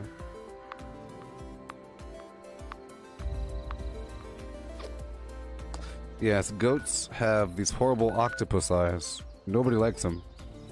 They're not from this place. Hence them being the guardians used in the depictions at the gateway between this world and the next.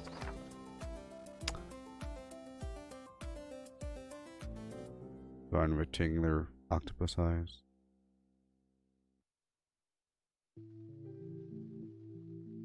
Disgusting. They need to be destroyed.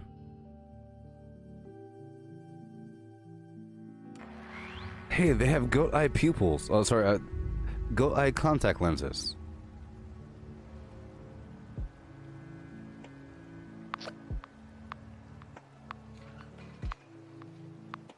Goat eye contact lenses, yeah. Yeah. Some sideways joints. Anyways.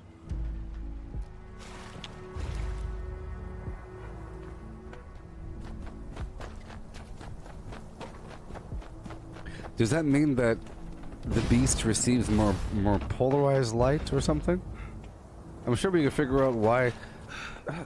Science knows. Why do goats have... Boom, let's find out right now. Science knows.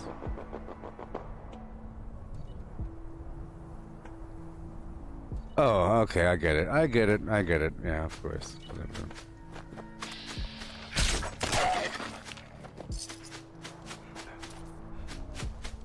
Sounds like a lie to me.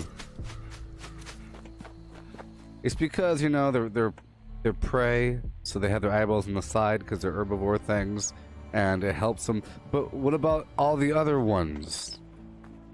It doesn't explain why they got the particular ones, but all the other guys, are they the only ones? Are they super prey? They're super evolved prey. To the point where they have really cool eyeballs. But all the other prey, they have... What about a rabbit? I think rabbits don't... Come on. So stupid. It's because of the prey and the light is sideways? Yeah, it doesn't explain anything to me. There's a better answer than that. There's a better answer, people. This is the educational stream, we have to find out. Stupid. It's not an answer. There it goes. Why are the ghosts the only animals?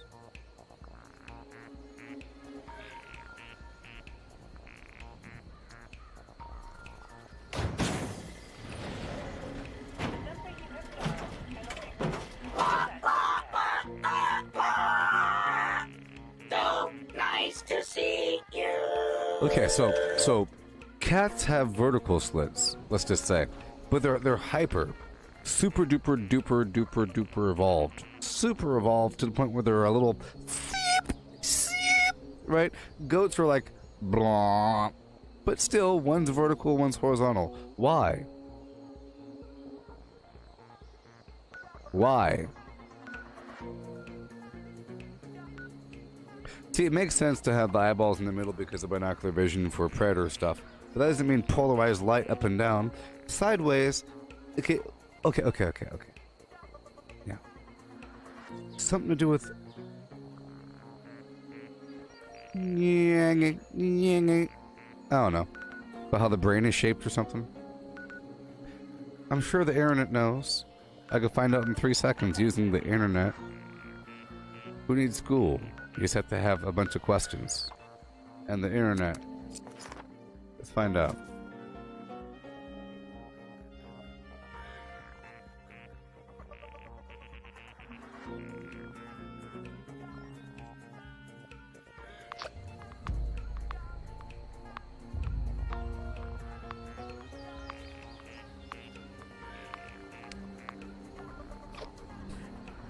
They appear, you see, we don't know flim flam.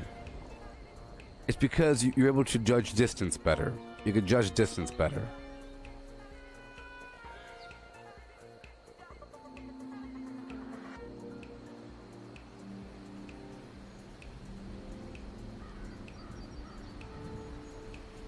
But see, lions and tigers have round slits, but house cats have narrow slits. Why?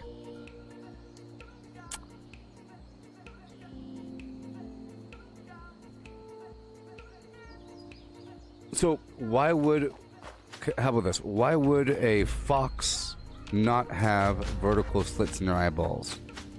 I know that once you have one genetic line have vertical slits, all the rest are going to have vertical slits. It's just what happens, and it just happened to happen. But I believe in convergent evolution, where things are evolved to fill some need because it just the bad stuff doesn't work out. Therefore, things end up being shaped for a reason. It's not just some imaginary reason, you know. Hands grab, noses sniff. Okay, vertical eye slits aren't just for show.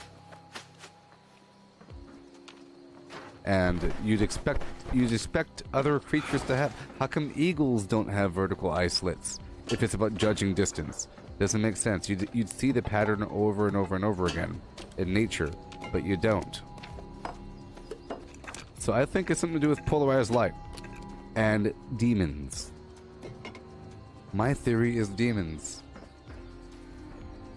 or spirits, or dimensional entities, or aliens, whatever you want to call them. I think it has to do with that.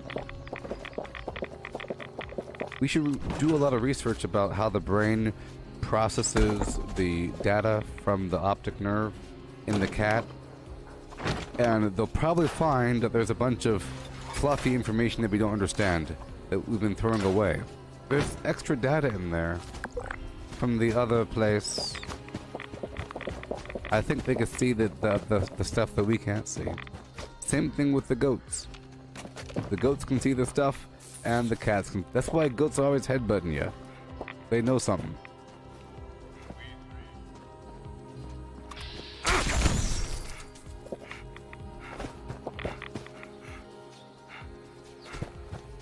Night vision?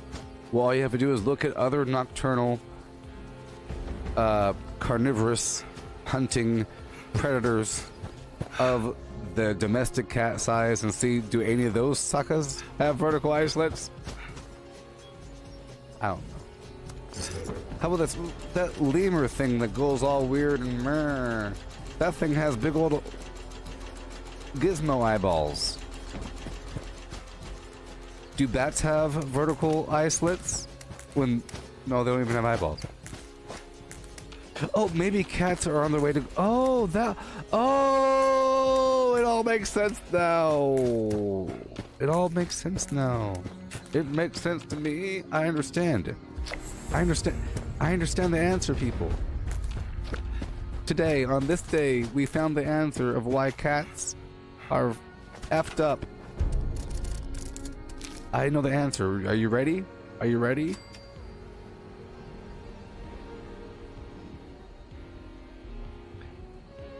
Cats are becoming bats. And they're in the process of going blind. And they use sonar. I think cats use sonar. It fits my sonar theory. I think that's what cat whiskers are for. Cat whiskers, it's like a sonar thing. And they're doing something weird, but it involves sonar, and I think they're on their way to going blind. They're not using their eyeballs as much, and they're going zip, zip, zoo. The eyeballs just going bye-bye. You know? I think they use sonar. If you look at a cat, I showed you before, cats make this clicking noise when they're in hunting mode. It's like a dolphin.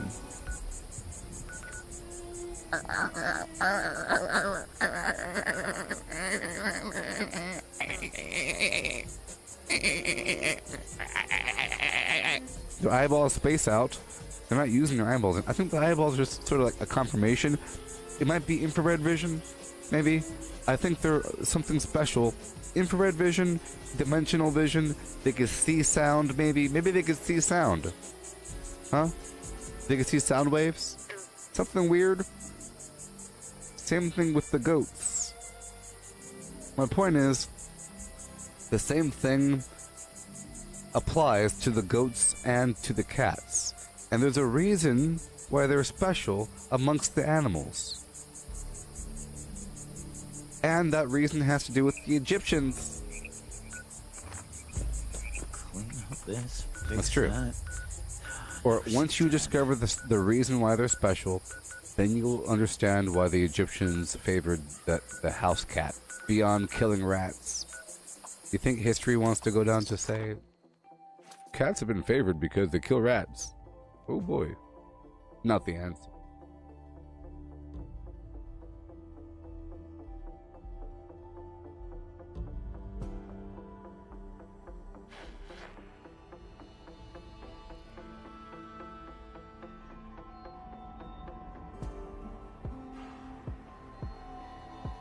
The Egyptian.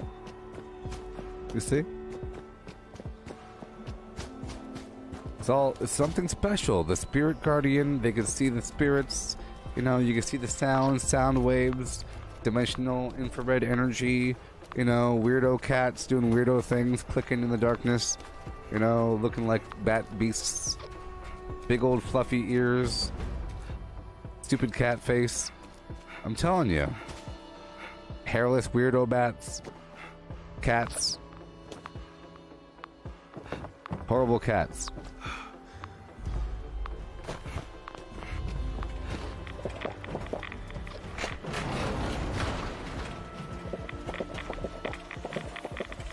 All clear. I don't know. But I just figured out that, you know, their eyeballs are just evolving away. they're still in use. You know, things are still in use. They don't just stop working, but they're becoming less of a dominant thing. Like their pupils are, they're melting away into the abyss of unuse. You know, they're not being favored. Maybe, I don't know. The eyeballs, maybe they are, but the pupils are all crazy. Vertical line pupil freaks.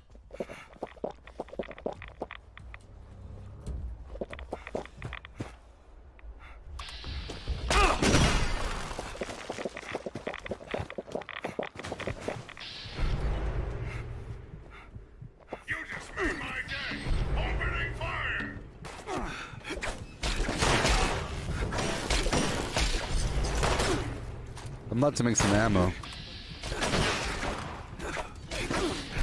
Whoa!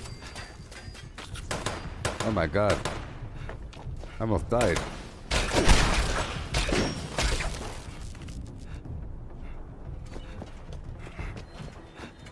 Alright. Protect and serve. But I think it definitely deserves more research.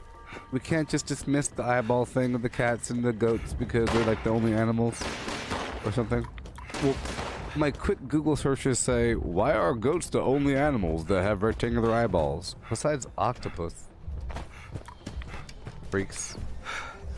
You know? But they're already aliens. We've already concluded that octopi are aliens.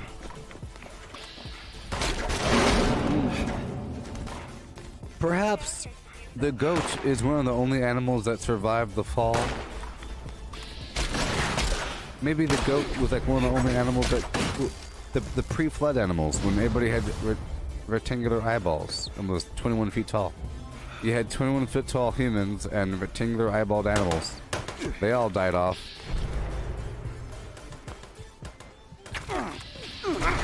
Whoa! Do I look like I have time for idle chit-chat?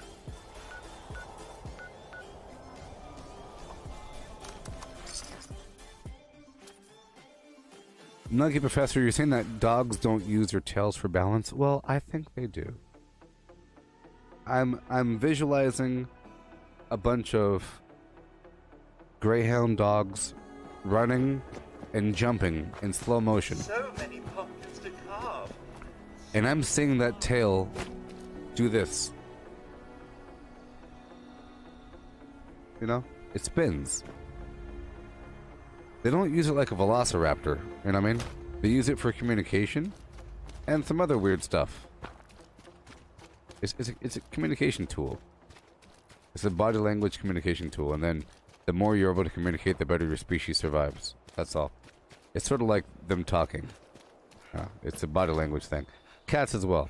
Cats use their tails primarily for communication. And, you know, some of the garbage. You know, you can see them do stuff. Many things. Well, communication and a lure. I think it's a constant lure. You know, I think they're treating their tail as a constant lure, which means they're constantly passively attempting to lure over small rodents and other creatures to them by moving their tail like it's some sort of snake or worm or insect or thing. Is what I think. And it's sort of like an anglerfish. It's like an anglerfish but on your butt. You know? The same exact thing as an angler with the thing on the forehead. You know? But it's growing out from the rear end to lure and other purposes.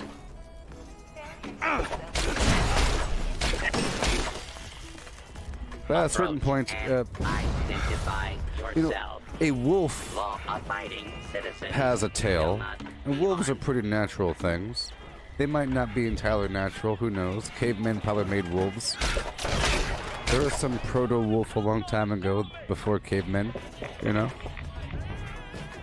But they have tails, and they use them to swim.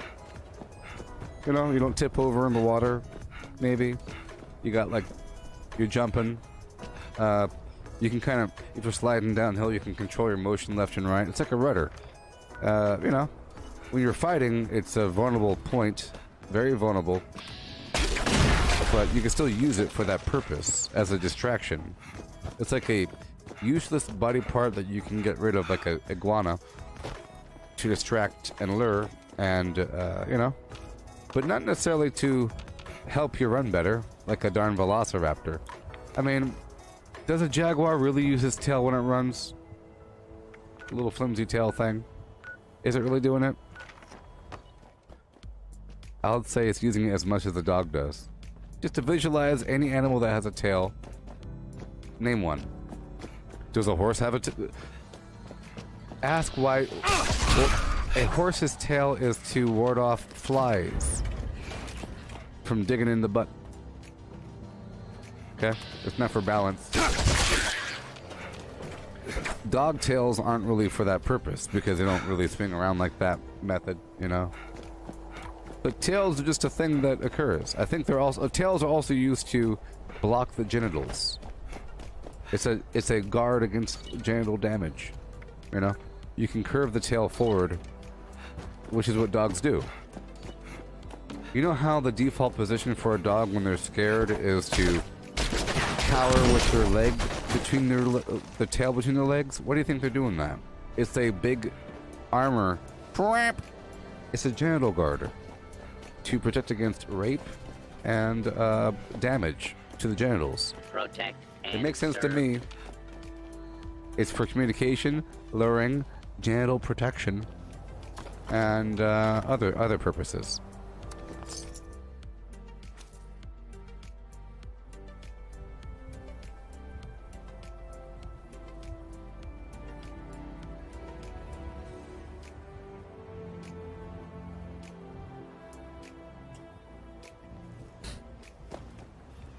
I think the genital protection is a big factor. That's why the default scared position of a dog is to protect the flim-flams with the tail, you know? And then dogs communicate heavily with their tail. It's like a big thing, and it's really obvious. It's also this, watch. So, it's like a false head. It's like a eyeless head, okay? It's an eyeless head. I want you to think of any creature that would cower down low and raise their tail up in the air like this.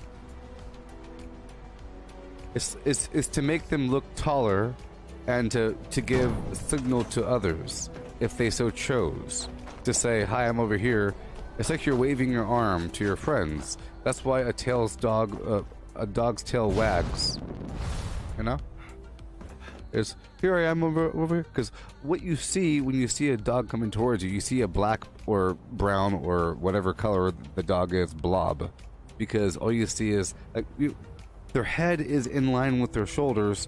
It's not like a llama or something, you know. A llama has a big old head. A horse has a big old head. That's obvious, but a dog doesn't.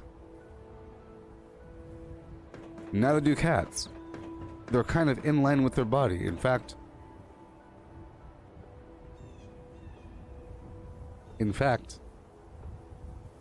you know, this is what you see when a dog comes towards you. This is all you see when a dog comes towards you. That's it. Right?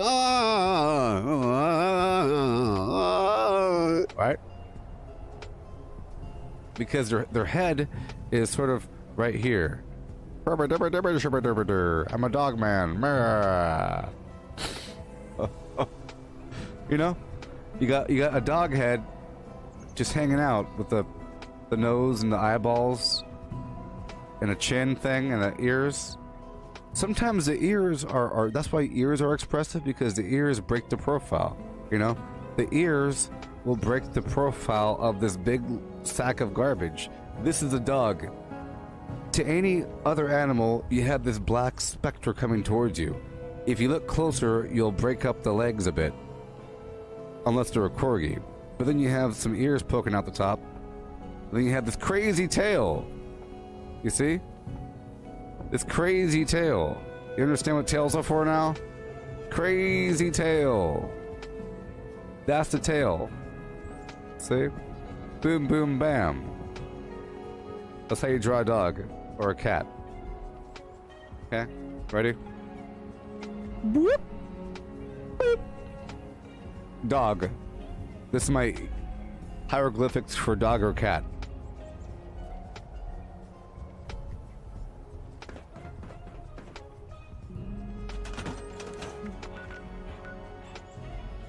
Yeah.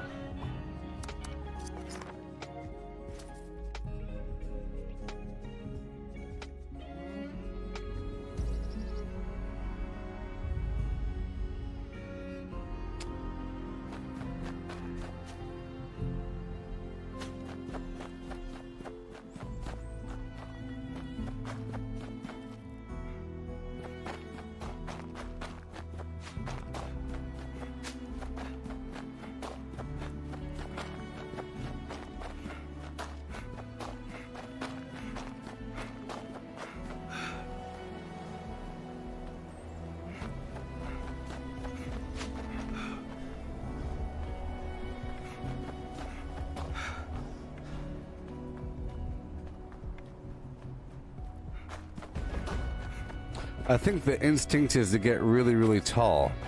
I mean, that's why sometimes cats, when they're scared, they'll like arc their back. And then, if they're super scared, they'll go on two legs for a second and go, you know, like some horrible beast. Right?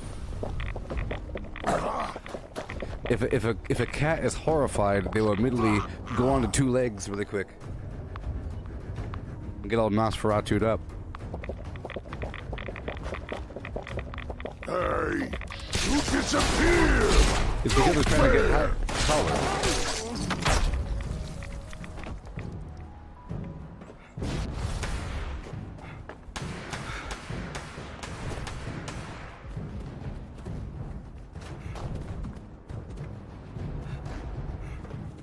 Yeah, so if a dog is sort of barking and wagging his tail crazily, it's not trying to murder you.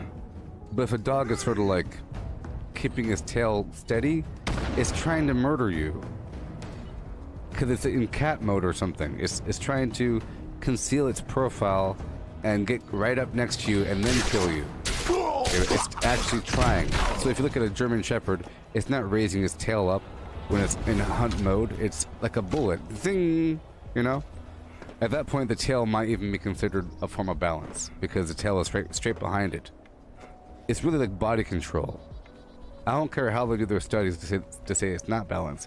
It's more like a mental balance, because your tail is straight. You know what I mean? It's sort of like raising your pinky when you use your coffee cup. This isn't giving it balance, but it sort of is.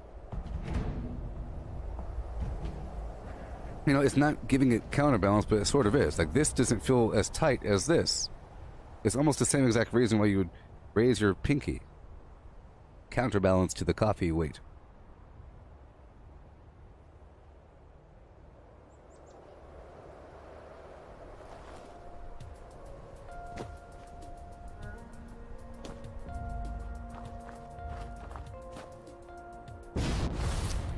All right.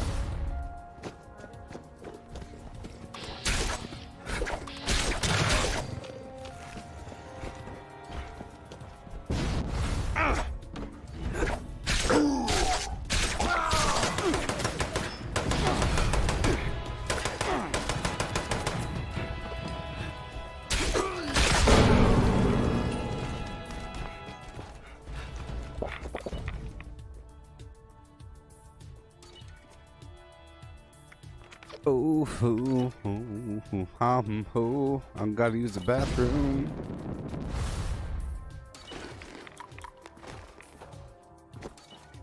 You ever had to use the bathroom before? You ever had that? Isn't it crazy? Isn't it crazy? You know what I mean?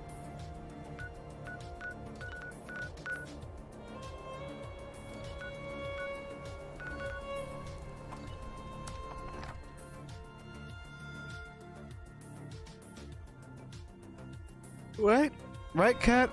All of a sudden you're like, hold on. I think something's happening.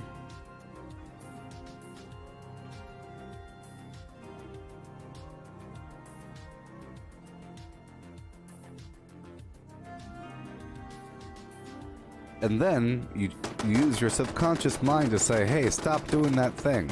I'm not ready yet. But it's not your active mind, it's like your subconscious mind. I can hold it. Oh boy, I'm holding it. Oh.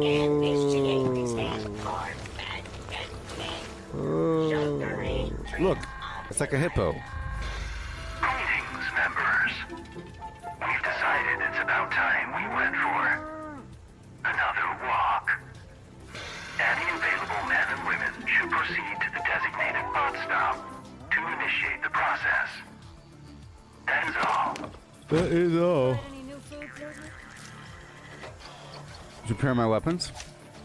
I have to make some ammo and stuff, but I'll do that once I use the bathroom.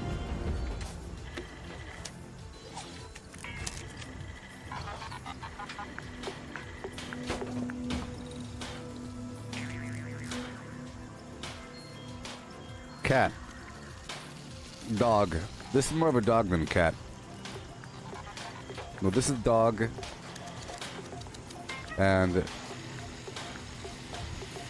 cat. Cat. Dog. Cat.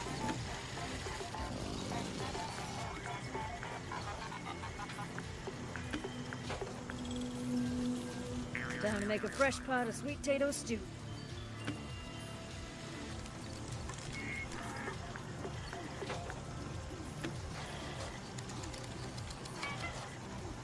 I think we should weaponize dog tails. You know what I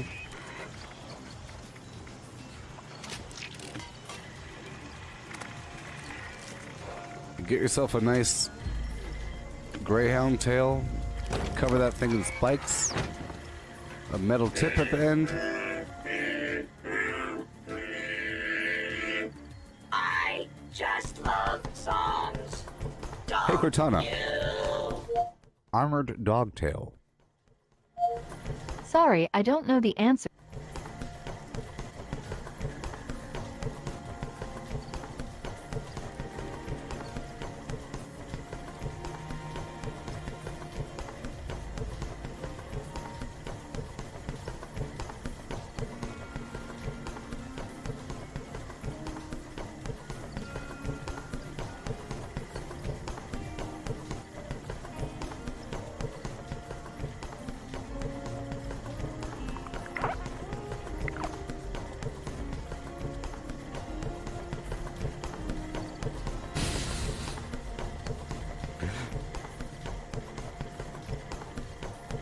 Can you imagine if that was a gun? On the top of their head, like a camera and gun combo? And they're really good at getting on target. Like, just train a bunch of dogs to get on target and go. Imagine you have like 500 dogs running through a town with guns in their heads. It's awesome. It needs more armor though. It's probably stab proof.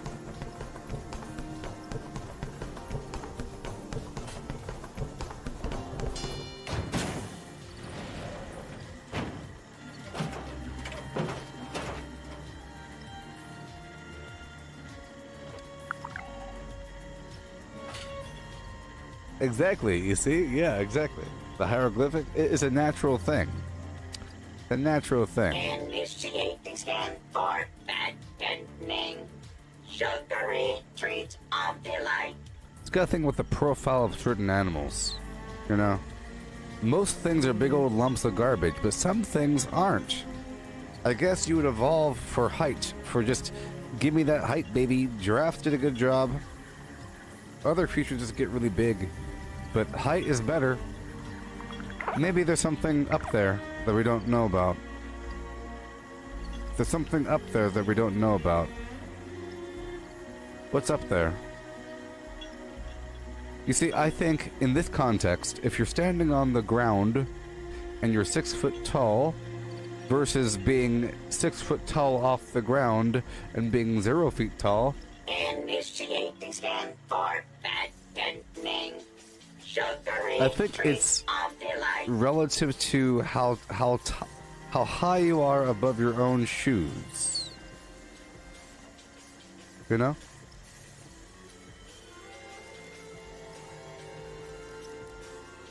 You create a charge in the omnispace. The separation, like your body becomes a capacitor. You know, storing a charge, separating your eyeballs and your feet.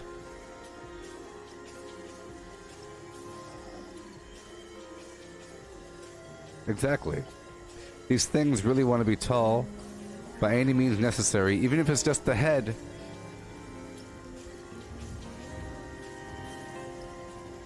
And ideally, you want to have, Optical sensors you know, calibrated for detection of sparkles. I think ideally a body should be, symmetry is key. You know what I mean? Which means Well, what do they feed you first, anyway? certain animals are perfect. I think watch. Certain creatures are perfect. For example, you have this beast, you know? This is a brontosaurus. That's beautiful. You know? That's a beautiful creature. Some creatures are just, oh, shoot me in the head. I'm an idiot. Error. Mash nut. Donuts nut. But the goal is to be symmetrical within the lump. Flap. So I think that's partly why. So here's a theory. Balance and whatever else benefits you get from having a tail is secondary. Creatures evolve tails for the same reason that monarch butterflies have eyeballs on their back.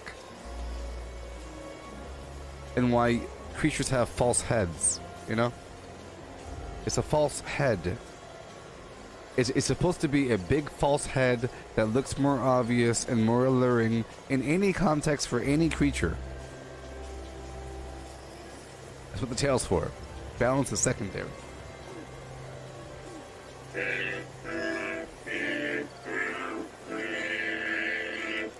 I just love songs. You know? Don't you? Caterpillars have it, you see? They have like this false head thing. Spiders have it often with like this face on their flim flam, you know? Look, the owl has a face in its back. I think it's in that context that you'd naturally evolve some sort of situation where it just seems like your head is on the opposite side. That's why, you know, a creature has the option of lowering its head or raising the tail. That says, if you're a stupid idiot, you'll go ahead and bite my head. I mean my tail. I mean my head. You know? That's all it's for. Oh, yes. Here we go. I'll show you the perfect example. Collecting Perfect fun example. is what I Okay? do. This beast. I find party supplies for you. Okay, in this example, the flamingo face and mouth has evolved to look like a foot.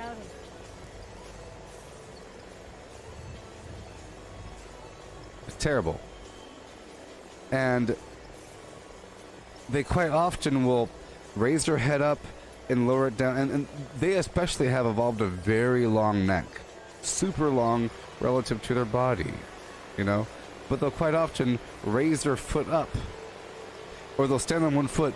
It's because they're eating food. Here, I'll show you why. Look. Look. You see? If you're a stupid idiot animal, you wouldn't know where the head is. He's like, what the heck's happening? I don't understand. Is it this way with the... It looks like a thing feeding. It's really obvious if you've ever seen a real flamingo in real life. You know? Good thing I have this 360 video.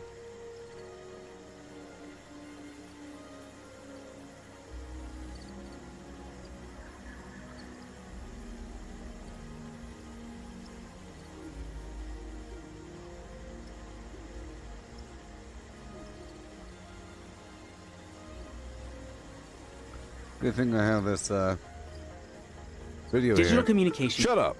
Good thing I have this thing for you. Here you go. One second. One second. Here you go. Now look at these stupid idiot animals over here. Here we go. What the heck?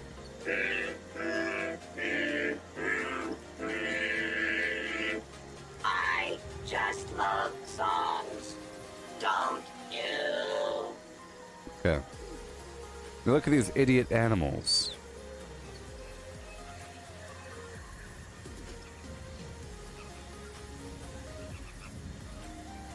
Look at these idiot animals over here.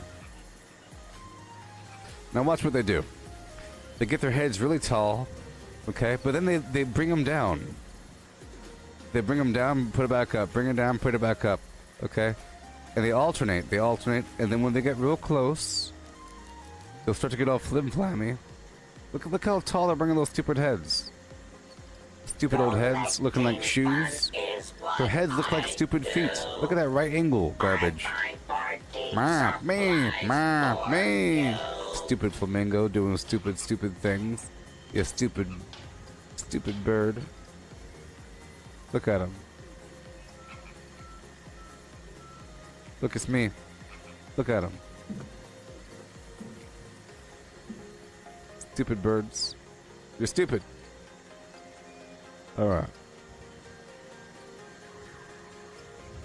Yes, peacocks. To visit Flatwoods again sometimes. In fact,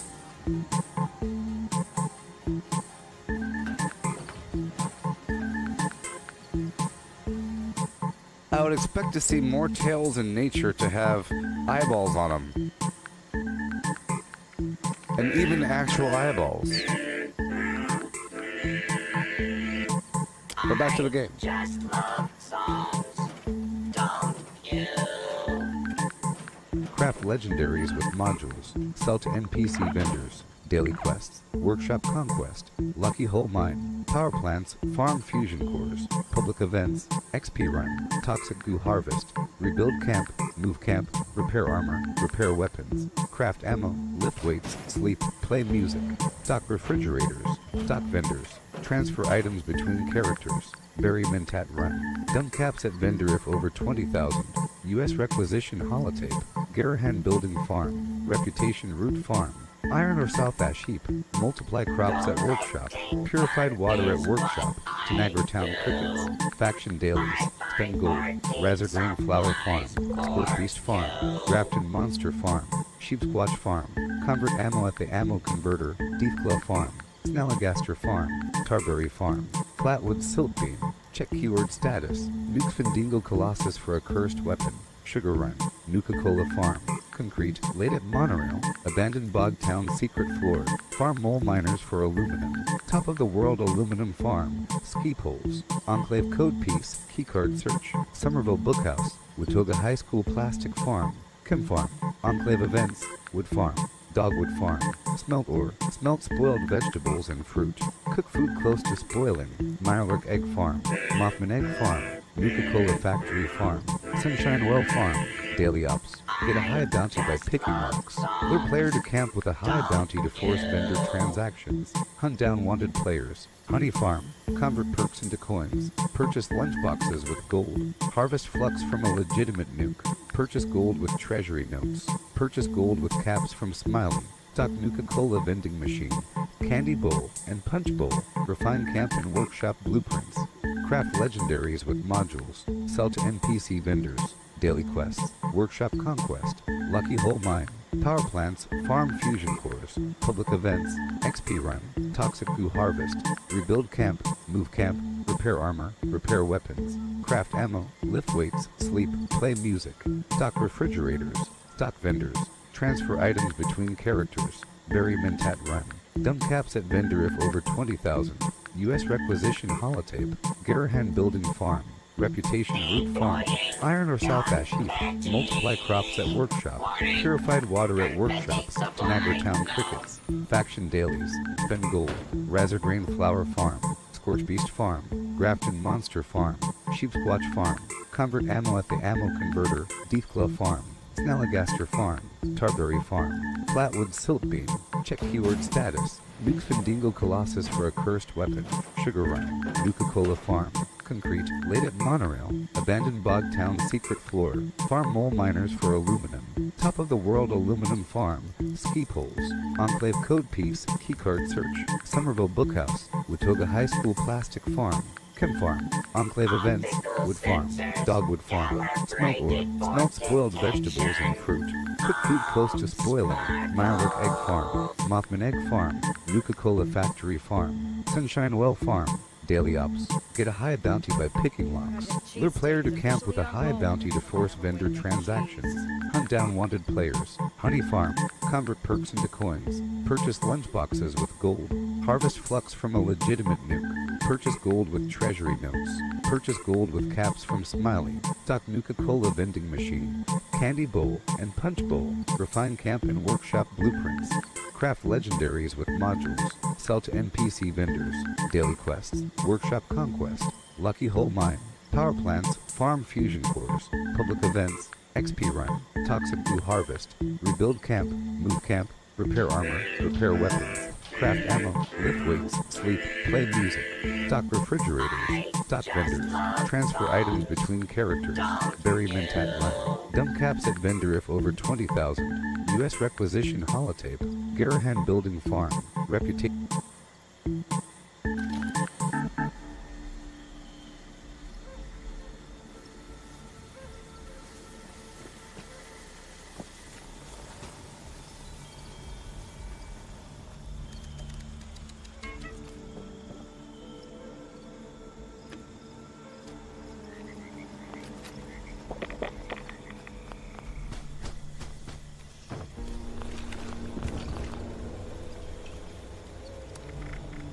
Deploying confetti. Warning. Confetti supply no.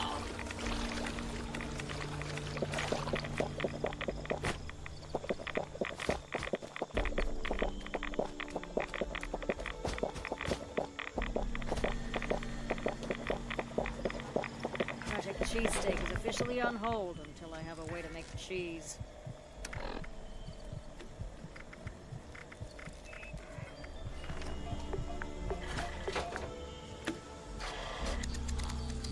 Hello?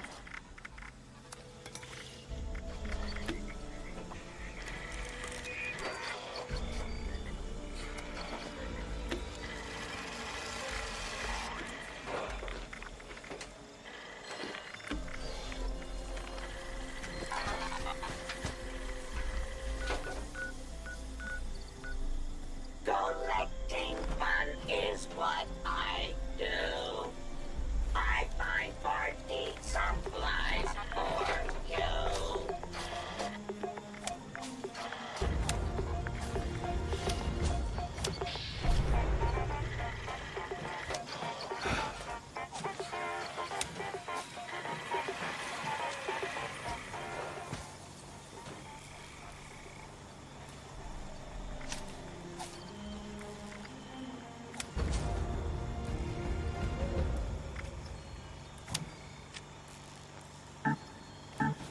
You can't hear me?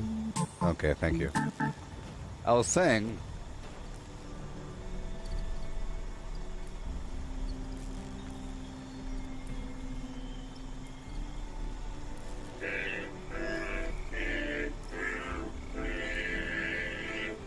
I just love songs, don't you? Bunch of garbage.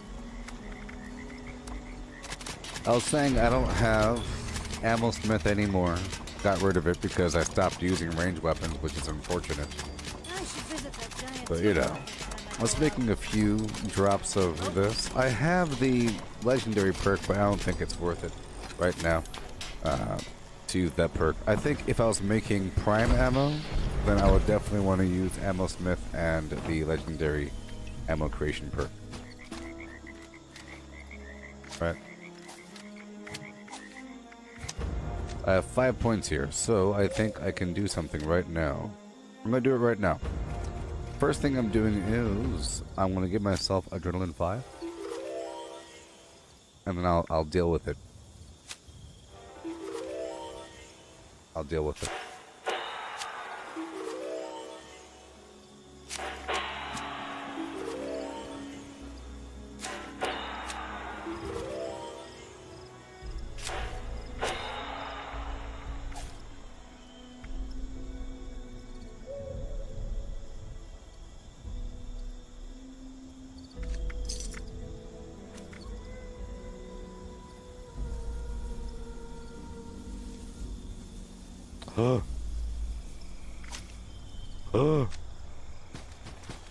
I have no perk coins. Don't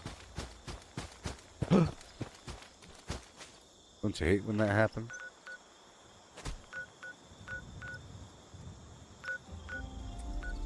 And I mean it.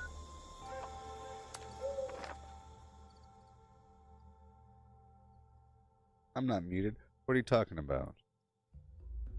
You can't hear me, huh? That never happened.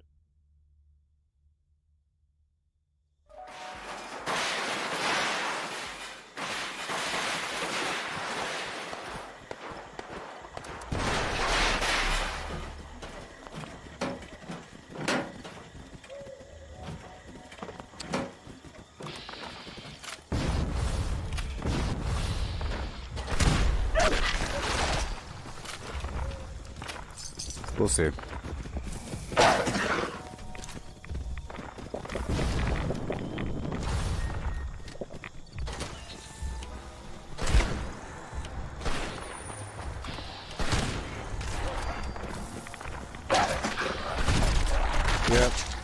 I gotta make some changes again. We'll see. I thought I had enough perk coins to kind of mess around for a bit.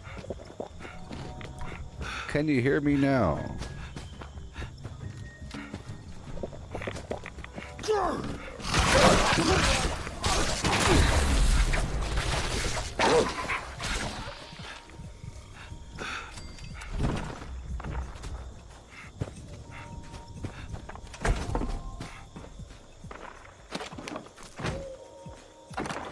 Did you hear that? All that stuff I just said?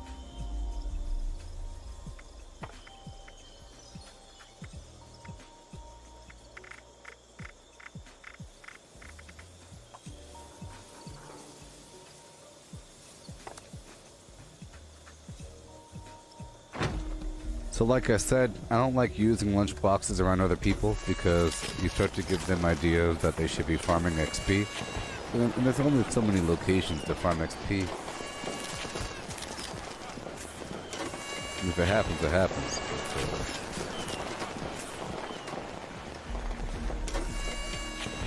Can you hear me? Oh.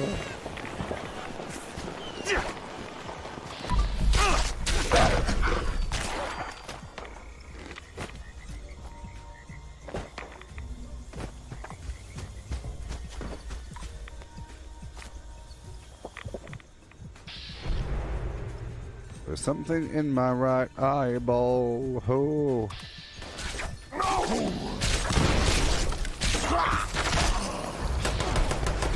Whoa.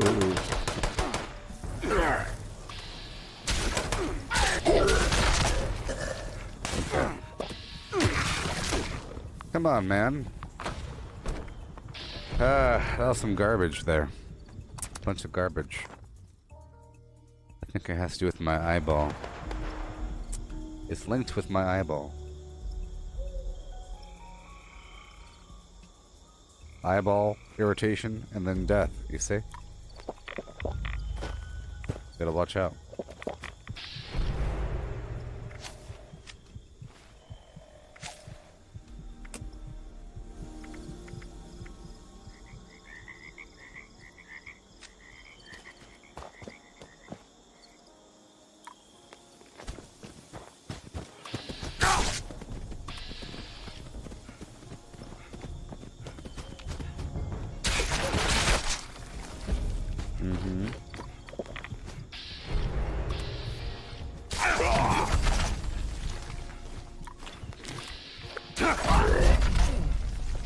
Sometimes I find myself too high above the enemy.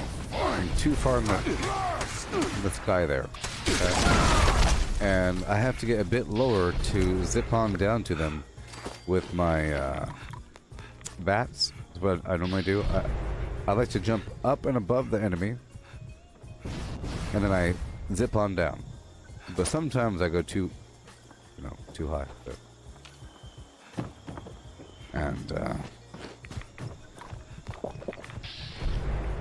get stuck. To give the enemies a second to see me. The goal is to kill the entire group before they really know what's going on. It's possible if you kill them before they shoot, you say.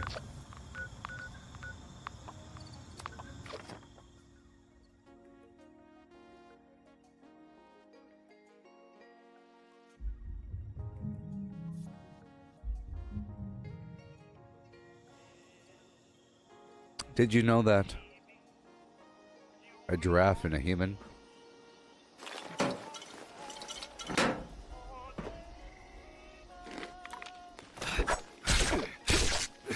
oh god.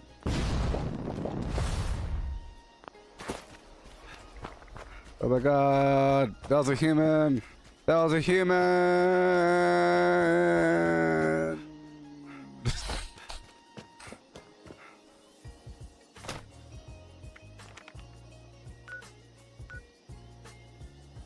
What the heck?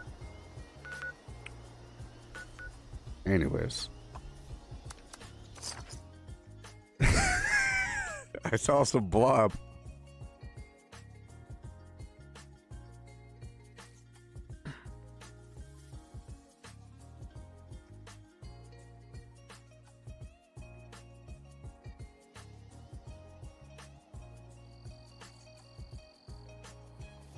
There we go. What? Shut up.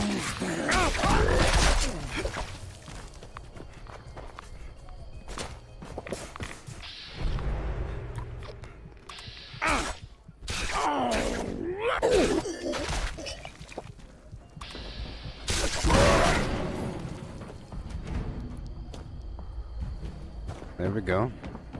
Zip down. That's more like it.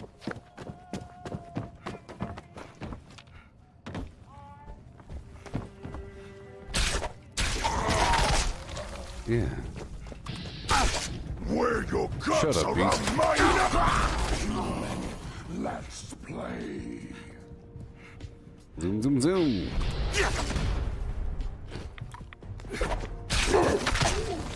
Whee.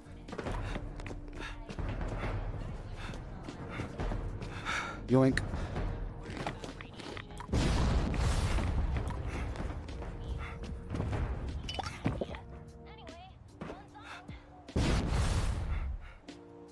I'm running.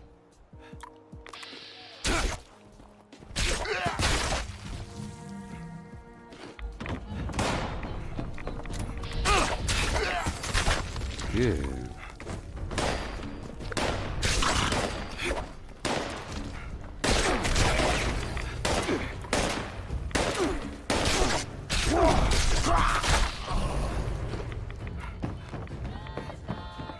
Yeah, Sandman. I'm so alone. Ain't got nobody to call on the phone.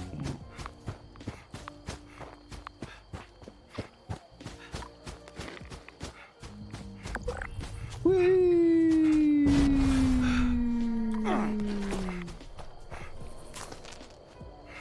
It was a blob. I thought it was a cricket in the dark. I thought it was a cave cricket in the dark.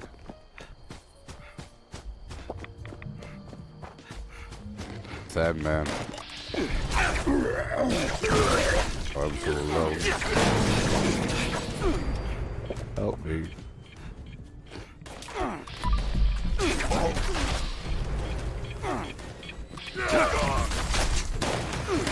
Tear you apart.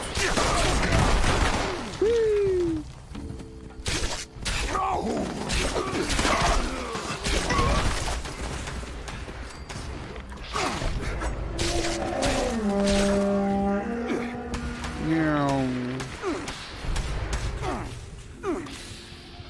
I'm stuck!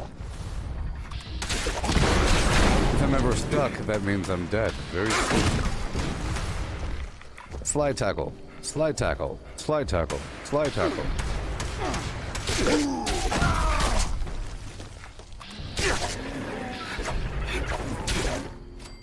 Go dies! Oh, yeah.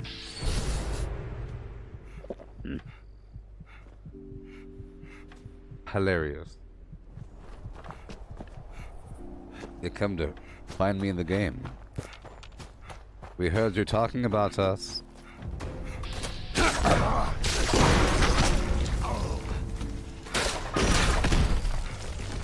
Not the goat eyes.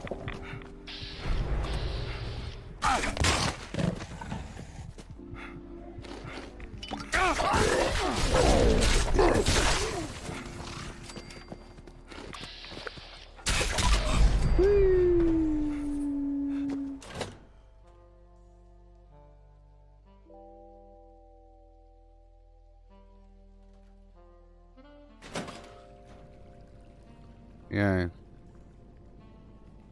Sandman. All up in your face in the morning time.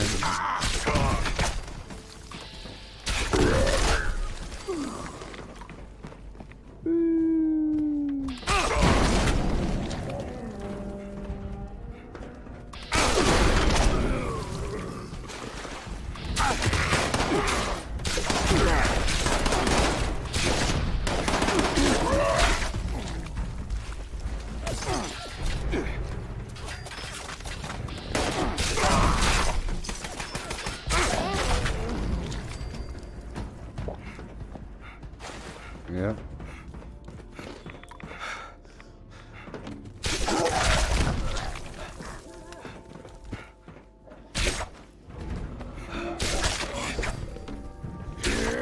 Thank you. Right.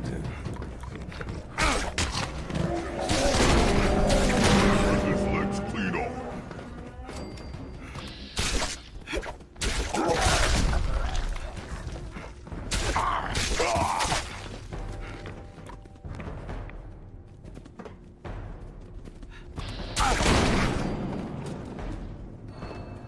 Yeah.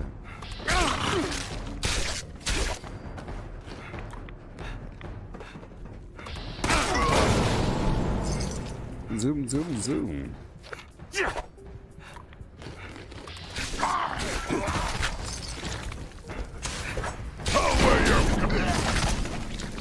I'll wear your guts.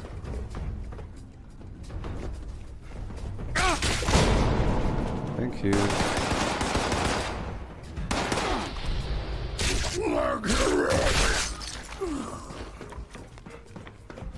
Squeeze me.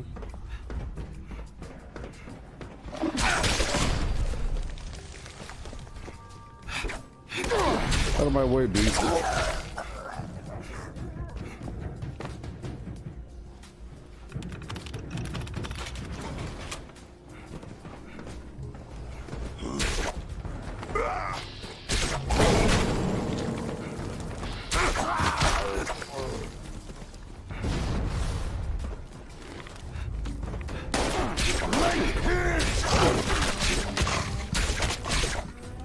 Alright. Well.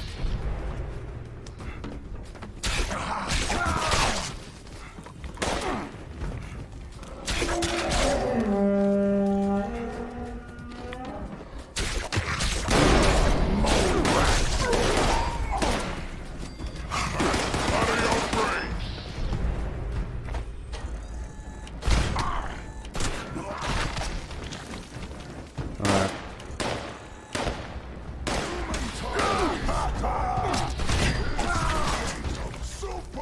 I'm still making changes to my build, and I'm thinking about those changes right now.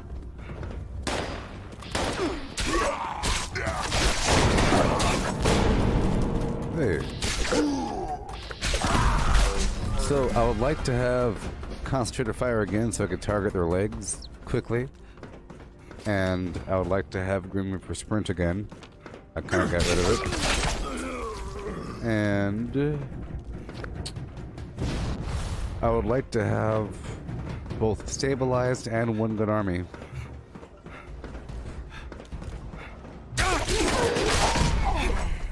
To eventually reintroduce my power armor. But that's going to come in a week or two or whatever. Now, what I could do is prepare for another bomb. And I need a bomb because I need some darn flux so I can make this cool propeller jetpack.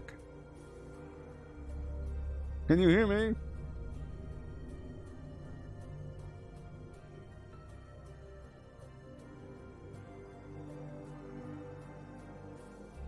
Yeah, so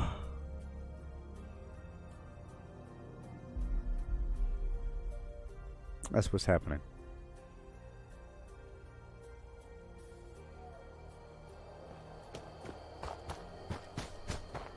It's going to take time because I'm in this growth phase, so I'm spending a lot of my coins. I have to go back through my perks and destroy a bunch of perks to give myself more coins, and I have to level up a bit more, which I will. You know, whenever I get those perk packs, it's good because those are basically free coins. Many times I get duplicate perks.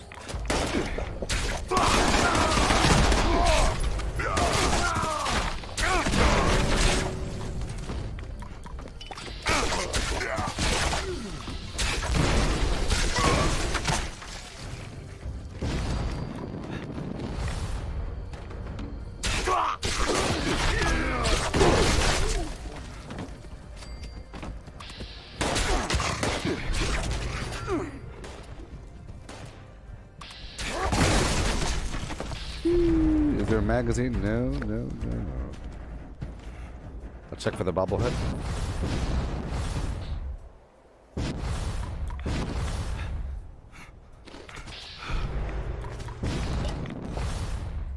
Bobblehead. Yay.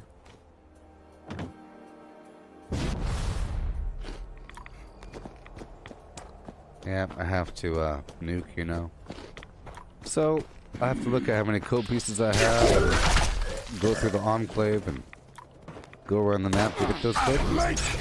So, I'm going to start that process after this farming phase. I'll start to move towards preparing to bomb. I'm so excited right now. Hard for me to contain how I feel inside my heart.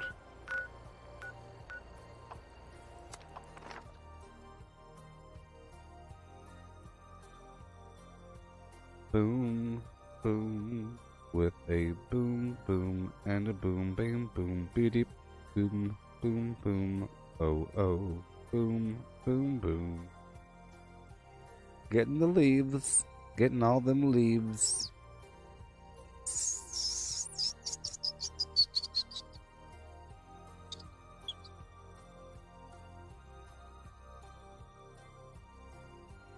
Yeah.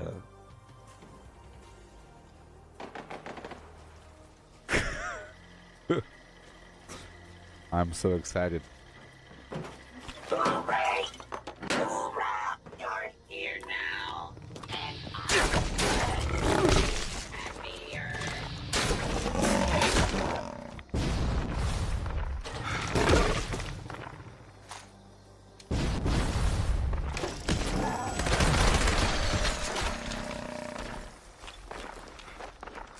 I'm about to lose control, and I think I like it. Ooh, yeah, ooh. Ooh. Ooh.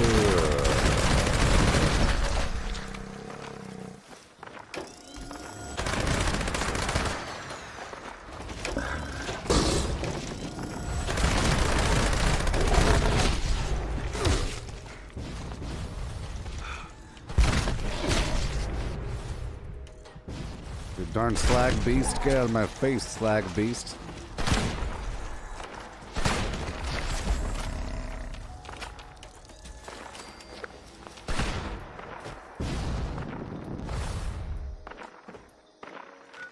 Okay. Let's go. Who the heck is that guy? Oh no. Ah! The same guy.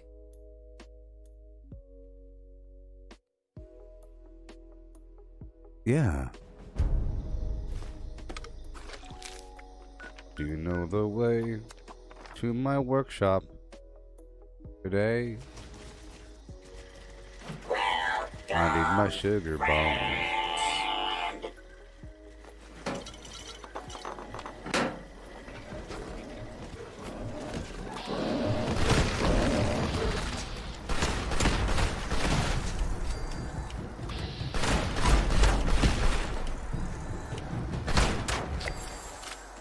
Move, move, move.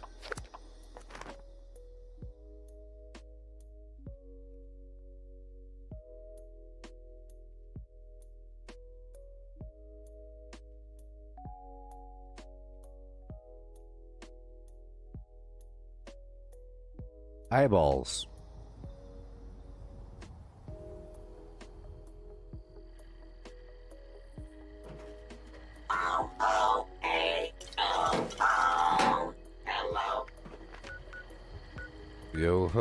Yo ho, hopping around the map and get some stuff, yeah.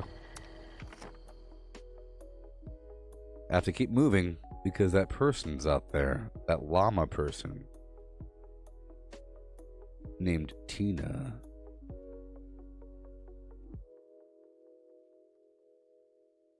Eating ham.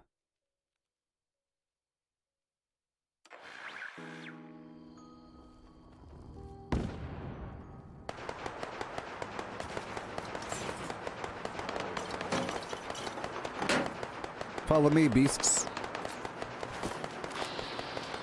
Woohoo! Woohoo!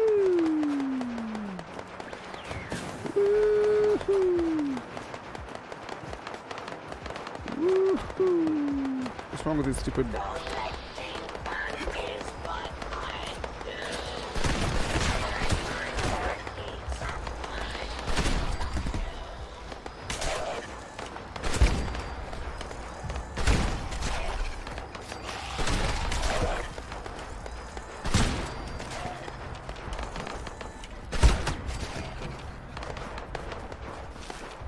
Move! Air Force Ones!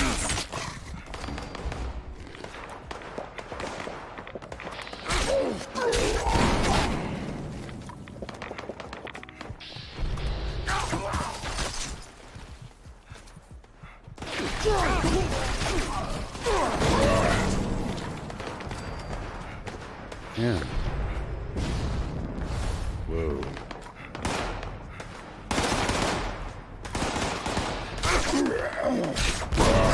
You know, 2020 was a nice year because it was easy to calculate, you know? Dates based off of 2020. You could say, oh, it's been 20 years past the blah, blah, blah. But now it's 21, so it's all weird. It's gotten weird. 21's weird.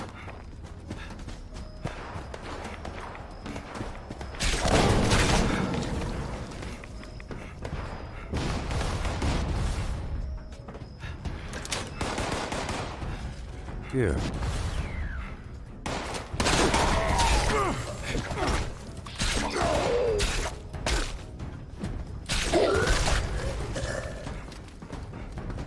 Out of my way, beast.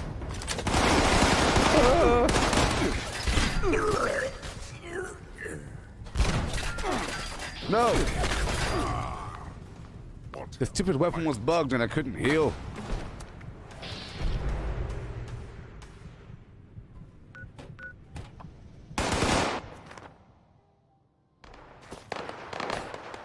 It wouldn't let me use my healing abilities until I put my weapon away.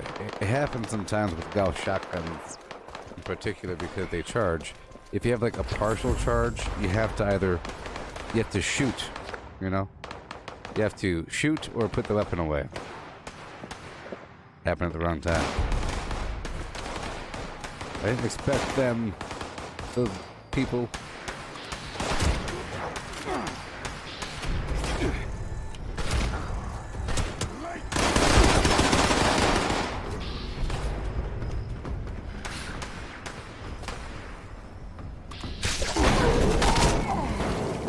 Only one of us survive. And it not this. be you. It not be you. I like that one.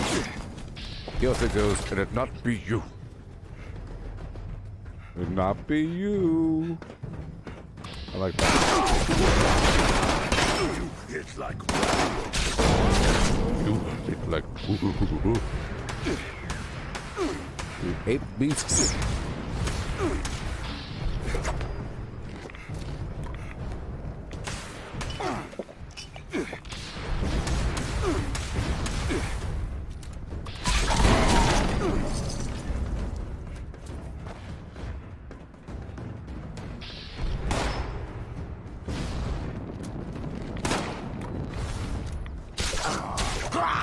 No more games. I win, you lose. I win, you die. As they say.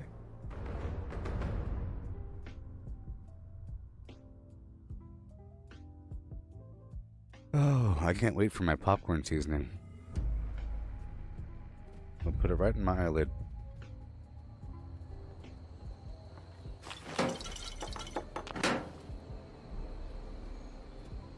It's my only mucal area that still has any taste left.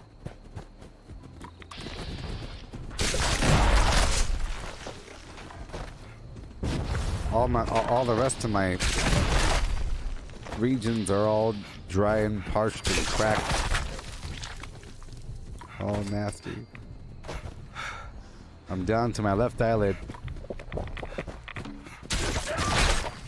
It's like a heroin addict using their feet veins. They've gone through all the veins in their body, they're down to their feet. Same thing. I'm down to my left eyelid. Get out of here.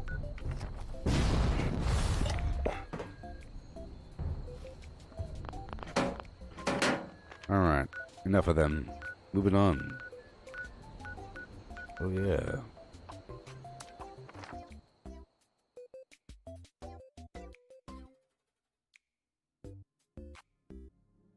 Look at him go. Look at them leaves. Yeah. Yeah. Yeah.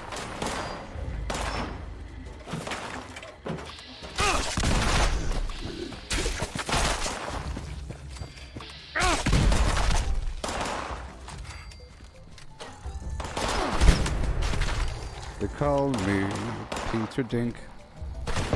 Ledge.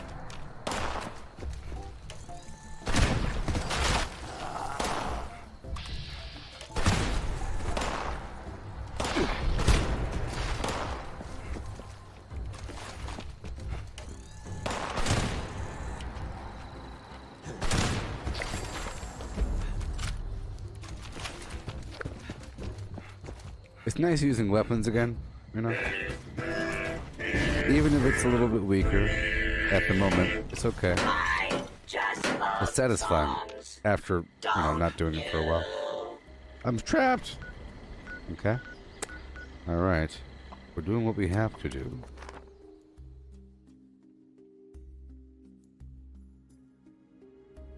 Once I'm done with my rotation and my XP farm, which is like the same thing, because whatever I happen to kill will give me the extra XP. We're not really here to kill, I'm here to collect the film flame. Don't you mock me, robot.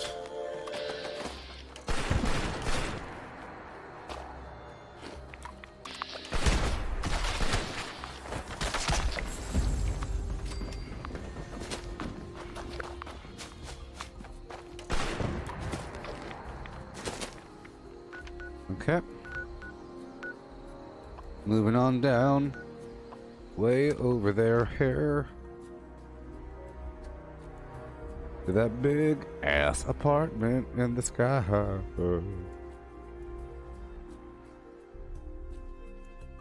Yep. I can't wait for the future of this game. You know what I mean?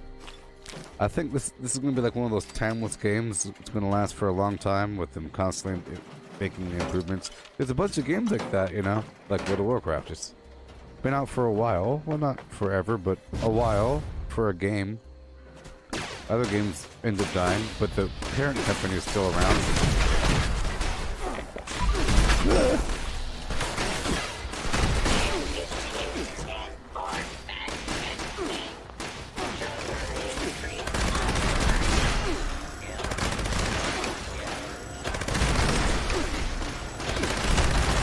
It sure is getting messy. It sure is getting messy. I think I made it worse.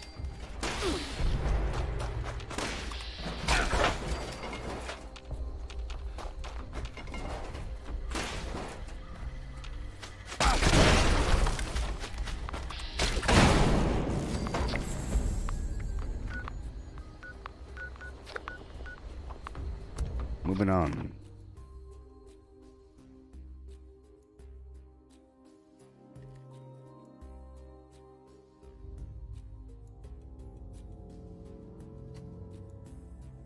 My spine. Where's my stuff? Out for delivery. Oh my god, my popcorn seasoning is on the way.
You know he's still coming, right? Isn't that funny?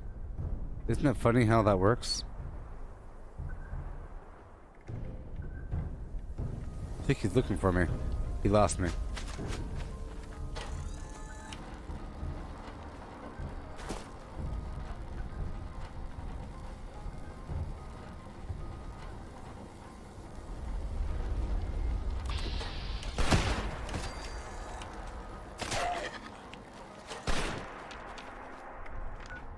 Hey, thank you. Got a mustache on my face. Heading on down to the Federal Disposal Field. Popcorn seasoning. Oh yeah. Yep. It was really cool. You get like some pancakes with some syrup on it, and you get a big old full beard, and then you lick the plate. Man, your beard is then flavored for a while. You get this nice maple scent all day long.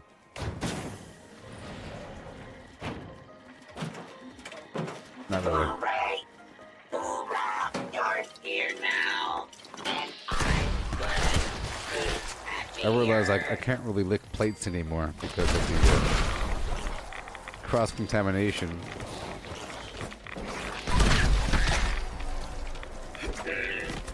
Some things require, like, washing my beard.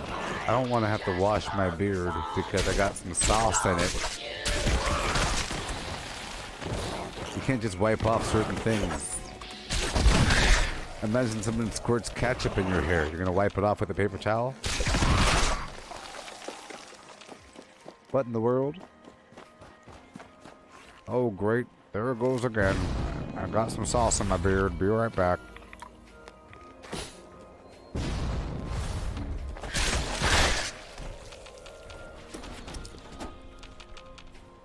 Oh, great.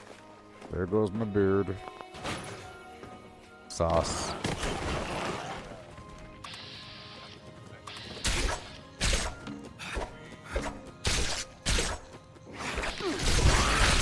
They probably have beard wipes. You know what I mean? Shark Tank, beard wipes. If you're a professional rib eater and you got a beard, between shows, you have to wipe off, you know, wash your whole face with soap and stuff. What is this? Wash my face in the bathroom. No, you have to get some specific wipes made to cleanse, and the fibers are made to get between the beard hair. You know, specific wipes made to scrub that beard on the go.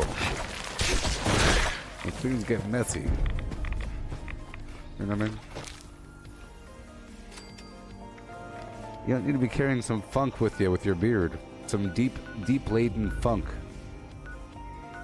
Deep in the beard. You know what I'm talking about?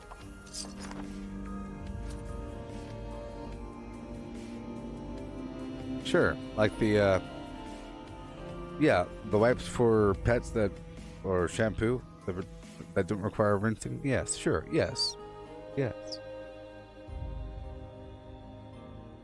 One of those mascara brushes, but a little bit larger. It has fluid. You unscrew it, it's wet, and you go ship. Bloop, bloop, bloop, bloop. They already have that. They already got that. They got exactly what I'm talking about. I don't buy beard products. I'm not in the scene. Beard grooming. But they probably have some garbage. People put oil on their beard like a big weirdo. Beard oil. They comb their beard. What?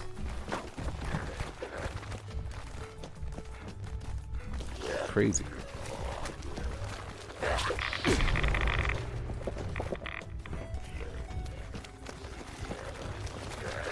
Uh-oh. Uh-oh.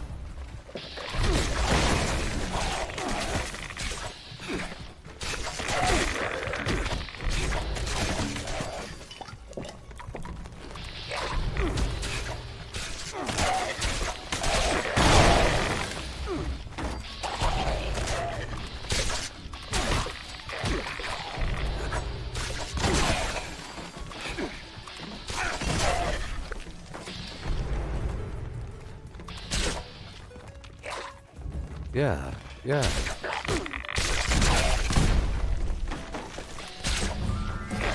Okay. Oh. Let's go. Yeah. Oh, yes.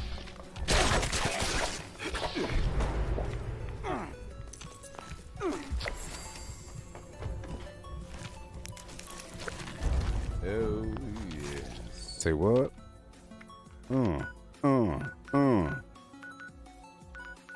Yeah. Huh.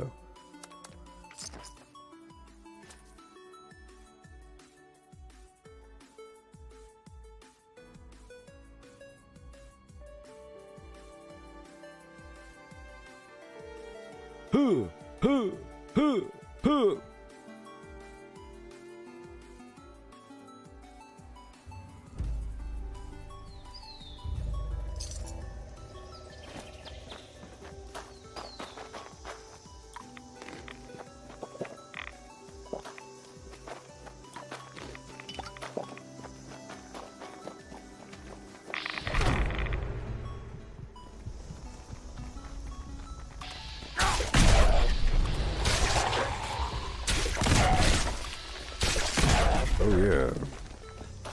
Here we go, ole, ole, ole. Go, go, go.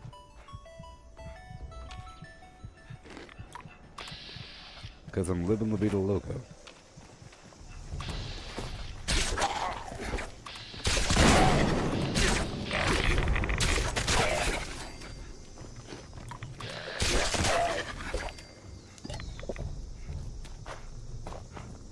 Faster. Jump.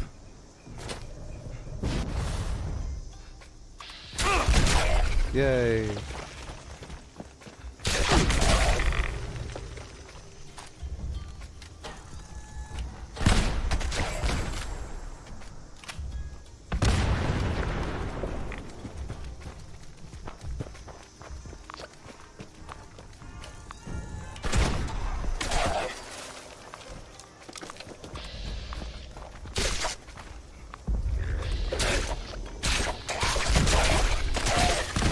Yo.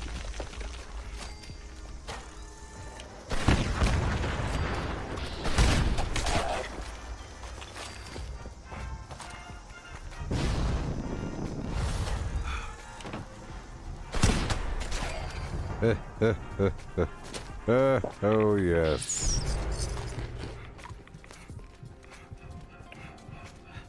And we fly.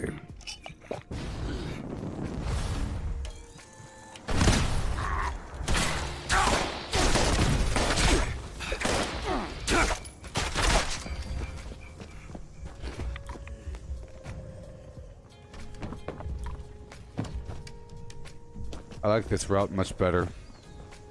I've recently developed that new change to my route here in Harper's Ferry. Go through that little hallway, out the window. Yeah. Faster, beast. Faster.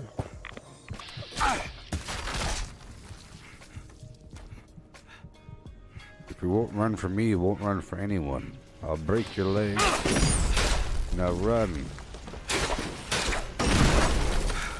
I'm trying. Oh gosh.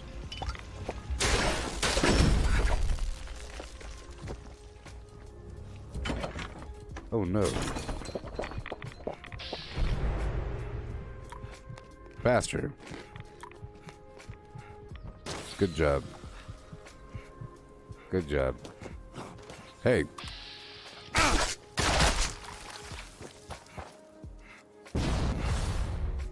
All right. Up through the window, but be careful. It's gonna be dicey. Maybe.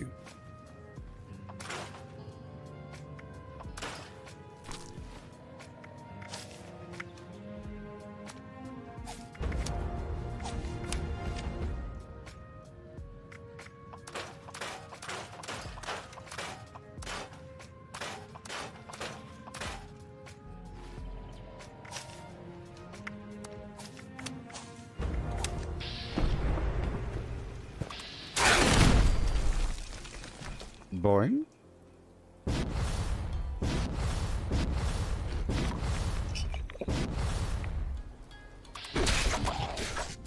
Yowza.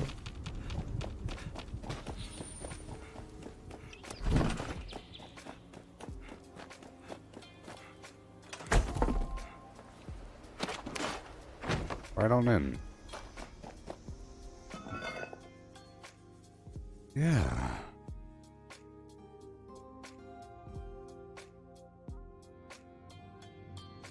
Ew.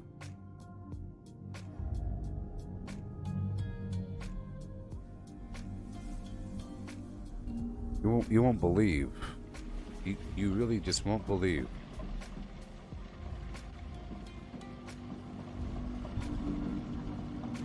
Oh my god.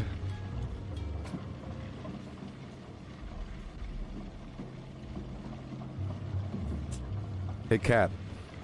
I saw that meme that you posted. That really is the best one.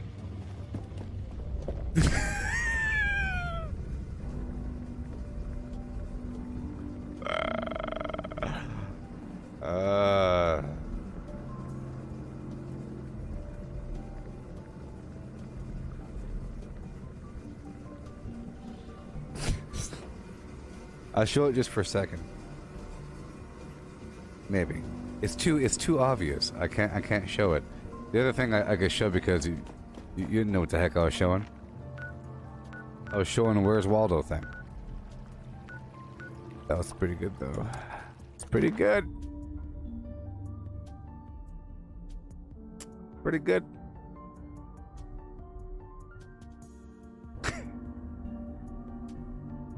Pretty good. I can't show it.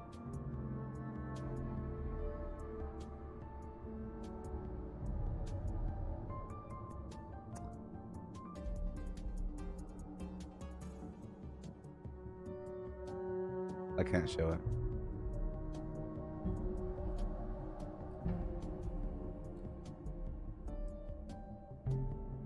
Let's just say it involves raunchy nudity. You know? It's kind of disturbing. Even if you're an adult, it's kind of disturbing. Let's just say it involves disturbing nudity. I won't say raunchy, that's too... but disturbing. Optical sensors calibrated for detection of sparkle. It's gross. It's funny, but gross. It's funny, but disgusting. Let's just say that.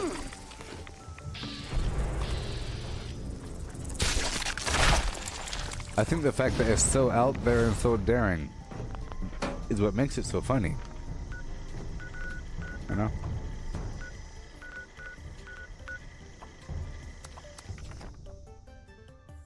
Might as well be the learning channel. Disgusting. Welcome, friend. Oh boy. Okay.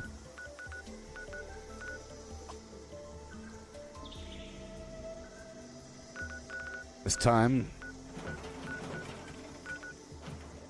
It's time.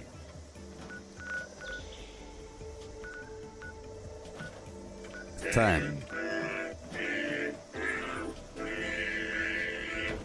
I just love songs.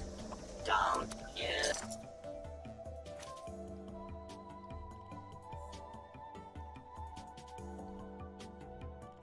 I think it's a prosthetic, personally.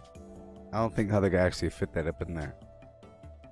That's the gross part. Just even thinking about how that would even work, anatomically speaking. You know, that's why I think the lower half is all.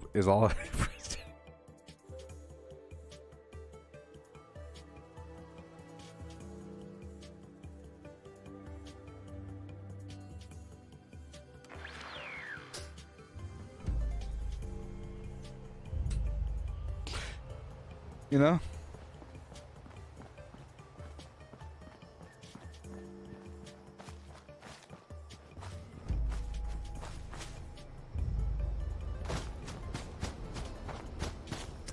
Contortionist. Yeah.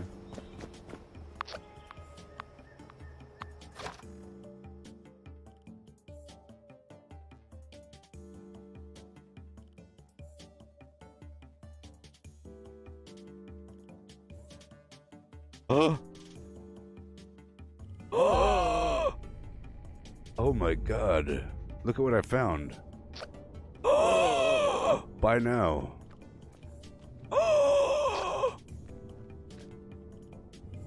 I'm buying two. I'm buying two. Buy now. I don't give a piece of garbage. What? Amazon knows. You want to see something cool, cat? Specifically? Check this out. This might wet your whistle. Are you ready? Look at that. Look at that right there. You see that right there? Amazon knows the things that are good. Look at that. A 24 pack for any amount of money. Look at that thing. Look at it.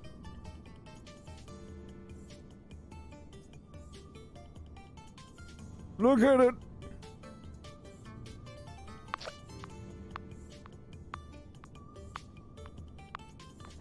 In mint creme.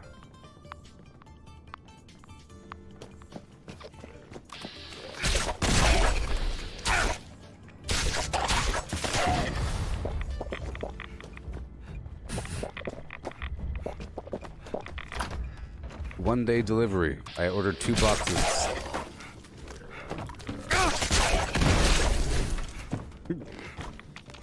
That's just what I was looking for without knowing.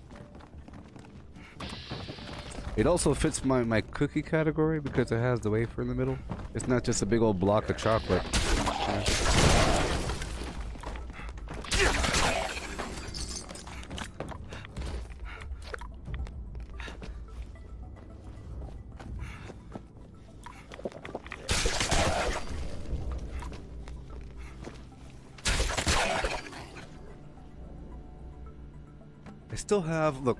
I still have a gigantic box of this garbage. It's like full. It's full. It's like really full of these things. It's endless peppermint patties, but it's starting to get to me. I don't know what it's made of. You know, this weird white substance.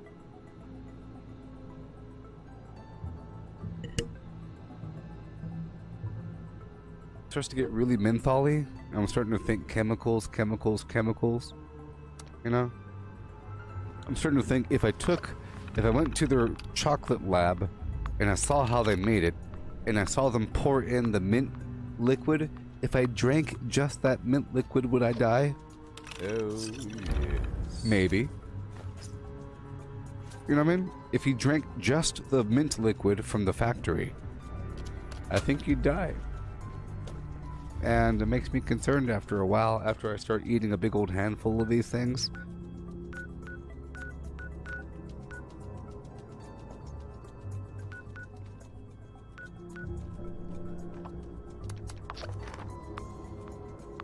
Oh, the hazelnuts M&Ms. That's a good idea there.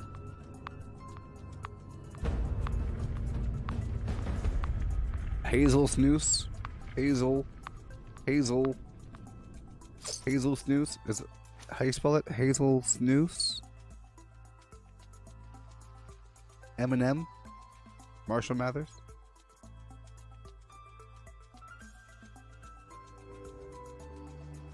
I don't think they exist. What color are they? I go by colors.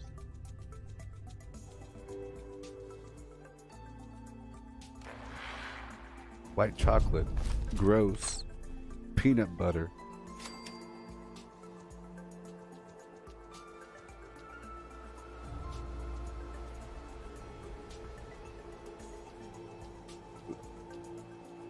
You got the vote package. Doesn't exist, and I hate you for making me look for something.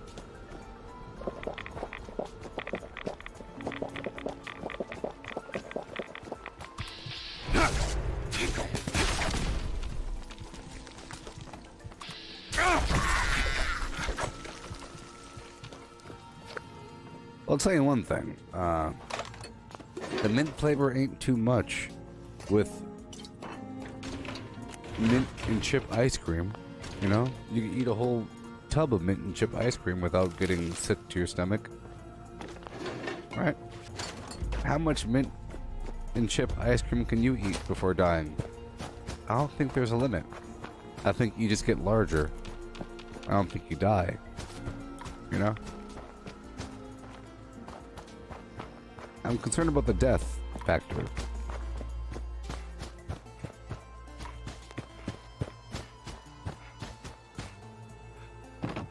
Because I think it's the same thing, but in chocolate form.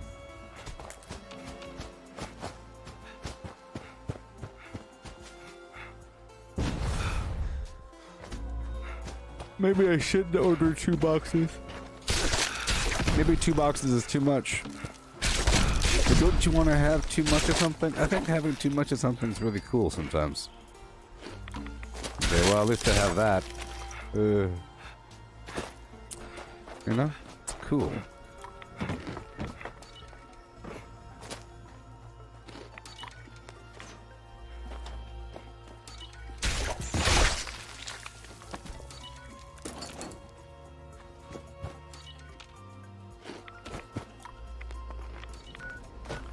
Okay, so very soon after I take over this spot, I'm heading down to the Enclave.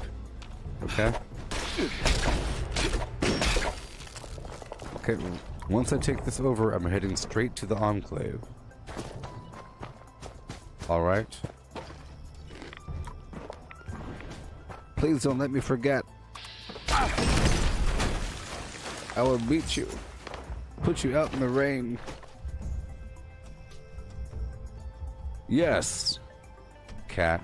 Thin Mints are the best cookie in the world.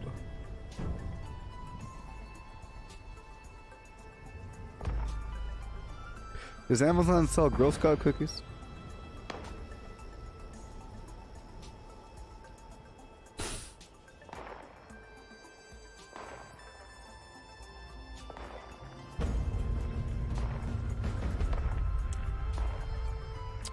They do.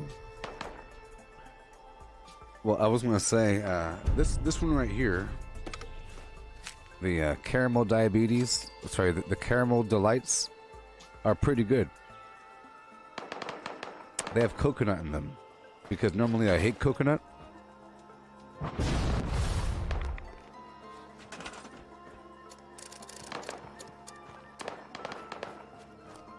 But the Thin Mints are better than that. They're good. And it's good to know that Amazon sells Girl Scout cookies. Oh boy, I'm gonna have a minty trip coming up in the future. Minty Town. Minty Town. Through Amazon. You don't have to ever leave your house again, people.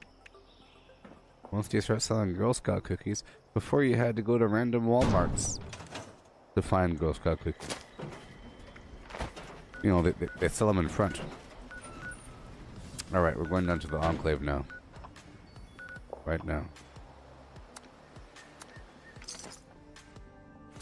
I know, girl, look, I know coconut is terrible, but I got over that problem of mine, and now I'm cool with it.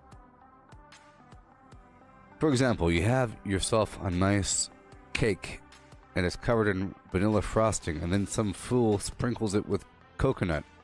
You want to slap him. But once you understand the nature of coconut, you appreciate that person. You appreciate them. You know what I mean? I understand it now. I like it. I like it. I don't think I'm ready for those coconut candy bars yet. That's kind of intense. But I could eat a snowball now. When before I used to think snowballs were the devil. You know, the snowball pink thing. But now I could eat it. I appreciate what coconut tastes like. I appreciate the texture.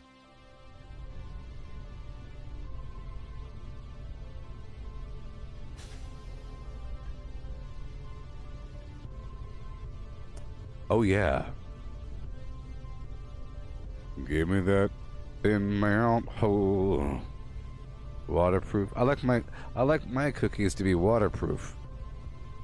Shiny and covered in wax.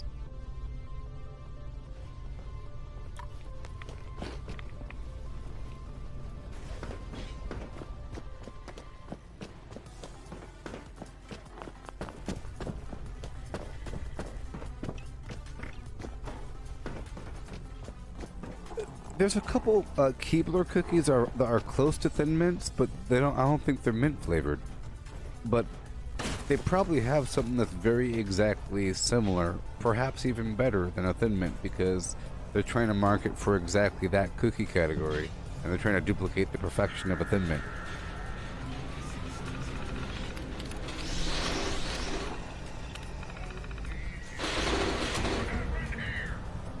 Look at, oh my god.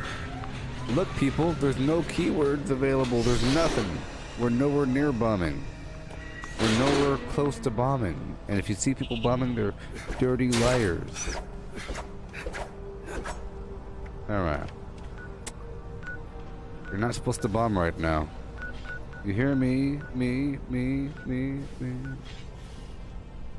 Hello? Hello? Hello? Hello? Are you there? There?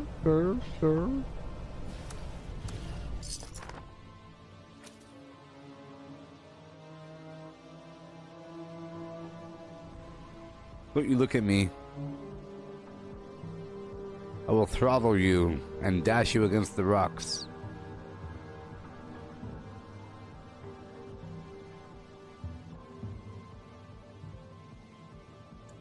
Yeah. I'm gonna retweet that meme that you made there. Or that you reposted. cat. You could be the source. I'll let you be the source. I'll give you some traffic. You could be the source.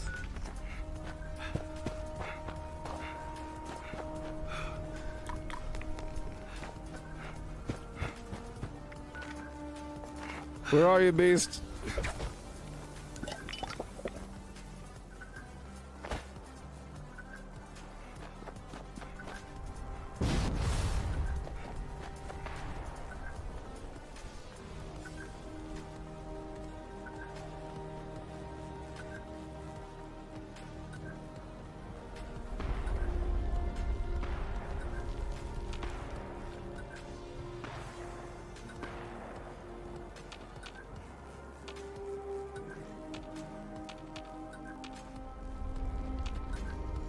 He's alive.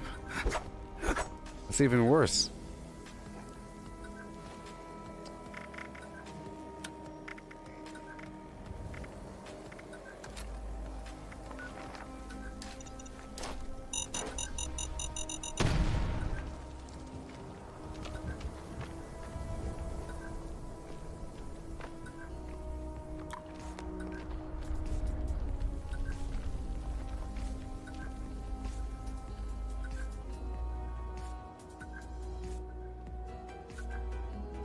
Uninstalled.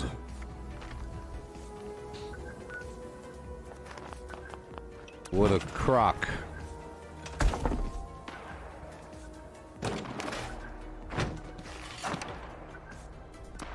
What a crock.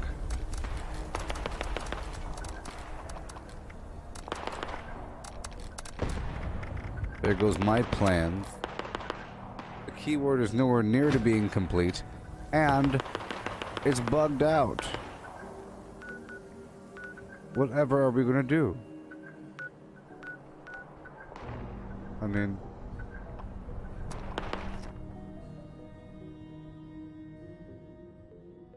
what in the world? Where is my popcorn seasoning? Well, I went and ordered those stupid Kit Kats. 2 boxes of them. What a fool I was. It's all the money in the world. Went bam.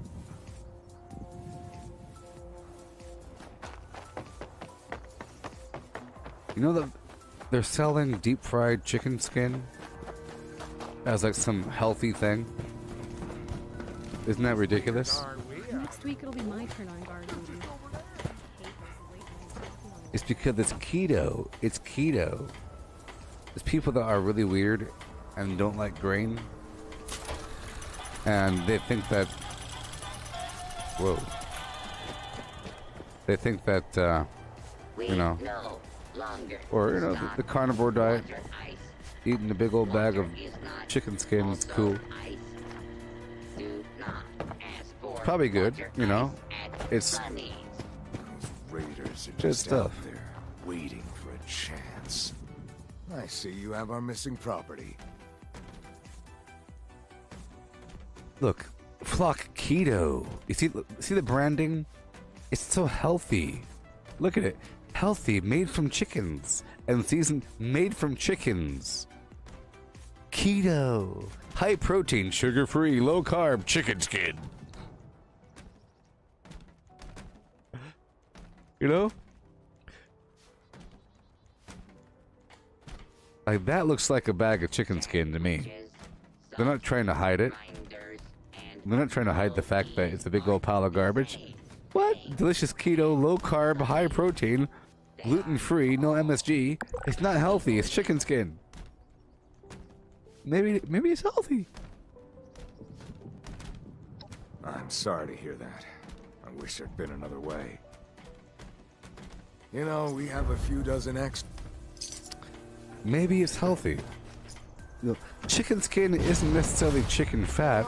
You know what I mean? It's just skin. So what's your story, Dweller? Skin isn't necessarily fat. You know what I mean? It's a whole different layer. A whole different layer. Alright, let's go defeat these mongrels. We've been all over this map. We're running out of things.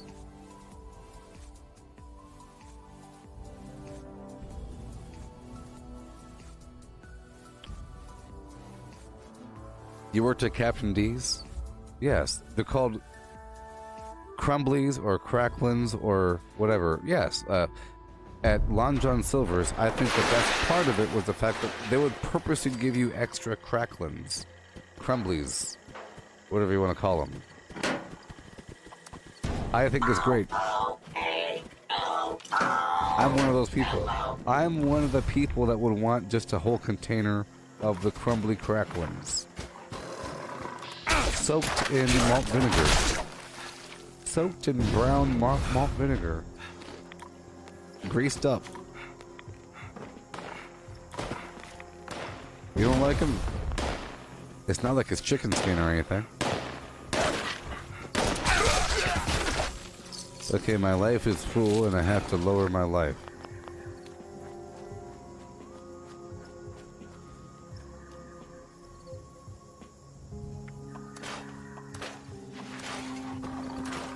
Yes, hush puppies. Hush puppies are the bomb. So, is Captain D's the same thing as Long John Silver's? Or this? I think it is. I think it is. Is it? No, it's not. Their brand. Okay, first of all, their branding sucks. It looks like a pile of garbage. Okay. Look at Long John Silver's. I mean, it's way better.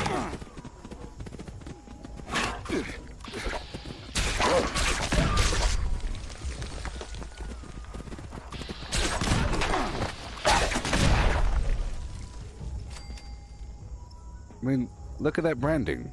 Ooh, yeah. Ooh, yeah.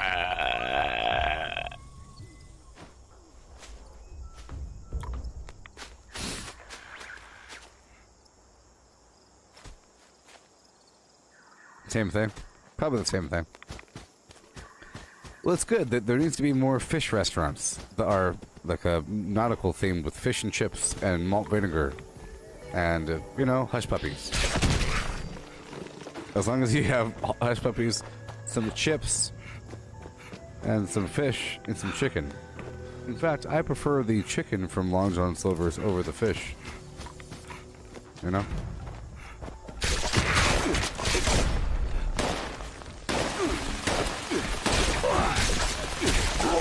Oh my gosh. Thank you for lowering my... I was about to say I hate the fact that my life is full right now. Okay, I'm gonna let him shoot me. I'm gonna let him shoot me so I could do more damage. Shoot me! Shoot me!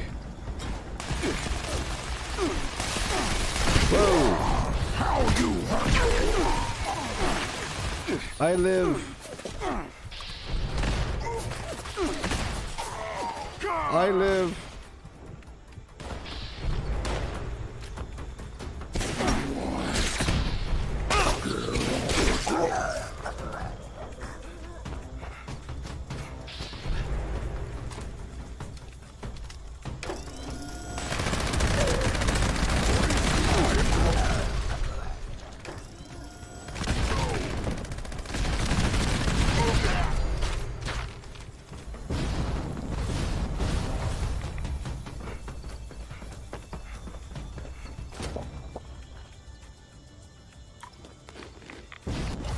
Sure.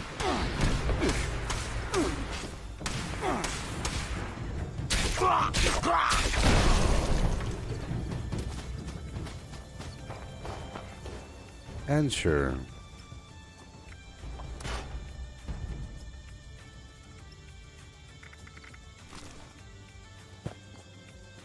Long John Silver's. Hey there, Sarah. We were just talking about soaking up some malt vinegar with hush puppies. Soaking it. I like to bite. I like to take a hush puppy and bite open the corner and fill it up to the brim with malt vinegar until it's saturated, and then pop it in my mouth. You ever tried that? I'm sure you have.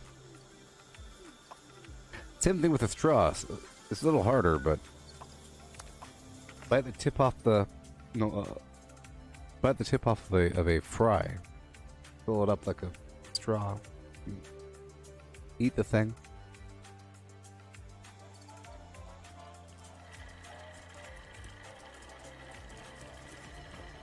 It's so fine.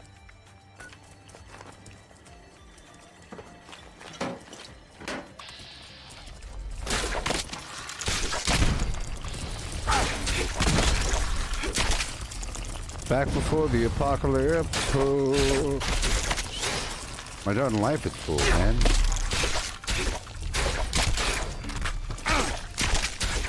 I gotta take care of that right now.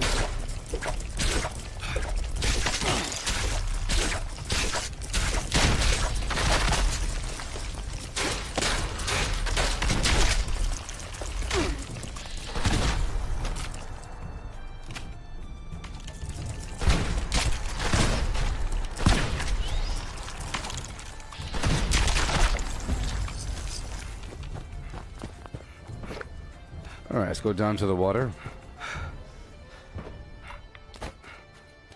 Do you have a Culver's by me?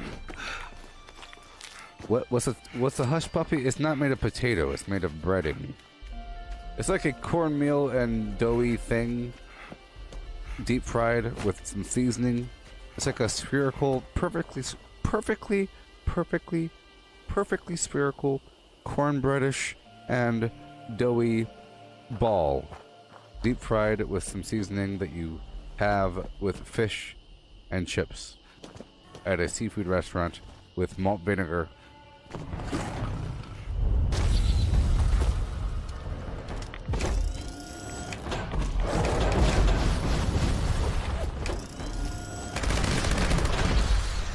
It's really good.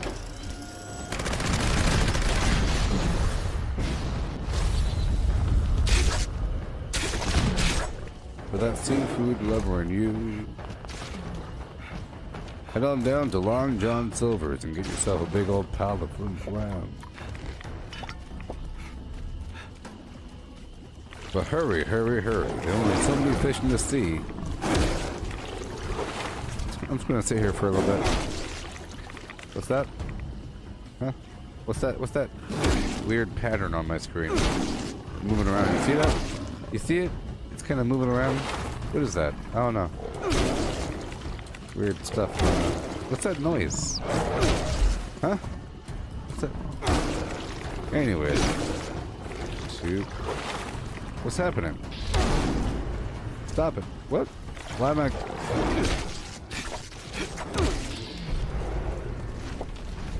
Jeez. What's happening? What's happening?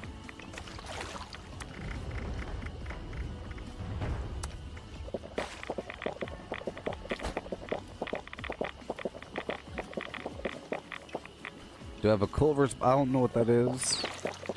I haven't left this home.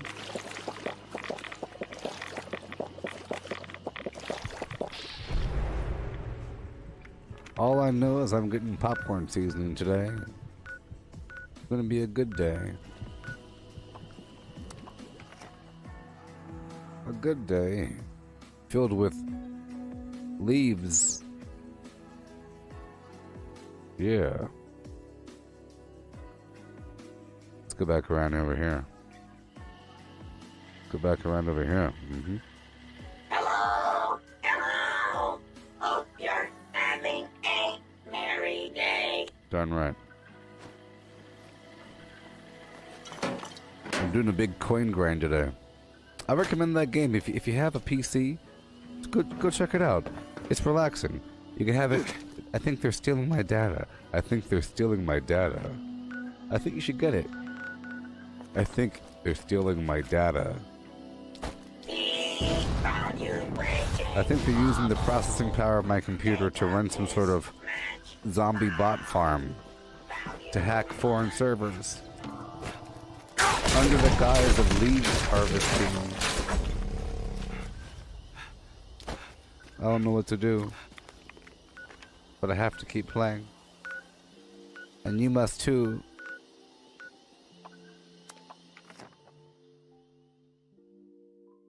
In and out. They serve hamburgers. And people like them.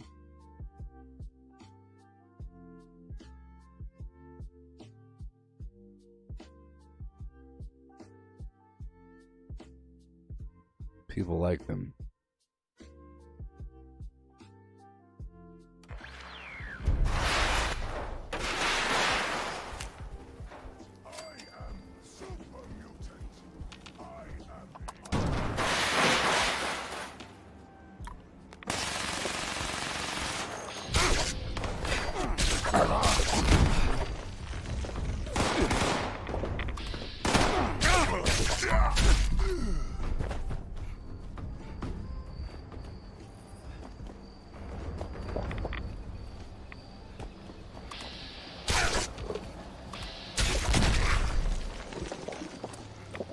Yeah, baby.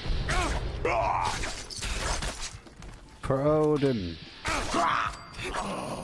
So I'm really enjoying the overall storyline experience of Assassin's Creed Valhalla. You know?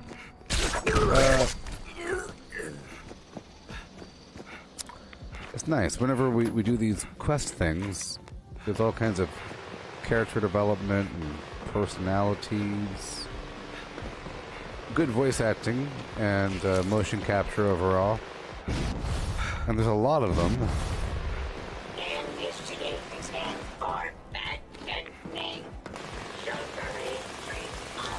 Okay. I think here's the thing. Cyberpunk has a bunch of dialogue, right? What's that? And a lot of characters and a bunch of motion capture. But I think there's a problem with it. I think the ratio is off a bit. You know what I mean?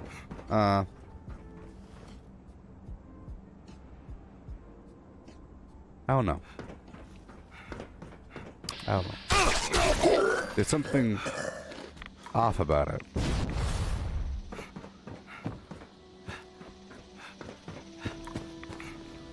I mean, in Assassin's Creed, well, maybe there isn't something off about it, but in Assassin's Creed Valhalla, you hardly ever have the chance to actually say something. You're just watching a movie. You know what I mean?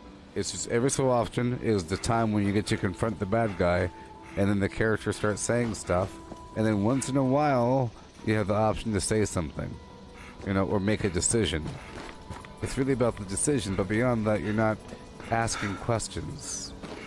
It's after the cinematic is over, you go back to the person, and then you have the garbage. I don't know. It's a fair compromise. You can ask them more questions if you want afterwards, after the cinematic moment, but not during the cinematic moment. It kind of breaks it up. You know what I mean? Assassin's Creed has a great balance of you're watching a movie and then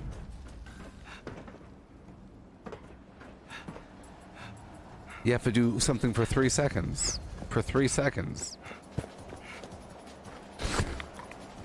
It sounds really bad, though. It sounds terrible. You know? Terrible, terrible. Terrible. It's a terrible thing, actually. What's happening to video games. I take it all back. It's a bad thing. It's really bad.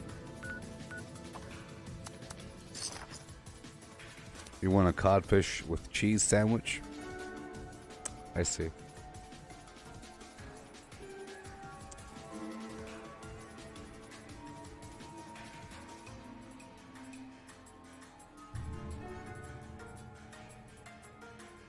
Red Dead Redemption probably does a good job as well of incorporating character dialogue with just watching a movie. You know, from what I saw so far, it was a good balance. You're not interrupting the movie every 3 seconds with, even though it's nice to have your own power to decide what happens. It's about, you have to have the right balance. Sometimes it should be heavy with dialogue back and forth. But other times, not so much. In fact, most of the time, no. But you should be able to go back to the person and ask them all the questions in the world. It should go on forever. You know? Alright, talk to you later. Where are you from? What's your favorite hobby? Do you like it here? You know? But not during the movie. It should be you're watching the planning scene of people talking about what's going to happen, and then finally, alright, it's up to you which one you want to do, the sewers or the alleyway or the rooftop. You know what do you want to do? The sewers, the alleyway, or the rooftop. It's up to you. And then your character starts talking. Oh no, the rooftop sounds pretty good. Let's go do the rooftop.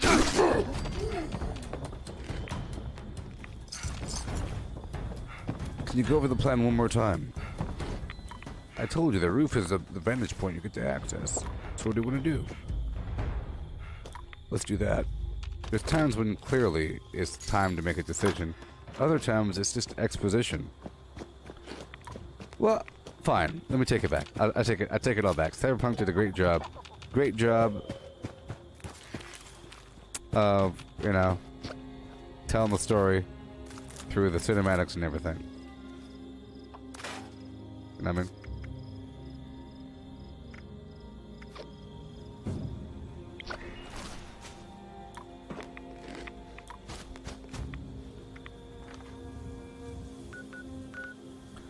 Fresh cod at Long John Silver's.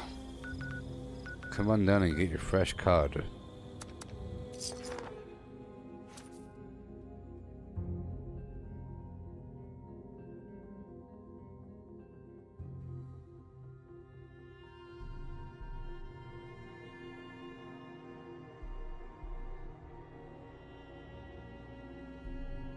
Yeah, so I was going to go around the map and get these code pieces and get ready to bomb, but the keyword on the wall is not visible whatsoever. Not even one letter. Which is, it feels good. If there's 3 out of 16 letters, I might feel obligated to try to solve the thing. And that'd be terrible. You know? Trying to solve some horribly long word with only a couple clues. It's best to have no clues.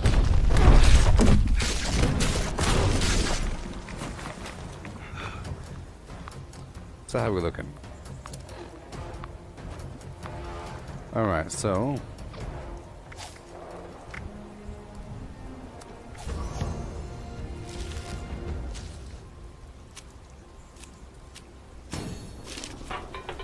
guns don't kill people. Technically it's the bullets.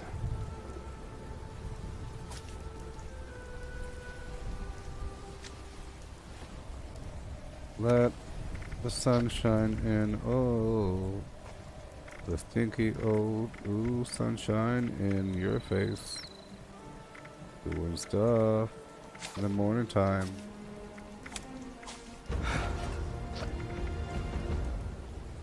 You know you got to do the stuff in the morning time. Oh man, oh man. So, I'm doing some maintenance here. I have to clear some room. Got some problems.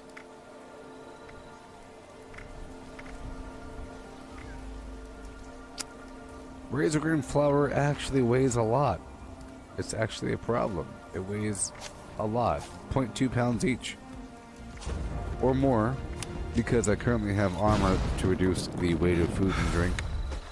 I have 600 razor grain flour on me. This is a problem.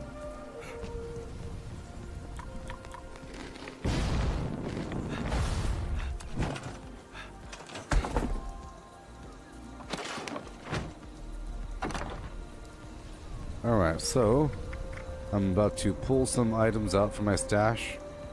Sort by weight.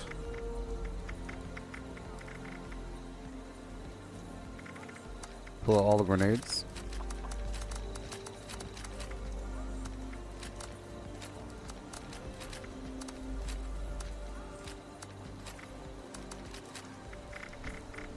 And go to the very top. Missile launcher. Gatling laser. It's okay. Sure. Now I'll store all this garbage.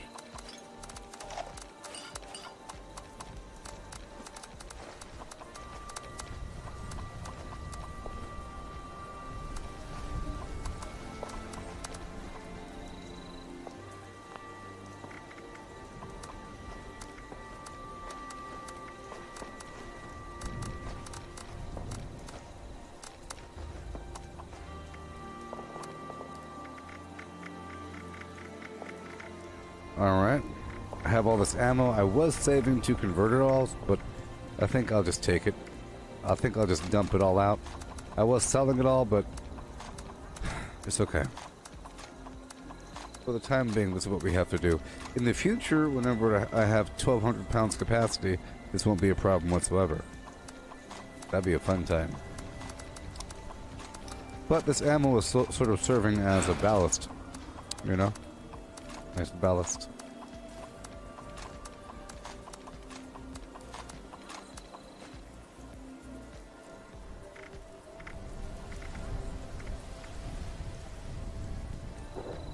Alright. And I'll keep dumping out all this food here. I don't need to keep any of it on me, to be honest. I'll be selling and transferring things in the future.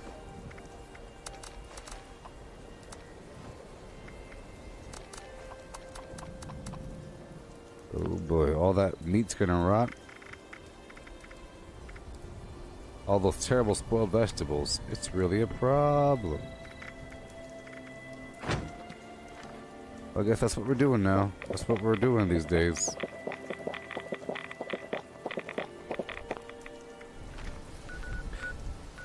That's what I'll do for the rest of the stream.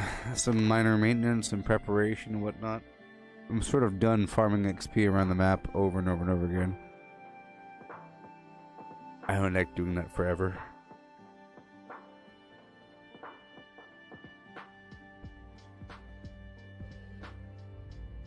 If they had some sort of infinite dungeon, it'd be nice, but it would also... You get burnt out too quickly, I think. Too much XP, I guess. It's nice to have enemies randomly in spots. Yeah, the daily up, which is sort of like an infinite dungeon, but it's not. The problem is the enemies don't give you they don't give you standard XP in a daily op. They give you some garbage amount. It's better during double XP, but still. Alright. So here we are. A few things I want to address here.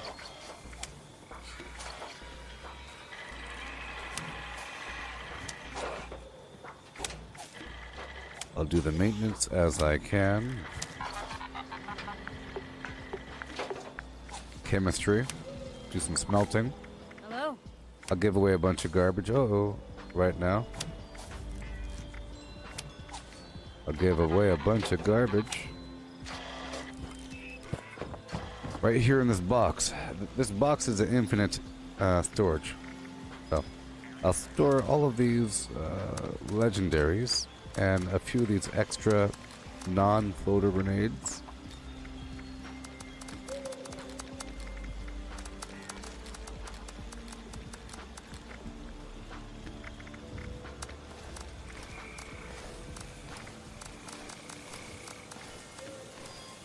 All this ammo.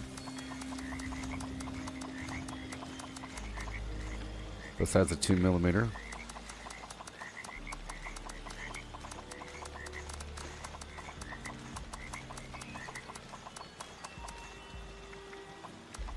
I have to make more arrows. Put by weight. £1/4 pound each. I wonder if mutations change your food preferences. Not that I want to find out personally.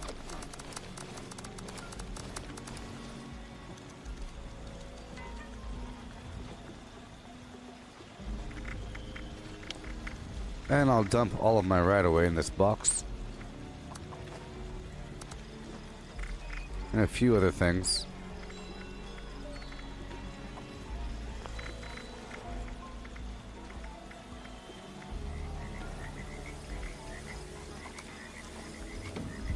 Alright, chemistry time.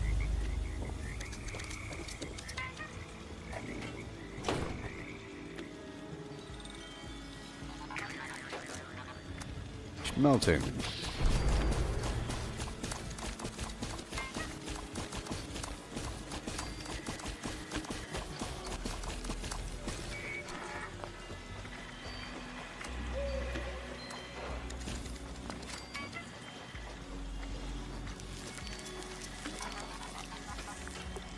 Mm-hmm.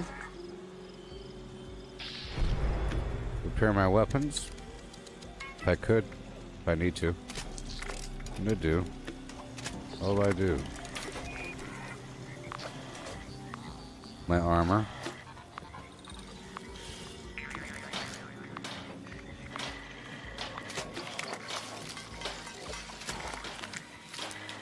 I might have to use a grocer's backpack or something.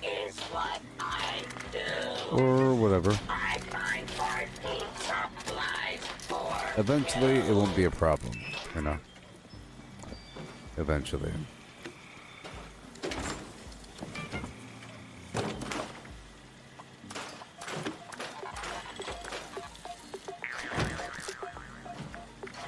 Yes. Keep dumping. Raise a green flower.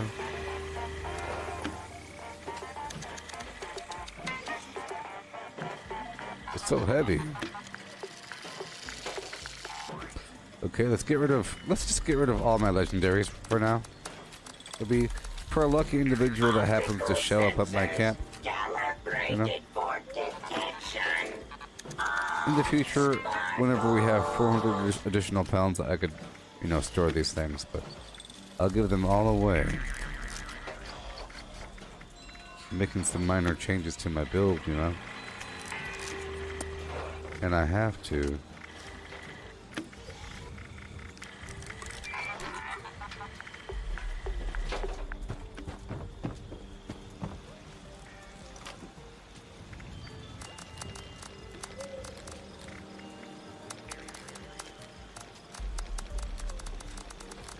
Yay. That'll help.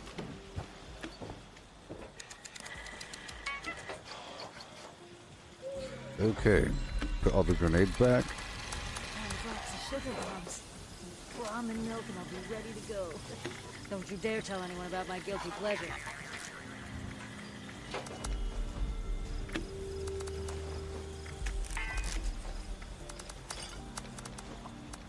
Okay.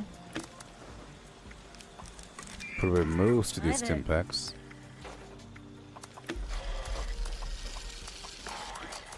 Yay. Now we can really cut back on this razor green flower. Bam. Yeah. That's more like it. And now...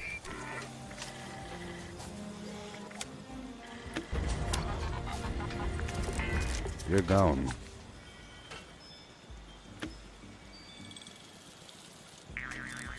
Now if I move 1 point over, I'll be good to go. Let's see what happens.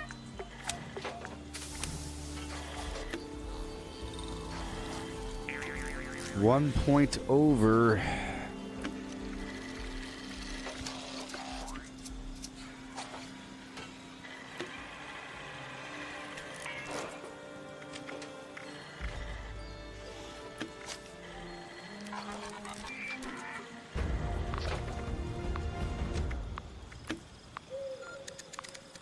Okay, step one, I have to give myself more perk coins by looking through here for any garbage I want to get rid of. Expert Rifleman, you're gone. So I'll take off the Master Infiltrator again and give myself the Agility perk. Okay, so now I have 2 extra points, boom. I'll move 1 point from Luck to Agility. Okay, so now, magically, boom, boom, boom, Adrenaline! Ain't that wonderful how that works out? So now, I'm in need of some luck. I'm in desperate need of some luck. Ooh, I am. And I have 2 points just chilling, hanging out. I would love to have Green Reaper Sprint. And I would also... Oh, I know.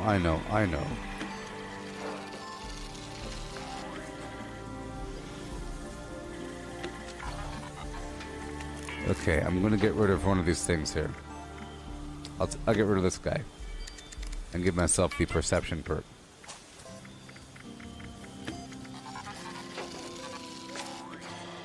So now I could safely put concentrated fire back on. Cool. Ramen milk and I'll be ready to go. Don't you dare tell anyone about my guilty pleasure. Cool. And then... Yes, perfect. Perfect.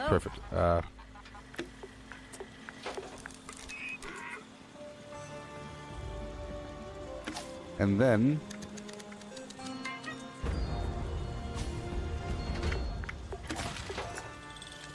then...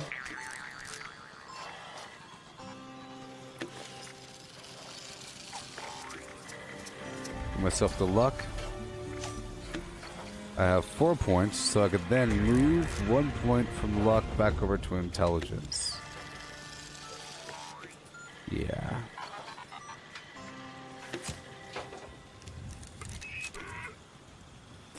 So I can have scrap around. It's pretty important to have scrap around, otherwise you're in trouble.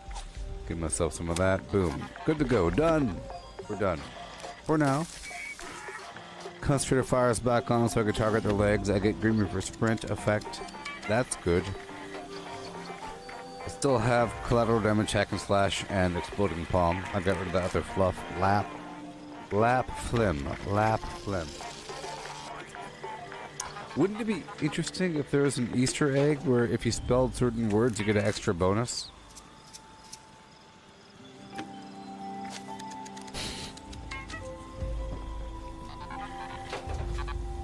Alright, cool. So now I have to use right away again. Because I no longer have what rads.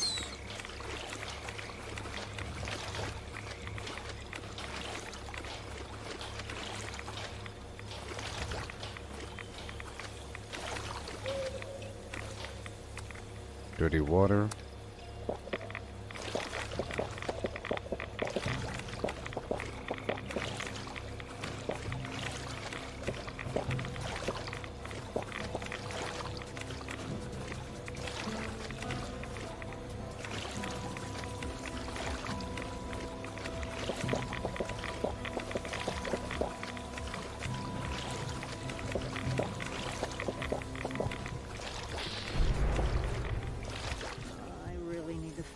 Bring back water ice.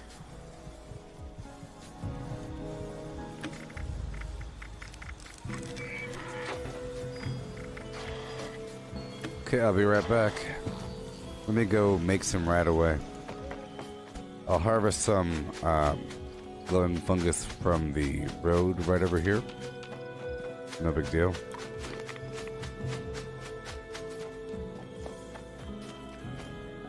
I have enough purified water.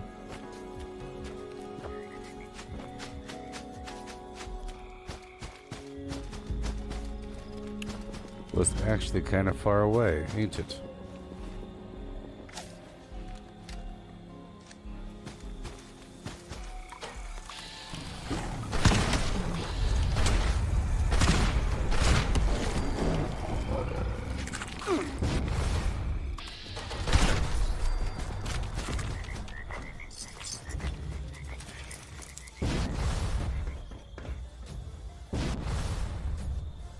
Oh, there's some here.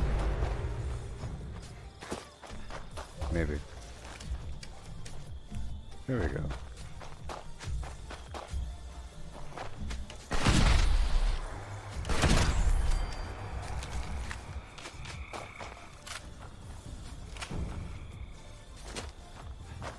Okay, down to the road.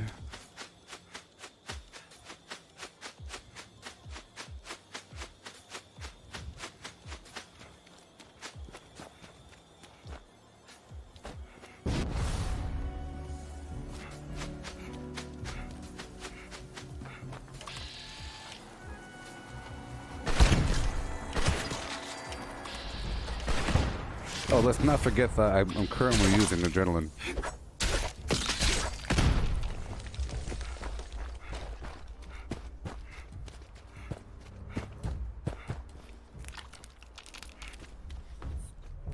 Which means I get increased damage with every kill up to 60% extra damage. I'm not using Bloody Mess right now, which is sad. Here. Well, my teammate's using Ricochet. Well, here. I'll put Bloody Mess on and I'll worry about the AP later on. I sort of need it.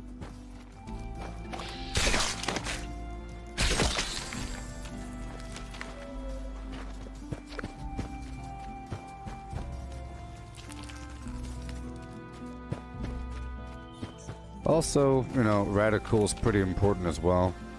But every point is important, you know. I don't really have that many spare points around.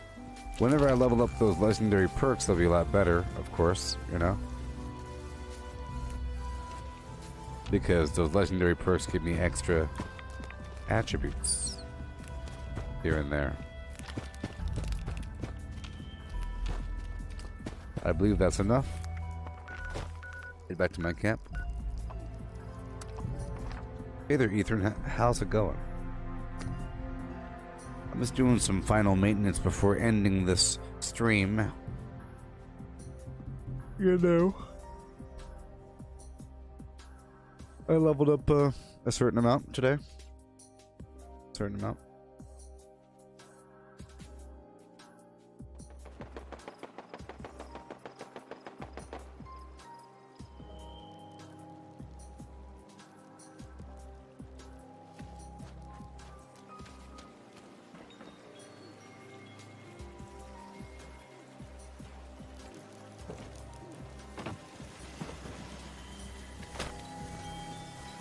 How you doing? Okay.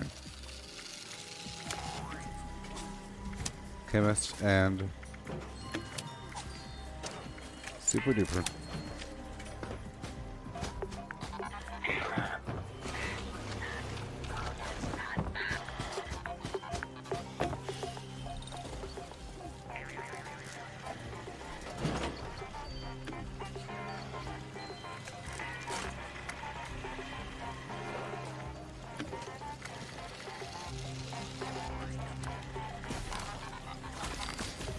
Tried any new food lately?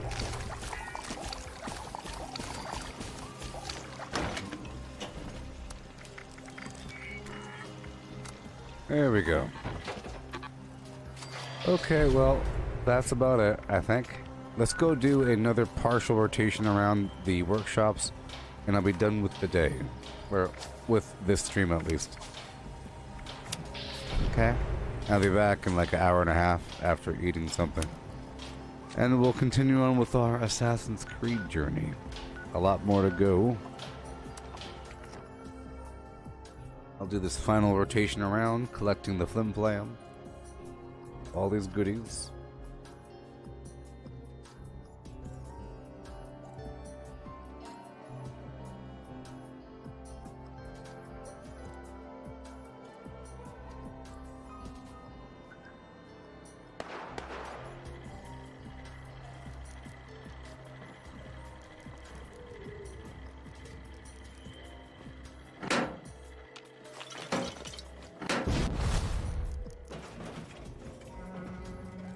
Okay, done here. All done. Let's get these goodies. There's people there. Little rotation to get my sugar bombs and whatnot.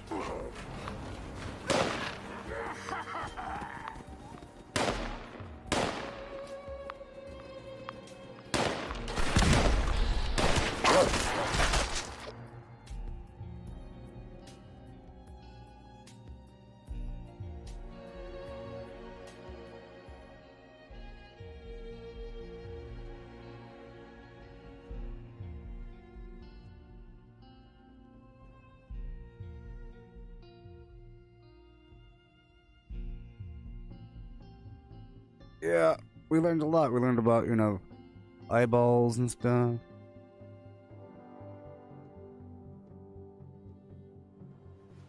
Cat bats and hieroglyphic symbols for dogs and cats and why tails exist. You know? False heads.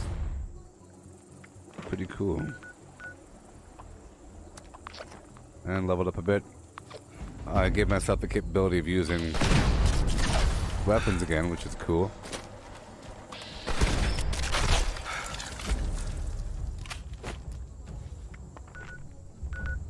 Moving on.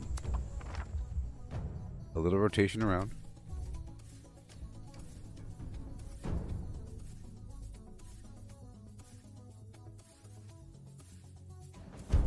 Hooray! Hoorah! You're here now, and I couldn't be happier.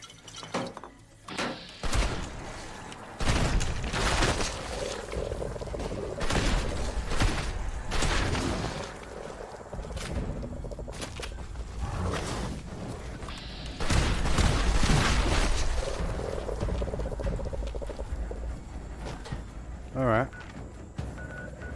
And we move on. Just a few more workshops, you know. 1 to 2 minutes per location or less. But that adds up, you know. You have 10 spots. That's an entire Dragon Ball Z episode length of time. You know?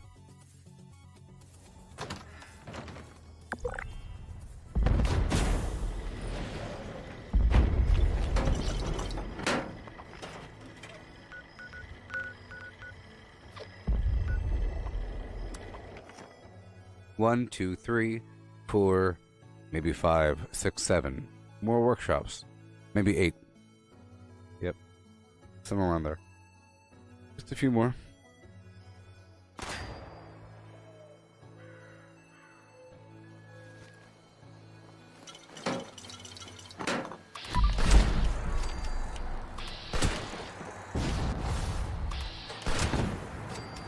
It's like a bullet. It's like a bullet somehow. You know. It's like a single bullet, a column of fire.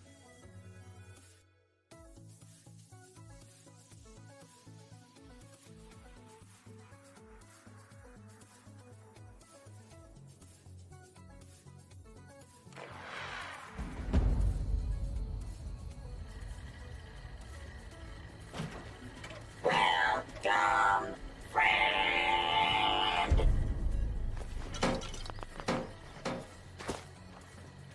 Yeah. Mm-hmm.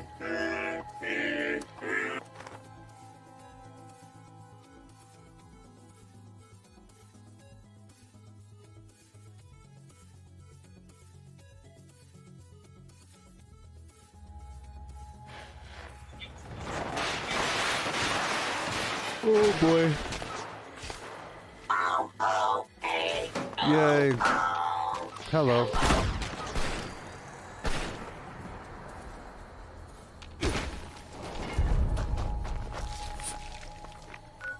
I'll probably end the stream by going back to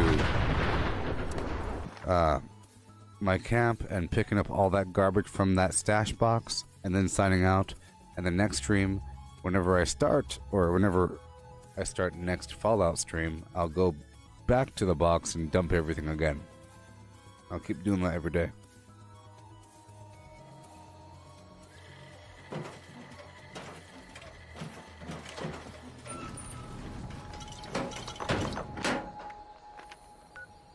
Huzzah!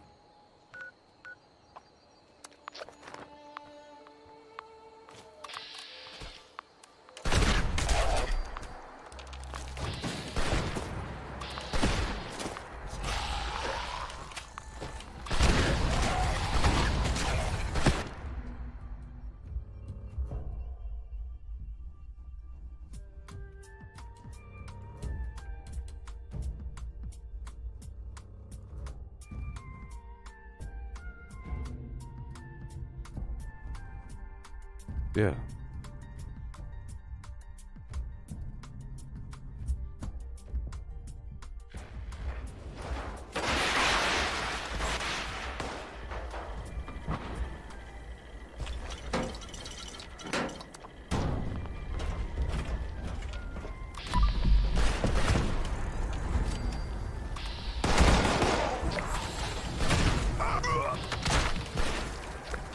Yeah. That's the cool thing about double XP. It makes just weak enemies worthwhile. Almost done. Right now it's 12:18. Let's just say I'll be back at 2 p.m. Pacific Standard Time. Yeah.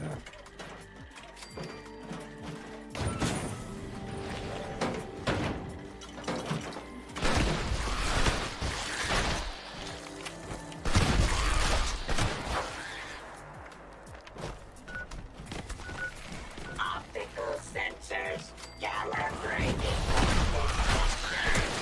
Oh, sparkles. Alright, well, back to my camp.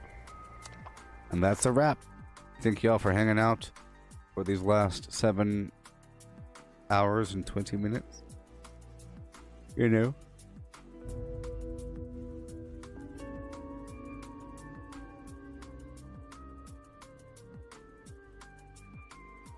In Assassin's Creed, I plan on completing another chapter.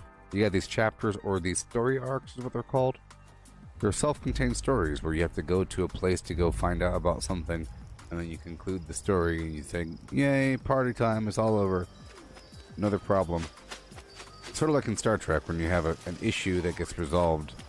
There's some weird storm in space, go figure it out, it's over. But they're self-contained and you can do them. You can do them. Okay, let's grab everything out of the box and cover your ears.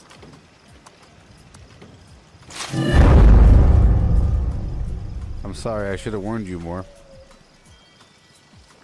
But I'll be back in like an hour and a half. So goodbye, everybody. I'm level whatever the heck I am.